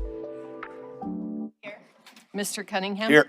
Mr. Dahl. Here. Mrs. Lee. Here. Mr. Fimbres. Absent excused. Absent. Absent excused. Mr. Kozaczek. Here. Mayor Romero. Here. Item 2. Invocation, Pledge of Allegiance, and appointments to boards, committees, and commissions. The invocation will be given by Maricruz Gonzalez Mendez, City Clerk's office. After the invocation, I ask that you remain standing for the Pledge of Allegiance.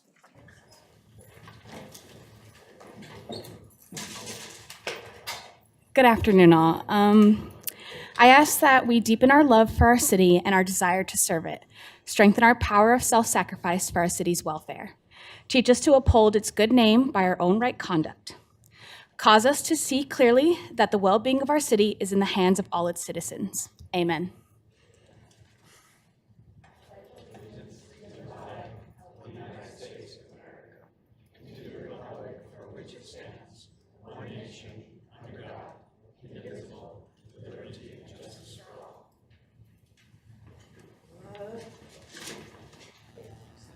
Item 2C, I have 2 proclamations to read into the record tonight. The first is to proclaim April Fair Housing Month. Here to accept the proclamation are Ernesto Portillo, Housing and Community Development, Jay Young with the Southwest Fair Housing Council, and Jason Jervich, University of Arizona and member of the MRC Advisory Committee. And we also have a proclamation for National Small Business Week. Here to accept the proclamation is Francisca Villegas from the Office of Economic Initiatives, and she has some visitors with us that just recently graduated from a training program that the City of Tucson put together for them. So the first one will be with Ernesto Portillo and April Fair Housing Month. I'll be right down.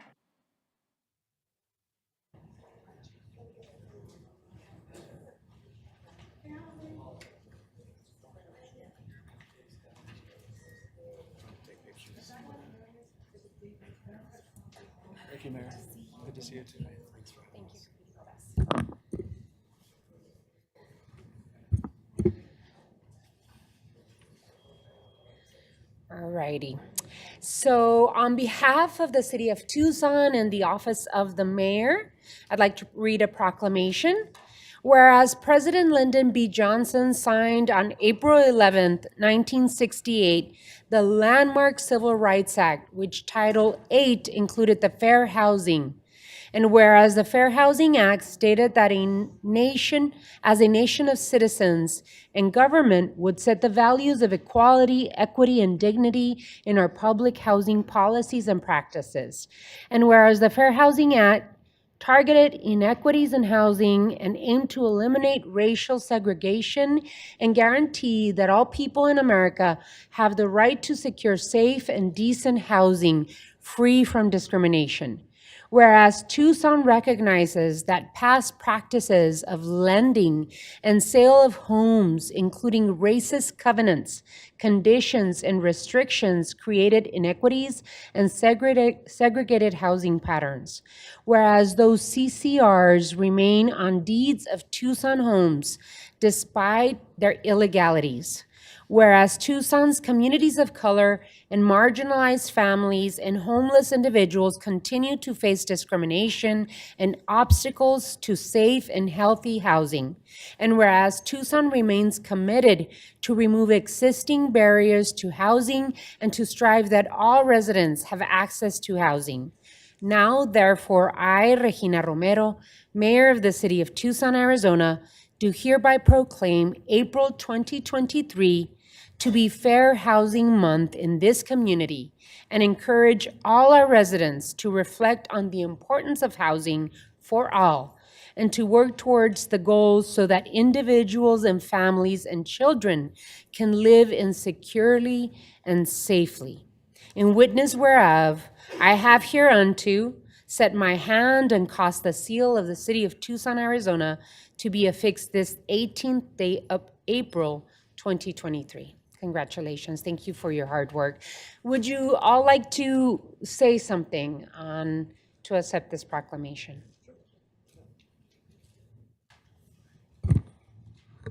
Thank you, Mayor and Council, for proclaiming April as Fair Housing Month.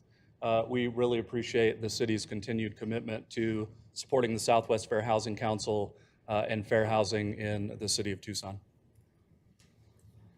Thanks to you, Mayor, as well as the council as well, for all of your support with the Mapping Racist Covenants project, which tells the story of racist covenants in the city of Tucson that were issued between 1912 and 1968. The city's been an incredible partner, along with our community partners, to be able to tell that story. So thank you. Well, congratulations, and thank you for all you do.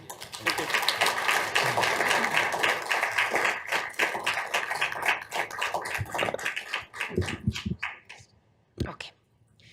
And our second proclamation is declaring National Small Business Week. And here to accept the proclamation is Francisca Villegas from the Office of Economic Initiatives. Francisca, did you want to invite all of our business owners? Would you like to read who's here? We have BK Tacos, Cariela and Benny Galaz. If you want to join us up Please here, join please. us. Grand Beauty Salon and Barber, Amanda Valdez. Leon's Housekeeping, Judith. Gentleman's Barbershop,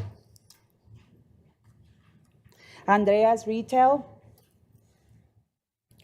Frozen Delights,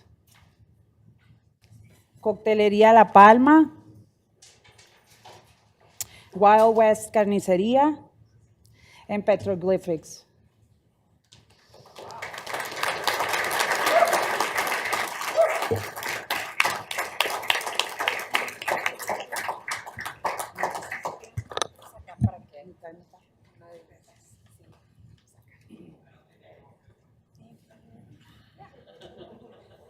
Alrighty. I'm so proud of our Economic Initiatives Office. Before I start with the proclamation, I just wanted to say how proud I am of our Economic Initiatives team for their incredible work. The city of Tucson had never had a small business office. And for the first time ever, we hired our small business program director, Francisca Villegas. And in that small time, I think we hired you in 21. In the small time, she's been able to put these incredible programs together for our small businesses in the community. And all of you have been part of this, and I hope that all of the training and advice and time invested from all of you, that it has really been good for your business and inspirational for all of you.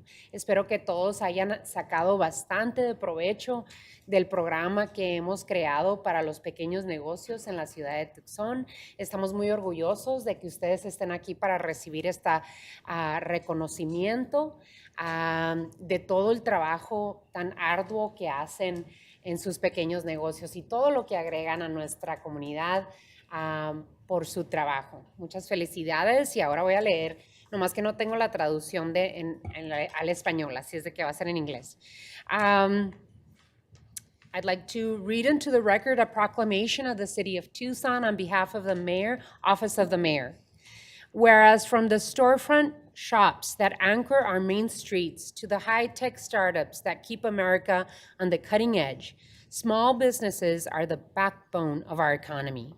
And whereas this country's 33.5 million small businesses create nearly 2 out of 3 jobs in our economy.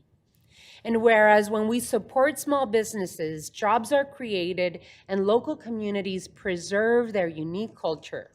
And whereas last year, the City of Tucson's Office of Economic Initiatives welcomed new bilingual business navigators to expand small business assistance services. And whereas from January 2022 to the present, the City of Tucson's Business Navigator team has helped small business owners apply for more than $1.3 million in loans and grants. And whereas the Business Navigator team provided nearly 500 hours of technical assistance to local small businesses from January 2022 to the present in areas including website development, marketing, and graphic design. And whereas from January 2022 to the present, the Business Navigator team conducted over 1,300 hours of training and workshops, including how to start a small business, digital marketing, financial planning, and more. And now, therefore, I, Regina Romero, Mayor of the City of Tucson, Arizona, do hereby proclaim April 30th to May 6th of 2023 to be National Small Business Week in this community, and encourage all of our residents to support small businesses. In witness whereof, I have hereunto set my hand and caused the seal of the City of Tucson, Arizona, to be affixed this 18th day of April 2023. Congratulations. Muchas felicidades.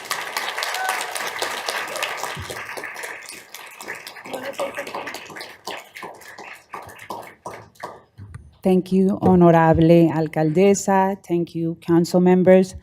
I do want to say how proud I am of, first of all, I don't do this alone. Where's my team? Narda, Giselle, Nicole, they're here. So I want to thank them for all their hard work and dedication. I am grateful to represent our community of small business owners that contribute so much to the economy. They also bring the unique sazon to our city. I'm very grateful for that. I have the privilege of witnessing all the talent that is homegrown here in Tucson, and proving that, look around us, look at all the small businesses. Finally, I am thankful for the trust and responsibility placed on us by the city, because you're trusting us that we can do the work, and we're very grateful for that. Estoy agradecida de representar a nuestra comunidad de empresarios. Me emociona mucho poder hacer y contribuir a sus negocios. Gracias por la confianza que depositan en mí. Ustedes son el sabor único y hacen grande a Tucson, así que muchas gracias. Estoy muy orgullosa de ustedes.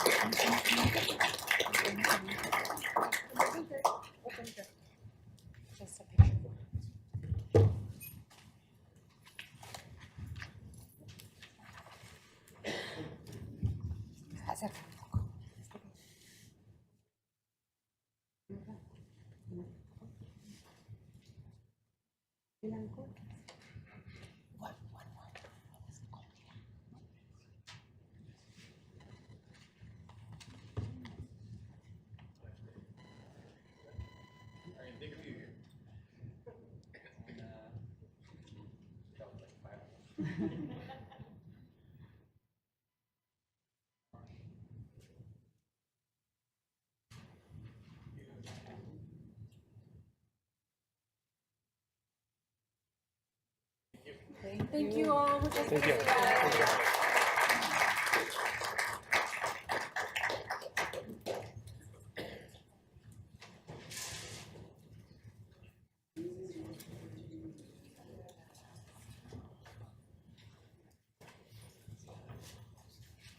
Item 2D, Appointments to boards, committees, and commissions. City Manager's Communication Number 108 dated April 18th is received into and made part of the record.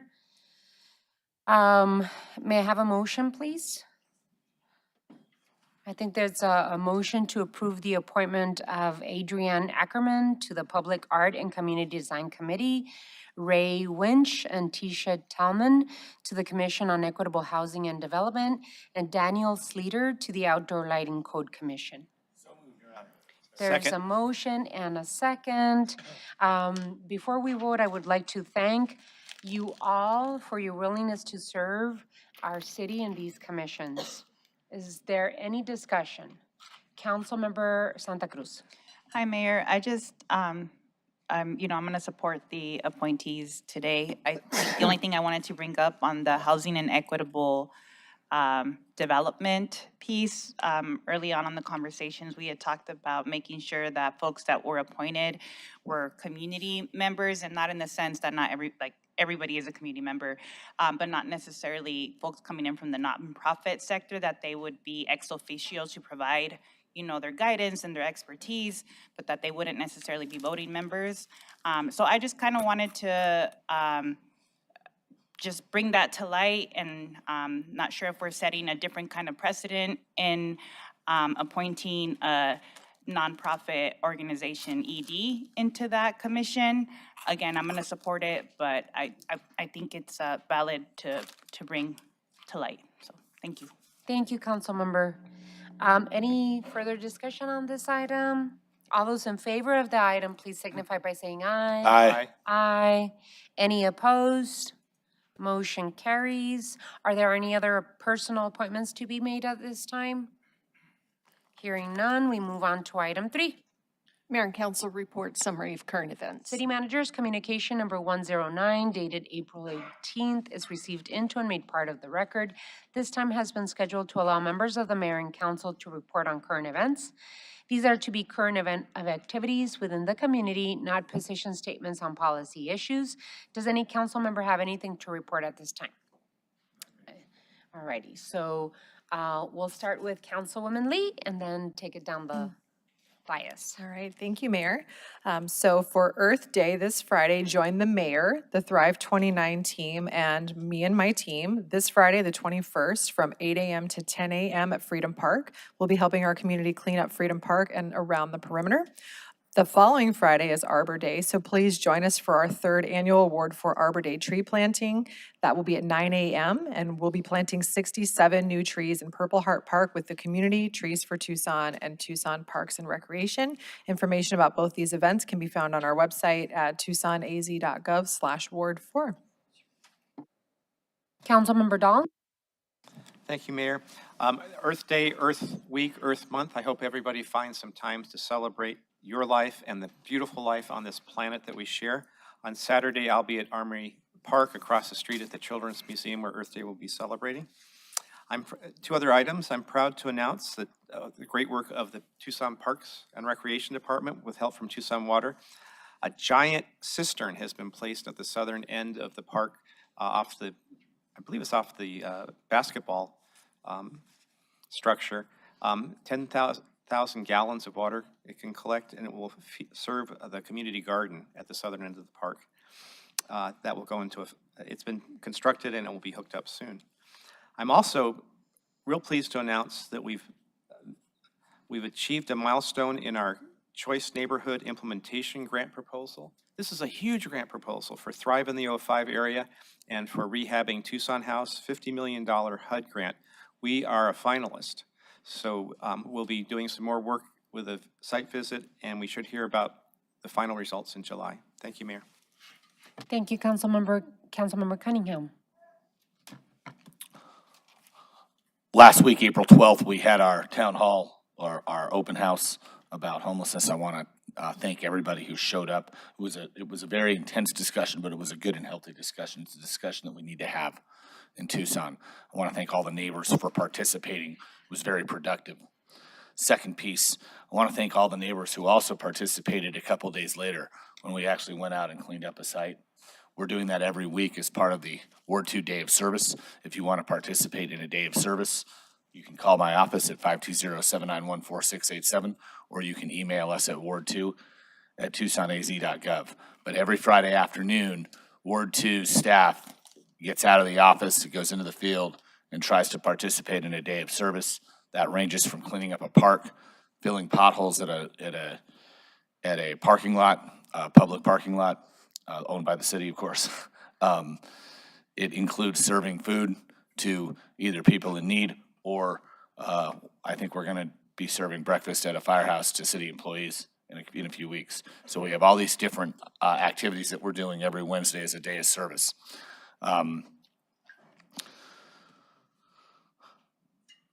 Finally, I'd like to announce that we are having an event in mid-May with details to come for the visioning process of 7830 East Broadway. We are going to move the Ward 2 office to that location. It is an empty center.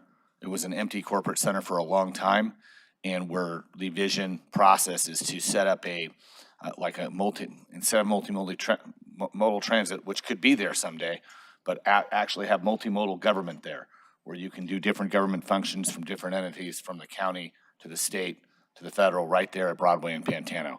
So I hope details to come on that event, but I'm really looking forward to it. Thank you. Thank you, Councilmember. Councilmember Santa Cruz. All right, so April is a very busy month for us at the Ward 1 office. So coming up on the first Monday and third Wednesday of the month, we have Bike Check 1-3 to provide free minor bike repairs, including tune-ups, installation of parts, and repairing flats. Our next event is tomorrow night on Wednesday, April 19th from 5:30 to 7 p.m. at the Ward 1 office at 940 West Alameda Street. On Thursday, April 20th at 9 a.m., join us to celebrate the groundbreaking of Lamar Park. The park is slated to be one of the newest city parks in Rose neighborhood. The Sonoran Institute is organizing the Santa Cruz River Research Days, a 2-day hybrid in-person, virtual, bilingual, and free event taking place on April 20th through the 21st at the Pima County College Desert Vista campus. On Thursday, I'll be giving the keynote address titled Tributaries of a Dynamic City to speak about how a city can flow with an intentional approach to urban planning and design that centers density, biking and walkability, transit-oriented development, green spaces, and conservation. We'll also be having our Earth Day cleanup on Saturday, April 22nd from 8 a.m. to 10 a.m. Our office is participating in a cleanup with Barrio Kroger Lane. Favor Celestial and the Watershed Management Group will be meeting at 879 West 20th Street and then cleaning a wash that runs through the neighborhood. And then we're moving on to West Side Stories. For the past 2 years, Borderlands Theater has been interviewing Chicana elders to document stories about growing up in the West Side neighborhoods like Menlo Park, Barrio Hollywood, and Barrio Sobaco to put together West Side Stories. We're inviting the community to bring their chair or blanket to enjoy this beautiful play in a picnic style with lots of activities for people of all ages. The play will take place from Thursday, April 21st to Sunday, April 23rd. And from Thursday, April 27th to Sunday, April 30th at Bonita Park at 20 North Bonita Avenue. The pre-show activities start at 6 and the play starts at 8 p.m. Finally, on Saturday, April 29th from 10 a.m. to 1 p.m., we will be having our Dia de la Niñez, our second annual event at the El Pueblo Park. Here in Tucson, I remember as a child growing up, at the El Pueblo Center, at El Rio Center, and being part of the celebrations of children around this date. And so I'm happy to bring this, help support and bringing this event back to our parks and recreation centers. So it's an occasion to celebrate the children of all ages in our community. The event creates a fun, activity-filled outdoor space where families can play, eat, and laugh with the little ones in their lives at no expense. Last year, we had over 300 people in our community attend the first Dia de la Niñez event to enjoy jumping castles, free food, music, activities, and more. So you are all invited. And I will take my personal privilege to do my announcements now, and very similar to what my colleagues have said. April is Earth Month, and we are honoring the earth in multiple ways and in multiple wards. Tomorrow, I will have the honor of opening the Tree Resource Education and Ecology Center, or the Tree Center at Los Reales Sustainability Campus. The center will allow us to house and grow trees for the Tucson Million Trees Initiative and will serve as a learning space for seed collection, propagation, and tree growing techniques. I have invited all my colleagues on the council, and I hope that you all can join us there. It'll be fun.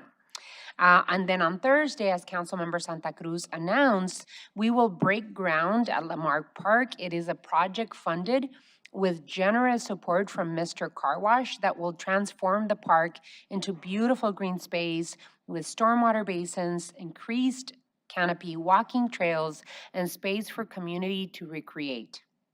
On Friday, as Councilwoman Lee mentioned, we'll be at Freedom Park cleaning and beautifying the space with community members. I invite all members of the public to join us at 8:15.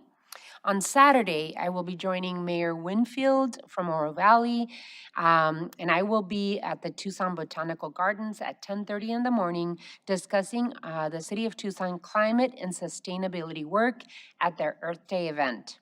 And lastly, I want to encourage Tucsonans to sign up for the Wildland Challenge for Water Conservation.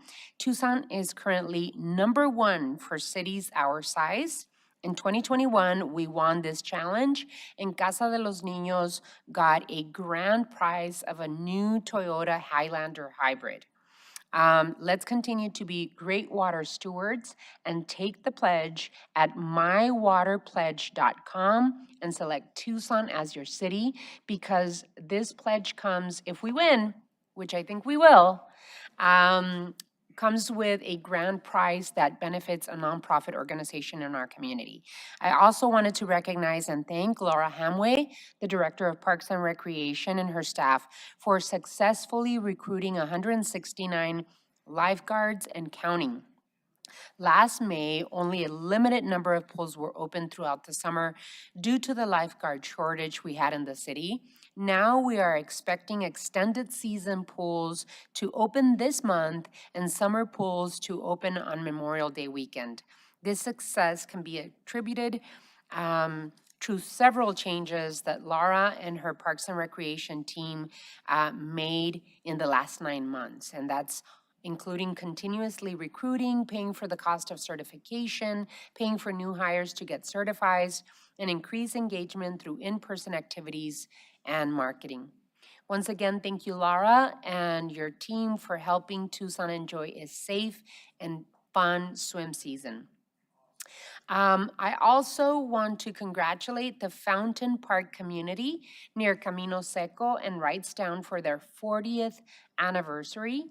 Thank you for creating a beautiful community and for honoring Earth Day by organizing a tree planting event at Evelyn Park this upcoming Saturday. Thank you all for listening to our community events. It's a fun part of mayor and council meeting. And so with that, I'll give the floor in item 4 to the city manager's report on current events. Ms. Clerk, you're requested to read item 4. City Manager's Report, Summary of Current Events. Thank you, Mayor, members of the council. Just a couple things. Ballots to be mailed this week. Tucson City Clerk's office, Suzanne's office, will begin mailing ballots on Wednesday, which is tomorrow, to all registered voters in the city of Tucson for a May 16 special election. That's Proposition 412, which is the question about the new franchise agreement for DEP. So the choice is yours. Voter publicity pamphlets have been mailed to households and can be found at TucsonAZ.gov/clerks/elections. So that's important. Also wanted to let you know that we are partnering. You saw it during the study session where we are very closely tied to folks that over at the county and really trying to work hard to show that partnership. So we have a joint job fair that's coming up. That will be, actually was this morning and will continue. And so wanted to make sure that people know that they can help us with that. Both of us are struggling with certain roles, finance, HR, et cetera. And so we're partnering to try to fill some of those positions. That's all, Mayor. Thank you. Thank you, Mr. Manager. Item 5. Liquor license applications report from City Manager. City Manager's communication number 107 dated April 18th is received into and made part of the record. Ms. Clerk, please read the liquor license agenda. Your Honor, on this evening's agenda, we have 5 requests for new licenses and 8 special event requests. 1 special event application, 5C6, Southern Arizona AIDS Foundation withdrew their application. All others are in compliance with city requirements except for item 5B4, Famous Sam's in Ward 5. That item will be considered separately. So an appropriate motion would be to forward items 5B1 through 3 and 5 and 5C1 through 5, 7, and 8 to the State Liquor Board with a recommendation of approval. So moved. There is a motion. Second. There's a motion and a second. Any further discussion? All those in favor, please indicate by saying aye. Aye. Aye. Any against? Motion carries. let's consider the Famous Sam's application, which is considered separately, and I believe that Vice Mayor wants to lead on this item. Yeah, is the representative here from Famous Sam's? Yes, he's here. Yeah, come on up, please. So this is a little bit of a challenging one, the taller mic, sir. All right. We are being asked to change the series from a restaurant to a bar, Series 12 to a Series 6. Nobody has any problem at all with the nature of the business, with the way it's operated or any of that, and so our hands are constrained by the state law and by the zoning regulations. And so take a couple of minutes and sort of make your pitch, and then I'll kind of respond to that. Thank you very much. I appreciate it. My name is Mark Rude, by the way. I'm the owner there. I bought the property about 24 years ago, and we have operated with the restaurant license number 12 all along. Never had a problem. Till the last 2 or 3 years, and I'm not complaining, but a lot of growth, Marketplace and up and down Campbell, lots of more restaurants came in. So we're not serving more alcohol. We're serving less food. So we have to keep a 40% minimum of food sales, because the liquor department checks that every single year. And we used to, for years and years and years, we'd be 50%, 50%, nothing to even worry about. The last few years, it's gone down a little bit. The last 2 years, it's settled in, but it's like 40.1%, and last year was 40.1%. So barely over, just it's no room for comfort, So my goal is to get a number 6 license in there, which I understand the problem with it, but nothing will change. We'll operate just as we have for 24 years. Nothing will change. And all I need is just some breathing room, that if we would slip under 40% down to 39 point something, the liquor department doesn't take that nicely, and I'd have a problem. And I'd have to have a miracle to make it work, but I just don't think I can, because there's so much competition around us that we're doing our best, but I would just hate to have the liquor department come down and take my license and I lock it up and leave. So we want to keep you there. Okay, I appreciate that. We want you to succeed. We love the business that you're operating. You've been there for a quarter century, all the above. As I understand it, the challenge is that a Series 6 bar license is not allowed in a C1 zoning area. So that's in your zone C1. So we can't up here simply declare we're going to rezone your property, boom, done, you're happy, walk out of here a happy camper. We can't do that from the dais. There are processes that you can go through in order to achieve that, but we can't just unilaterally do it. We can send a message to the state liquor board that we do not want to recommend denial. We want to just give a neutral recommendation and have the rest of that process move itself forward. And so let me turn to the city attorney and say, given all of that, what would your recommendation be? Vice Mayor, I appreciate your comments. I think moving it forward with a no recommendation is an appropriate action by the mayor and council, given what Mr. Rudy's already explained about the nature of the request. That will allow the liquor application to move forward. The state liquor board can act on it, but at the same time, it keeps the zoning compliance piece in place, such that regardless of whether the applicant is successful in getting the Series 6 license or not, the business will still have to remain compliant with the zoning. So they couldn't abandon their food sales or their restaurant operations, even if they got the bar liquor license. So I think that would allow everything to move forward. So I would move that the council advance a neutral recommendation to the liquor board for the liquor license, and then I would invite you to reach out to our office, and while you continue to reach out to Richard Fimbers' office, and we'll help you navigate the rest of the zoning process kind of on a parallel path. And Vice Mayor, also what we could do is refer him to our small business program to help him in whatever way we can with our small business program within the Economic Initiatives Office. So I would really want to make sure that we're helping you grow and thrive. If I could make a statement that I owned the one at Grant and Silverbell for many years, about 15 or 17 years, and I recently sold it and closed it. That's where I have that number 6 license that I want to transfer. That's in C1 zoning. They got an exception, and it was before I bought it when it was already there. So I'm saying a little over 20 years ago, somehow they got some exemption, probably from the city, because that is city limits, and the liquor department. So I have a little bit of hope that there might be a way to thread this out and make it work. I hope. And we'll explore that with you. The State Liquor Board is not the one who would give an exemption to city zoning policies, though. So we'll explore that. And it could be the fact that it was 20 years ago and things have changed. But we're happy to walk you through that process. I'd really appreciate it. There is a motion on the floor. Is there a second? Yes, Your Honor. I'm going to second it and make one quick comment. And that is that, so I used to work right down the street. So if anybody's ever been into the famous Sam's on Irvington and Campbell, it's got a lot of folks go in there from the school district, from the people that work there. So it's a good place, and I think it's good that we're helping them.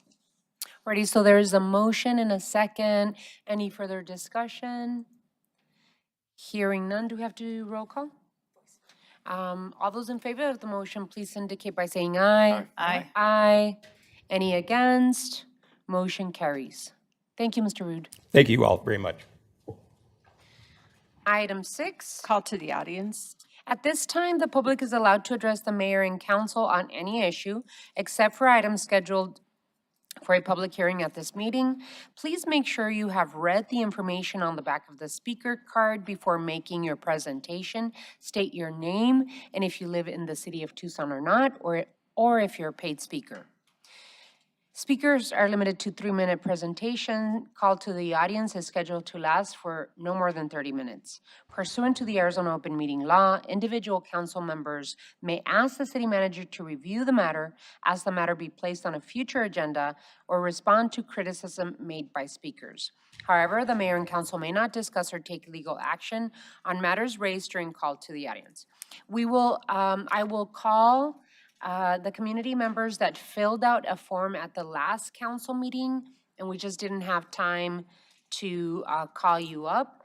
And then we will go over the community members that have submitted their blue card to speak today. So Elizabeth Casey, I believe there's a friend that will read the statement on her behalf. Yeah, Elizabeth Casey asked me to read this letter on behalf of the Florence Project. This letter was written by Myra Alvarado, the managing social worker for the Adult Integrated Social Services Program at the Florence Immigration and Refugee Rights Project. She writes, "Our organization provides free legal and social services to thousands of migrants detained and released in Arizona who are in legal immigration proceedings. I am writing today in support of keeping public transportation fare-free in Tucson, as this would be highly beneficial and necessary for the clients that we represent. At the Florence Project, we believe in holistic services for the variety of clients that we work with that rely on public transportation to access the services they need, including ours. We work with unaccompanied minors living in Arizona. We work with adults with physical and mental disabilities. We work with families with young children and newborns and other vulnerable immigrants. Our clients use public transportation to come to our office, to meet with their attorneys and social workers, to go to their immigration court hearings, and to access other services like Literacy Connects, El Rio, and other clinics that provide basic support. Our clients are a vulnerable population that does not speak English and are often without legal status. While fighting their immigration cases, they face many hurdles that make mobility even more difficult. Many of our clients with physical and mental disabilities cannot qualify for Sunvan or the reduced fare programs. Many of our adult clients do not yet qualify for their employment authorization documentation, so they cannot earn money to pay for public transportation. Many are making important and stressful decisions every day as to what to spend their limited money on. Our clients who are minors may be at risk if they are forced to walk in an unfamiliar city to access their legal and social service providers and attend their court hearings. While we have in the past been able to provide some bus passes or Uber or Lyft rides, this is unsustainable, as many of our clients' cases can last years. Several people are still unable to work due to status or disabilities during those years. Free, fair public transportation is vital for our clients, and we believe the only way to ensure equity and justice for our immigrant neighbors. Thank you for considering keeping public transportation attainable and equitable to our community by keeping it fare-free. Thank you. Thank you. Ruth Ann Grumbling. Ruth Ann Grumbling.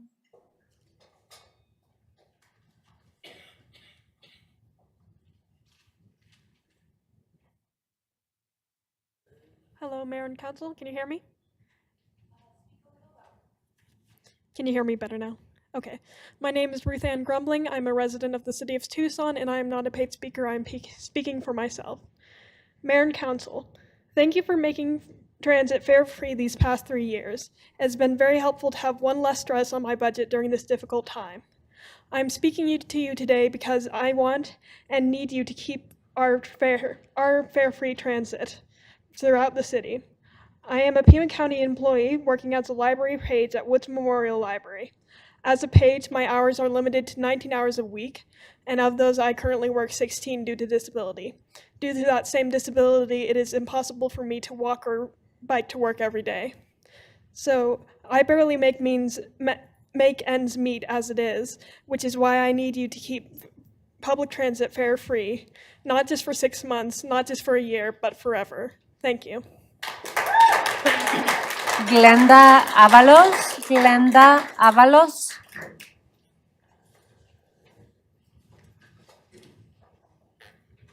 Buenas noches. My name is Glenda Avalos. I live in Pima County, and I've served the Tucson and South Tucson communities in different capacity for the past 18 years.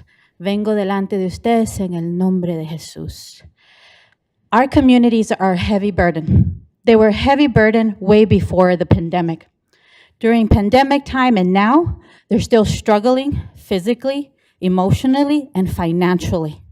On top of all of that, we're now going to add to their load with rent increases, water increases, and soon to come TP increases. A lot of that assistance doesn't come quick enough. We see a lot of utilities shut down and a lot of evictions take place. I'm part of the Casa Maria team. We see and feel the weight of those heavy burdens on our community. On Friday, I met Ms. Wilson. She was directed to us. 82 years old, Ms. Wilson, has spent the last 2 days, so Wednesday and Thursday, opening her fridge to see that there was no food in it.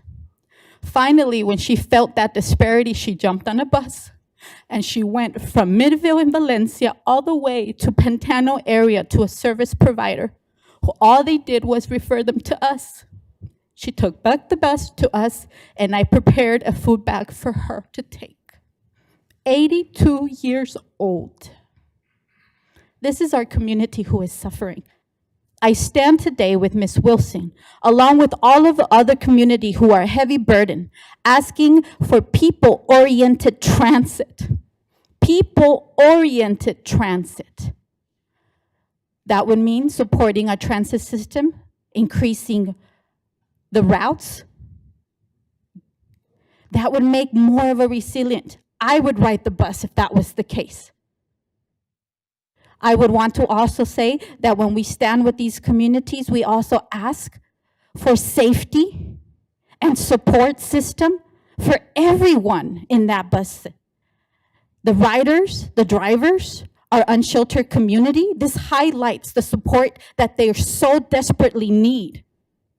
With all that said, we need to support our bus system, making it people-oriented transit, supporting our drivers, supporting our bus riders, supporting our unsheltered community with the services that they need, along with keeping it all zero bus fares. Thank you. Mary, I didn't have a nice last name. Jean Lucasco, I believe it is. Jean Lucasco. Thank you, Mayor. I'm Gene Lucasco. I'm a Tucson resident.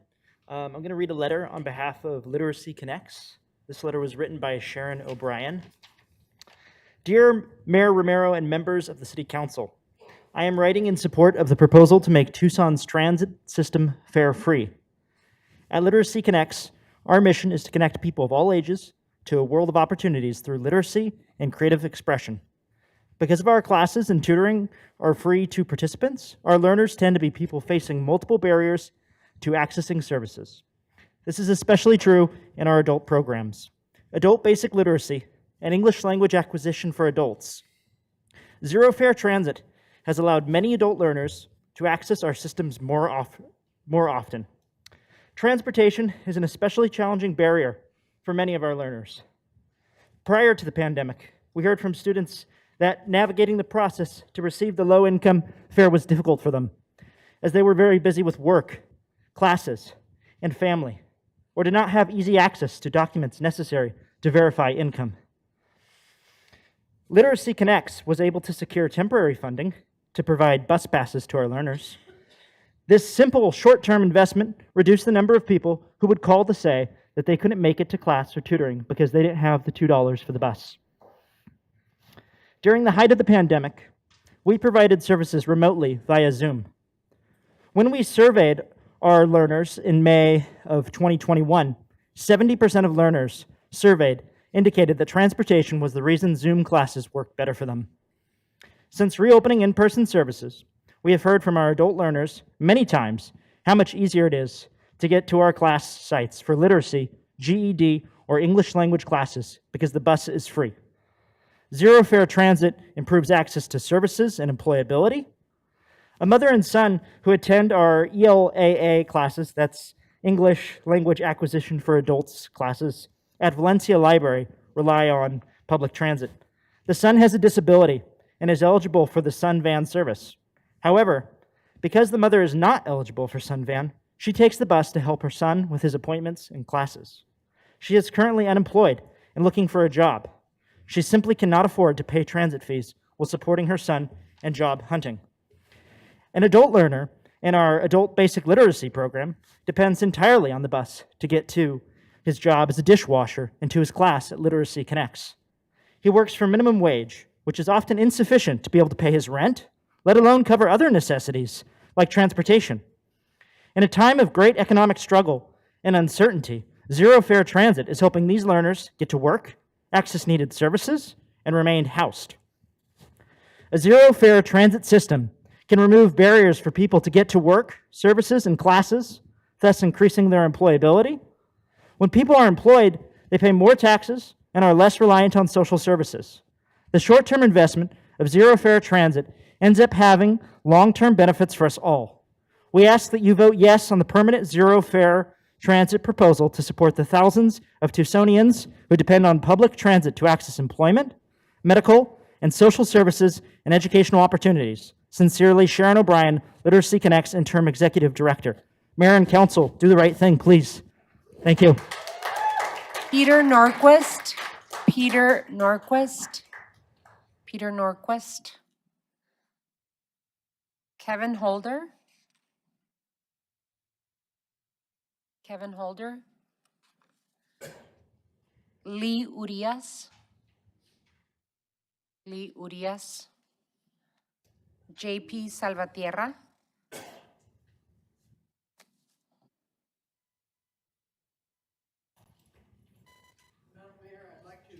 Ask your indulgence.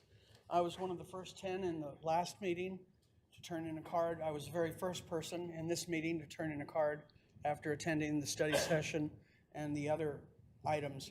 I have a small one paper sheet I'd like to pass to council. And if you allow me, it may be just over 3 minutes, but I'll be No, succinct. you're Jonathan constrained at the Salvatierra. 3. Go for it. I'm Jonathan Salvatierra. I'm a native Tucsonan, and I'm speaking on my own behalf.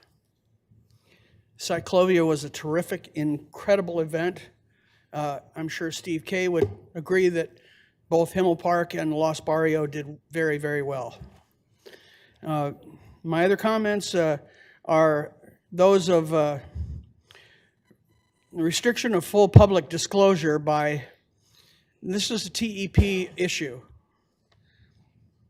forcing a TEP's monopoly energy contract upon the public before and during an election cycle when 3 city councilmen's positions are stifled, advancing critical reproof of more prudent contractual options, while a 4th city councilman in Ward 5 has been absent with leave by Madam Mayor over the last 2 months or more on medical.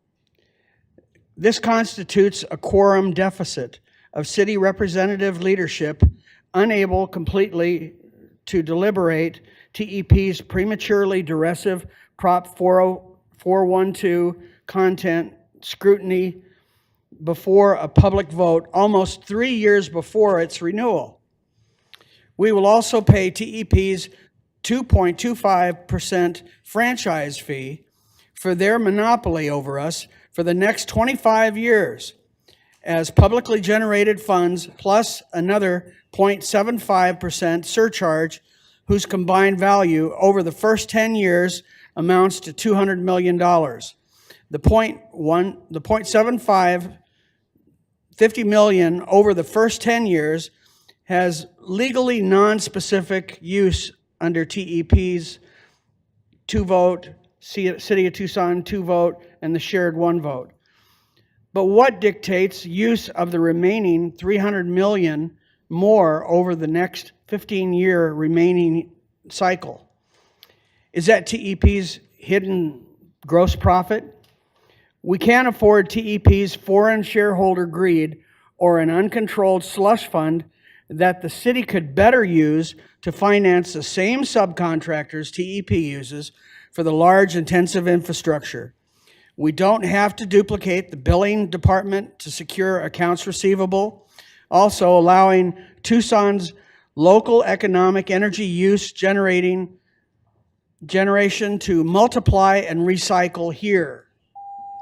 But best of all, Tucson's energy tech future is unbridled. Mr. Salvatierra, please come to a conclusion. Thank you, I will. We, the public, get only glimpses of paraphrased synopsis of the wholly new double extension of the previous service contract that has no local cost adjustment inflation index to protect residential and business utilities over recurring economic recessions. Fossil fuels, Mr. Salvatierra, combustion. please come to a conclusion. You It's allowed been me an 3 extra minutes. minute or so? No, I will not. I There's a have long list of 6 people- minutes and I have another 3 there minutes. are a long list of people that are waiting to I'm be aware of called. that, and maybe that system needs to change. No, those Okay. are the rules. Okay. Please come to a conclusion. All right. While owned by a foreign parent entity, TEP's allegiance to foreign shareholders' profits restricts pass-through technology savings to consumers, making our infrastructure needs more of a trivial nuisance than a priority. This further depresses our local independent economic recovery by diverting a majority Mr. of gross Salvatierra, I revenues think you need to come to a conclusion. from the recycle. If you're This is reading it. from this This letter, is the you've last given 3 us this words. letter, sir. From recycling locally here in Tucson, saving us money. Thank you. Robert Royce.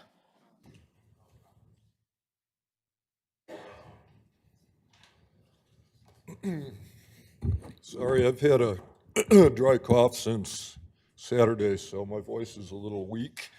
I also came to oppose this 412 proposition. I got this in the mail a couple days ago. It's got a picture of our most beautiful poised mayor, and then you get into the text, Tucson Electric Power is a valued partner in our community's efforts to fight climate change. Excuse me, they're not our partner, they're our overlords. This is a foreign, carpetbagging, greedy, gouging corporation. Someone up in Canada decided that since Tucson needs such an enormous amount of electricity for its citizens to survive the summer, that they should just come down and buy our electric company and turn it into a gouging cash flow cow. And to have our mayor, who we're paying, however meager and inappropriately low your salary is, we are paying it, not TEP. You should not be fronting for this greedy, gouging, carpetbagging corporation. That's inappropriate. Now, when I went to school in Chicago in 6th grade, I was taught that utility monopolies were designed to be a safe investment, and people who invested their money in utilities took a small profit in exchange for the safety of their investment, and they were to restrict their greed. That's what I was taught in school. Clearly, Canada doesn't teach such things to their citizens. Furthermore, we have a general election ballot. This is $1 million election. Special election, which should be on the November ballot. The only reason you're putting it on this ballot is because you don't want, people aren't going to return these ballots. The only people that are going to vote are the people in Sam Hughes who want the rest of the city to subsidize their underground lines. So I am asking everyone to vote no on Prop 412. We've got 3 years to come up with a better deal.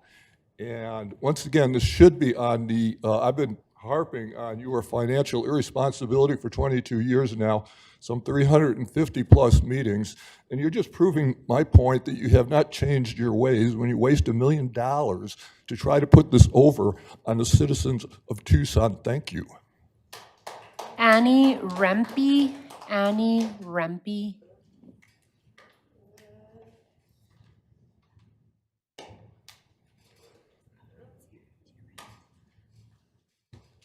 Good evening. Good evening, Mayor and City Council members. We are here to support free transit for all for the long term. I work as an orientation and mobility instructor at the Arizona School for the Deaf and Blind, and I like to call the bus, my classroom. Over the past couple of years, I've enjoyed witnessing how my students have increased their use of public transit as a result of it being free.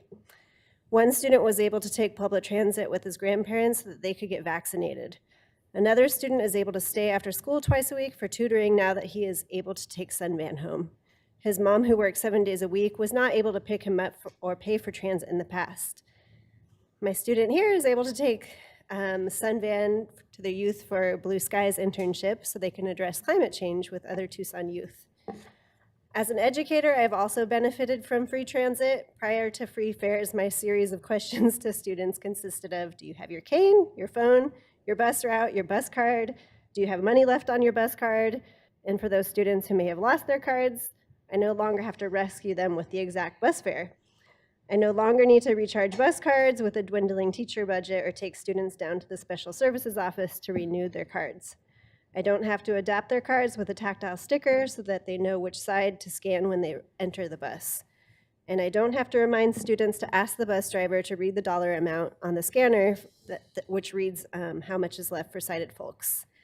Since many of my students with visual impairments won't be driving cars in their futures, public transit is their best option for connecting them with educational, employment, and recreational opportunities. So by making it fair for the long term, we're really benefiting our city by making it more inclusive for everybody. And my student Jasmine has something to say as well. Riding the bus as someone with a visual impairment involves many steps, such as making sure the street is safe to cross, locating the bus stop, and making sure I'm getting on the correct bus. But that doesn't include locating the card scanner, scanning my card, asking the driver to check for the card has been read, and asking them to let me know when to get off.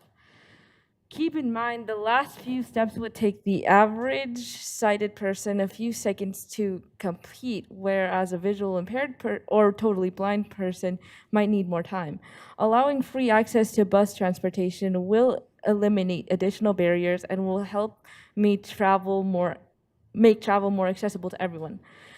I'd like to point out that I currently attend a school for the blind with enough resources and trainings to make things more accessible, who will cover the bus fee. However, as a student who is set to graduate next year, I am planning on attending Pima Community College, and it would be somewhat difficult to pay for transportation on top of the rising cost of food and living arrangement, with the very little we get from Social Security income. Eventually, I will have an awesome job in a cool self-driving electric vehicle, but until then, I will probably need the help of free public transportation. Thank you, ma'am. Thank you so much.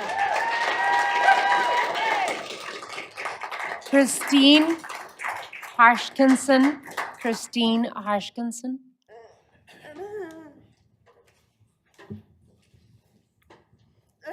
Hi, my name's Christine Hodgkinson.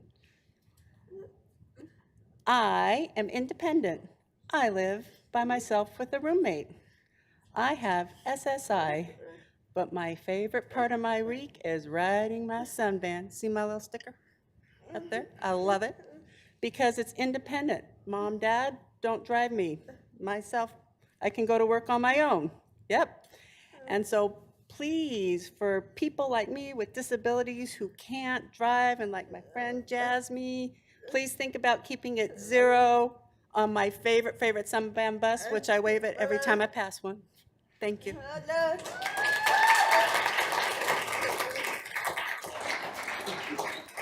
Catherine Wilbur. Catherine Wilbur. Hello, I'm Catherine Wilbur. I'm a resident of Tucson, and I'm speaking on behalf of myself. I am a senior at University High School, and I am a youth commissioner representing the Youth Advisory Council on the Metropolitan Education Commission. I'm here today in regards to the funding of this commission. The MEC has made repeated attempts to meet with the mayor and city manager to discuss Tucson's continued financial support for our programs, but have unfortunately not been given the opportunity to do so. As a member of the Youth Advisory Council, I've experienced firsthand the positive impact of the MEC on youth and the greater Tucson community. I've been part of many organizations, several of which are geared towards youth. However, none compared to the MEC in terms of actual youth representation and management.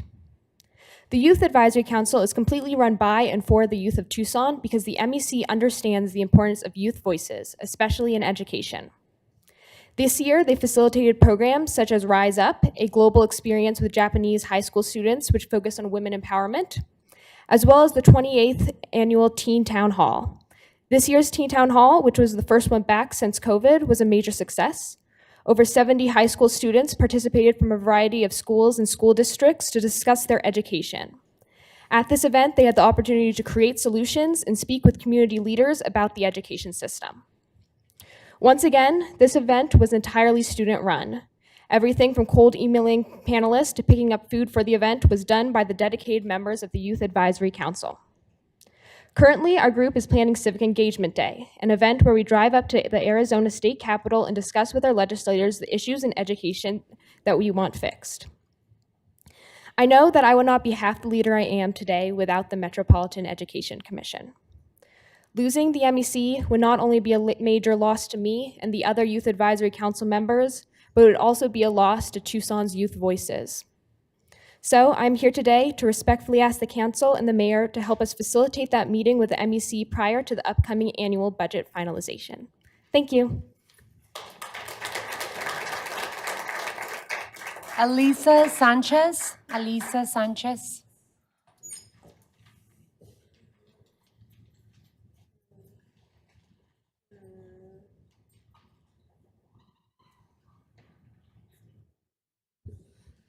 Hello, everyone. My name is Alyssa Sanchez. I'm a native Tucsonan, and I am the incoming student body president at the University of Arizona. Transit, more specifically the Sunlink, becoming fare-free was a historical moment for university students, started by the current student body president, Patrick Robles. This is an incredible initiative I would like to continue with passion. The hashtag #WhyIRide campaign ensured students the basic need of safe and attainable transportation that not only benefited the students, but also the residents of Tucson.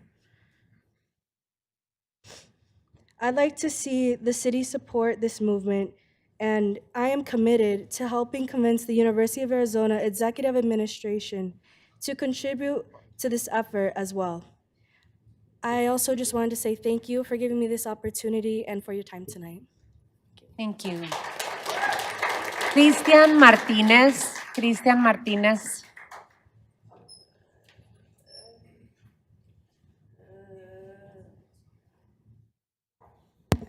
Good evening, everybody. Can you guys hear me? Can you guys hear me now? Perfect. Thank you. So my name is Christian Martinez. I'm a student at the University of Arizona, and I'll be speaking for myself. I am a very big believer of public transportation. I grew up in New York City, and so I know what it's like to be able to rely on that all day and every day. And as many of my fellow Tucsonans here have talked about why it's important to be able to keep it fare-free. For me, what matters more is to see you guys actually build out on it, you know? Tucson is a very growing city, and being able to not only extend it and build it out, will actually build out those communities. If you take a look at where all of the Sunlink touches, all those are desirable neighborhoods that people want to be in, and being able to invest in that as the city grows will help make Tucson an even better place. One idea that I've thought of would be to help extend it towards the airport. That way you can have people who come into the city have one ride into downtown, into the university, that can help make things a lot easier. Whether that's hitting environmental goals or just making it simpler for people coming into the city is, I think, something very important that we should all be striving for. Thank you. Thank you. Samantha Cow. Samantha Cow.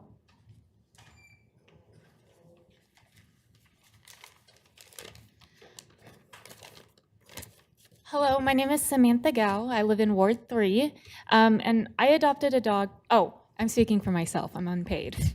I adopted a dog from Pima Animal Care Center in 2020. His name is Sasquatch, and he is the light of our lives. I also volunteer at PAC, and I want to tell you about some of the current struggles at the animal shelter. I teach math at the University of Arizona, and I'm going to focus on numbers because that's my specialty. PAC can comfortably shelter up to 400 dogs, and we've been at capacity since May 2021. That's 2 years. Our recent March census was 502 dogs. When volunteering for 5 or 6 hours, I will walk 20 to 25 dogs. To walk 500 dogs twice a day, we need 40 individuals each day. That's volunteers. That's just to get a dog out of its small kennel, to stretch its legs, sniff some trees.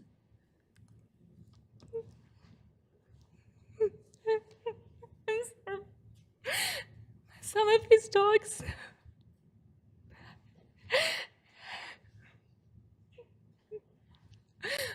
we've been overcrowded. We've had a lot of disease outbreaks. We've watched dogs not make it. We see dogs get brought in for terrible reasons, but we also get dogs brought in for reasons that I believe you can prevent. When I adopted my dog, he was classified as a long stay.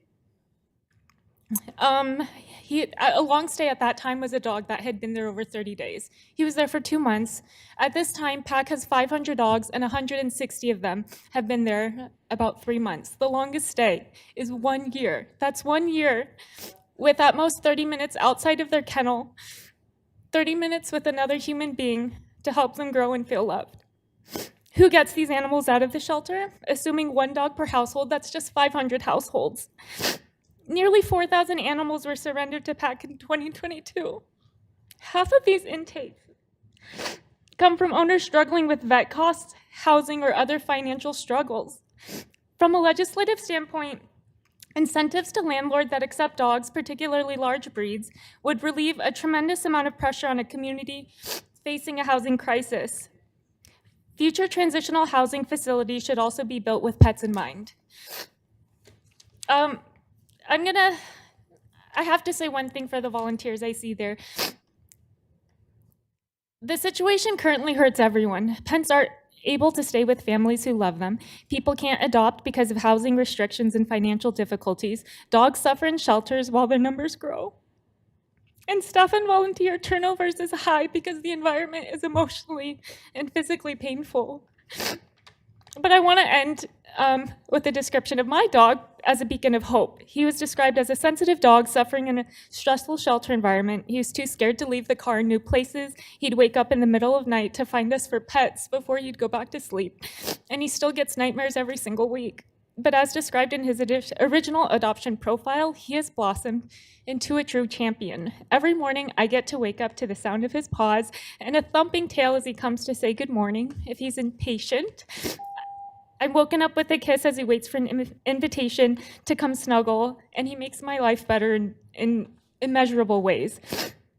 I hope that every family with a bond like this is able to care for their pet and remain together, and I know that your role in legislation can help make that goal a little easier to achieve. Thank you. Thank you, Ms. Powell.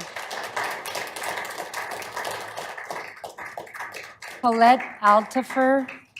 And then just for my colleagues, we have about 4 more speakers after that. So if it's okay, I'm just gonna let them go through. So Colette Altifer. Good evening. My name is Colette Altaffer. I'm a native Tucsonan, and I live in Tucson. A responsible property owner knows that you fix the leaking roof before you splurge on a new kitchen. So when a recent speaker questioned the city's plans for a road diet on 5th, 6th Street that included a redundant bike path, I took a closer look at the existing bike path that is located just a half a block away on 3rd Street. I found that under Proposition 407, Tucson recently invested over $800,000 on that 3rd Street bike path. While the city squanders taxpayer dollars, other pressing needs go unfunded. Tucson has miles of irrigation lines in its medians. Irrigation systems have a limited lifespan. As they age, lines begin leaking and valves stop functioning properly. Over the years, I have filed work orders with the city, and I always get a confirmation email when the work is completed. While trash pickup can take a few weeks, irrigation repairs can take months, leading to an enormous waste of water. Abandoning these irrigation systems is not an option. Not only does this landscaping represent an investment of millions of taxpayer dollars, but the trees and plants help to cool the environment while reducing pollutants in the air. So why, when we are in the middle of a water crisis, is Tucson even considering constructing a redundant bike path when it should be putting the money toward replacing and upgrading the irrigation systems in its medians? Responsible property owners know how to set priorities when it comes to property upkeep and maintenance. Why does Tucson have such a difficult time acting in an equally responsible manner when it is spending taxpayer dollars? Thank you. Rahula Gunasekara. I'm so sorry. I'm Rahula. Thank you. Okay. So my name is Rahul Gunasekara, Ward 5. Can you get a little closer to the microphone, please? Okay. My name is Rahul Gunasekara, Ward 5, speaking for myself. I've been a Suntran driver for 8 years. I agree free fare improves driver safety. My fear is the city will end free fare in July. The fear is not for driver safety, but for passenger safety. I've tried to explain my concerns to the union, Suntran, the ward. No one pays attention. During COVID, shields were installed on all buses without security doors. They closed the space between the wheel wells behind the driver, and the front door boarding was blocked, and all boarding and embarking at that time was through the rear doors. Post-COVID, to permit front door boarding policy and potential fare collection, the company treats these COVID doors as security doors. We have to drive with the shields closed like conventional security doors. They are hinged behind the driver and held shut by a magnet immediately to the left of the rearview mirror, and they're closed against the driver's shoulder. So we are forced to drive like this. like in a very unsafe situation. You have limited mobility in the right arm, making it hard to steer safely. The right arm is consistently hitting the COVID door, even if we are not trying to steer. The inside rear view mirror can only be set in a certain position as the anchor for the magnet is close to the left side of the mirror to allow space for the driver. So if you move this, the anchor for the magnet, the COVID door will also move with it, and then it'll hit our shoulder even more, pushing us further back. So that installation allows very little room to move the mirror. Not all drivers are the same size. The mirror must, to be safe, the mirror must be adjusted per driver for maximum visibility. The COVID shield assembly does not allow this. And when we swing the shield open and close to access the driver's seat, the shield strikes the mirror, moving it around, and it also scratches it and scuffs it, and again affects the visibility. The COVID shield on our left has scratches all over it. Every time a light hits it, you get spider webs, bad for visibility. We've got phantom reflections. If a car moves on the left, we can see it on the right, on the COVID door, just like a head-up display. The inside rear view mirror and the outside rear view mirror are used to clear the back doors to permit safe opening and closing of those doors. You've got to clear them before we let anyone in and out so no one gets caught in them. Now this process is done through the horrible optics of the COVID shield, increasing the chances of a person or a service animal getting caught in the doors and dragged.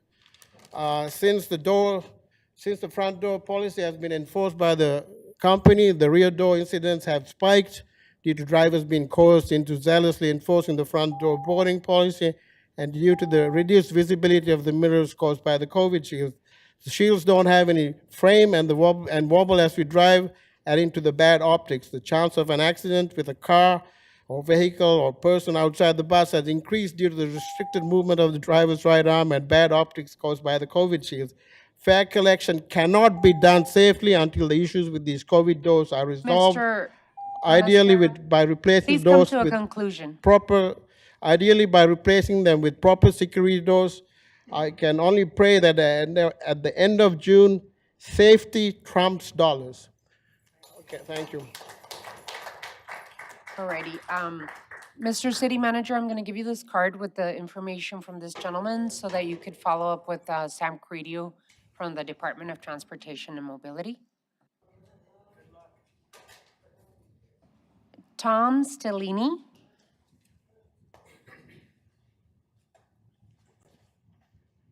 Hello, Mayor and Council. My name is Thomas Stellini. I'm a Ward 1 resident, and I'm here today to express my strong support for keeping transit fare-free.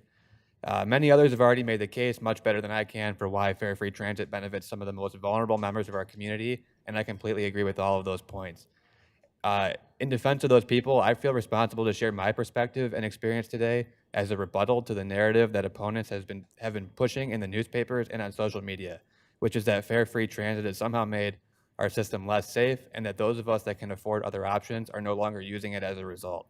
I use public transportation every single day. It's my primary method of getting around the city. I ride a variety of different routes on a regular basis. I ride at all times of day. I take the first bus in the morning sometimes to go to the gym. I take the last one to come home after getting drinks with friends. Personally, I have never had another issue with other passengers on the bus, and I've never felt unsafe in any way. I felt just as comfortable on our buses as I have on any pay-to-ride system that I've used in other cities. Of course, I acknowledge that rare incidents can and do happen. This is unfortunate in all public spaces, and it's never acceptable. But this notion that fare-free transit has somehow made the bus riding experience worse and is deterring choice riders is, from my perspective, completely false. On the contrary, I've seen how this policy makes our system substantially better.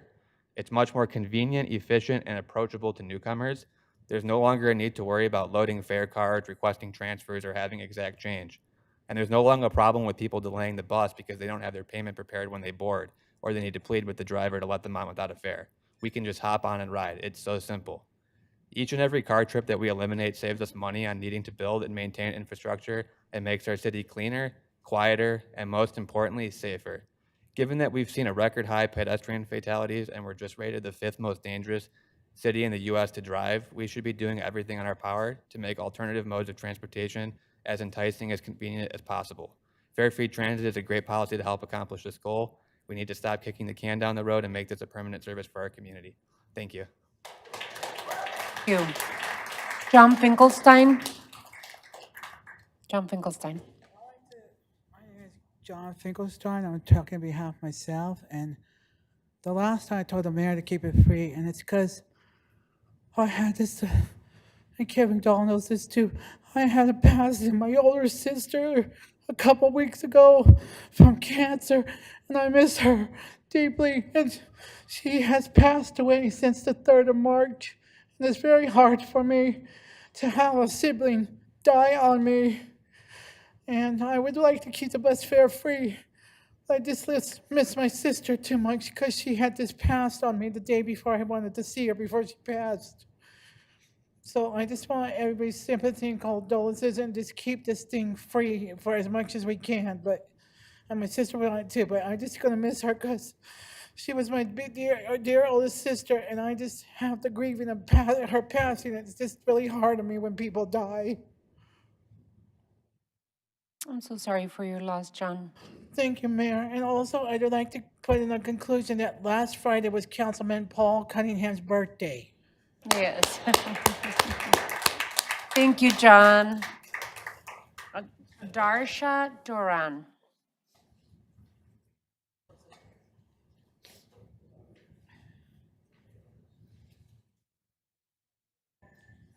My name is Darsha Doran. I'm here speaking for myself. I live approximately 1,200 feet into Pima County. I am speaking in reference to the rezoning case TPENT 0223-00013, First and Foothills PAD, R3 to PAD, and it directly impacts Ward 3.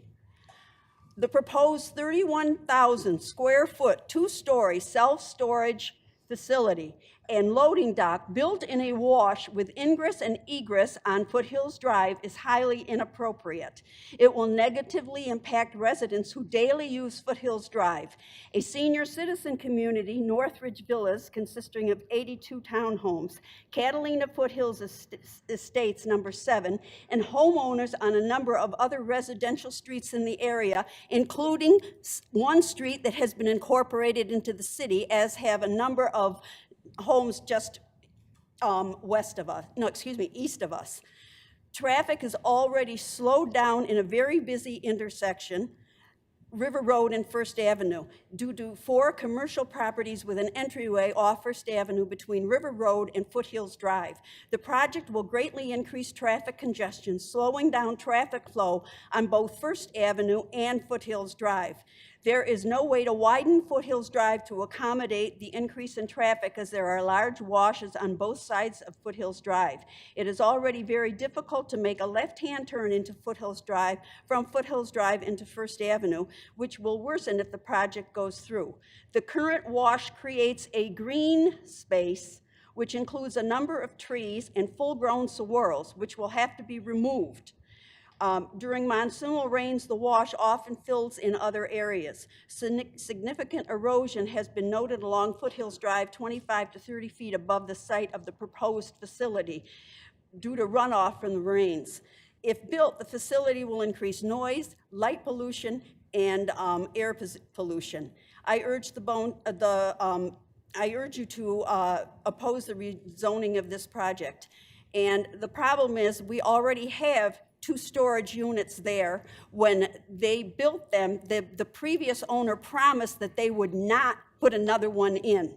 It impacts also because people are driving into 4 separate buildings: the Walgreens, a pediatric office, and a car wash, and then two existing facilities. If they add the 3rd facility, which has egress on a residential road, to me that's ludicrous. Thank you. Thank you, ma'am. That was our last member of the call to the audience, so we move on. Thank you all for your patience and waiting for this item and for participating in mayor and council meeting. We appreciate your input.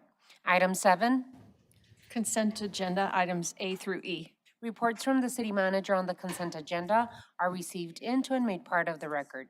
Ms. Clerk, you are requested to read the consent agenda. Your Honor, on this evening's agenda, item A is approval of minutes. Item B is the final plat, Houghton Town Center, lots 34 through 53 and blocks K through N. Item C is an intergovernmental agreement with Pima County for water service to Sunset Campus. Item D is a green stormwater infrastructure authorization of fund expenditures for storm to shade projects. Item E is an intergovernmental agreement with the Arizona Department of Environmental Quality for cost reimbursement for construction of a PFAS treatment facility. May I have a motion, please? Your Honor, I move the items on the consent agenda. Second. And Mayor, before there's a vote, just one quick thing for the record with respect to item E, which is the IGA for the with ADEQ for the reimbursement. The state has indicated that they might want to make a few wording changes that are non-substantive. So if you do approve it, which this motion would do, we'll take it as the authority to make those wordsmithing non-substantive changes without having to bring the whole thing back for approval. Alrighty, thank you for the Thank you. for the notice. So with that, is there any discussion on this motion? Hearing none, let's go to roll call. Mr. Cunningham? Aye. Mrs. Lee? Aye. Mr. Kozaczek? Aye. Mr. Dahl? Aye. Ms. Santa Cruz? Absent. Absent? I think she just, She went to the restroom. yes. Mayor Romero? Aye. The item on the consent agenda are approved by a vote of 5-0. Man, Item that was a 8. barn burner. Public hearing occupational licensing requirement resolution number 23599. City Manager's Communication Number 121 dated April 18th is received into and made part of the record. Ladies and gentlemen, this is the time and place legally advertised for a public hearing on occupational licensing requirement. This public hearing is scheduled to last for no more than an hour, and speakers are limited to 5-minute presentations.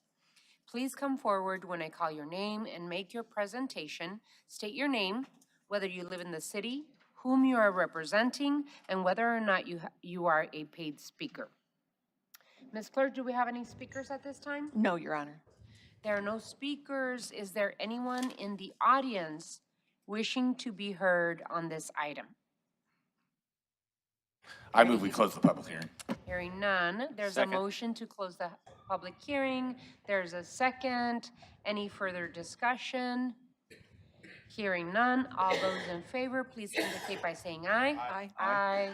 Any opposed? Motion passes. This public hearing is closed. Ms. Clerk, you are requested to read Resolution 23599 by number and title only. Resolution number 23599 relating to the continuation of occupational licensing requirements in the Tucson City. What is the council's pleasure? Madam Mayor, I move Resolution 23599. Second. There's a motion and a second. Any discussion? Hearing none, let's go to roll call. Mr. Dahl? Aye. Mr. Cunningham? Aye. Mrs. Lee? Aye. Mr. Kozaczek? Mayor Romero? Aye. Resolution 23599 passes by a vote of 5-0. Item 9. Public hearing bingo license, Catalina VFW Post 4903 in Ward 6. City Manager's Communication Number 120 dated April 18th is received into and made part of the record. Ladies and gentlemen, this is the time and place legally advertised for a public hearing on bingo license application for Catalina VFW Post 4903. This public hearing is scheduled to last for no more than an hour. Speakers are limited to 5-minute presentations. Please come forward when I call your name and make your presentation. State your name, whether you live in the city, whom you are representing, and whether or not you are a paid speaker. Do we have any members of the public wishing to speak on this item? No, Your Honor. All righty. Hearing none, then the are public there hearing. is there anyone in the public wishing to speak on this item? Alrighty. Move that we close the public hearing. Second. There's a motion and a second to close the public hearing. Any discussion? Yes, Your Honor. Just real quick, as a frequenter and member of that VFW post, I just don't want to get, I'm good, right? No conflict, you're able to vote. You ever play bingo over there, Paul? Unless you Have have not any played bingo against there in a it. long time. Alrighty. Being that there's no conflict, all those in favor of the motion signify by saying aye. Aye. Aye. Any opposed? Hearing none, this public hearing is closed. Ms. Clerk, you are requested to read Resolution 23600. Resolution number 23600 relating to city clerk approval of bingo license application for Catalina VFW Post 4903. What is the council's pleasure? And Mayor, I move that we approve Resolution 23600 with an endorsement to the Arizona Department of Revenue. Second. There's a motion and a second.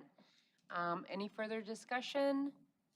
Hearing none, all those in favor, let's go to roll call. Mr. Kozaczek?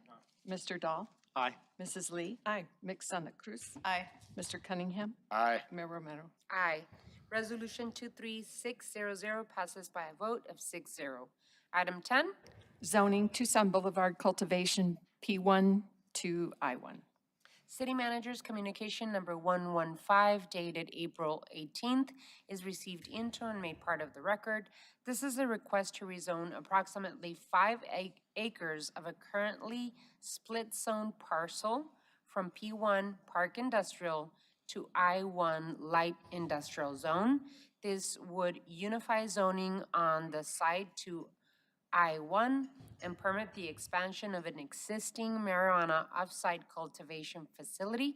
The rezoning site is located at the southwest corner of South Tucson Boulevard and East Medina Road. Is the applicant or representative of the applicant present?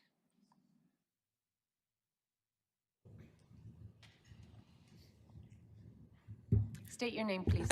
Good evening, Madam Mayor, members of the council. Brian Underwood with the Planning Center. And who you are representing? And we are representing the property owner, HSL Properties. Alrighty. Just want to make sure that you are agreeable to the proposed requirements required of you. Yes, Madam Mayor. Alrighty, hearing yes, what is the council's pleasure? It's to approve the request for rezoning as recommended by the zoning examiner. Approve the rezoning to unify the zoning on the parcel as recommended by the zoning examiner. Second. There is a motion and a second. Any further discussion? Alrighty, hearing none. All those in favor of the motion, please indicate by saying aye. Aye. Aye. Any opposed? Motion carries. Thank you. And Madam Mayor, if I could interrupt for a moment, if we could revisit the consent agenda quickly for the purposes of voting on adopting those as emergency measures, which requires 6 votes for them to become immediately effective. Okay. So just for with respect to approving the items as emergency measures. So what would Your Honor, motion I'd to- like to make a to- motion that we approve the consent agenda items that we just approved as emergency measures. Second. There's a motion and a second. Any discussion? All those in, do we have to do roll call? No. Okay, all those in favor, please indicate by saying aye. Aye. Aye. Any against? Motion carries 6-0. Item 11.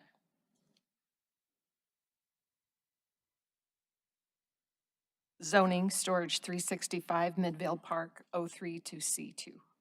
City Manager's Communication Number 116 dated April 18th is received into and made part of the record. This is a request to rezone approximately 3.16 acres from O3 to C2 commercial zoning. The site is currently vacant and located on the northeast corner of Midvale Park Road and Commerce Street, approximately 360 feet south of Valencia Road. A rezoning to C1 will permit the use, but the height is limited to 16 feet. Therefore, a rezoning to C2 is being requested to allow for the proposed use and the desired building height of 39 feet. Is the applicant or representative of the applicant present? Good evening, Mayor, members of the council. My name is Robin Large. I am with Lazarus and Sylvan. We are representing Storage 365 in this rezoning. We are agreeable to all of the staff recommended conditions. We respectfully request approval of this rezoning. I'm happy to answer any of your questions. Thank you. What is the council's pleasure at this time?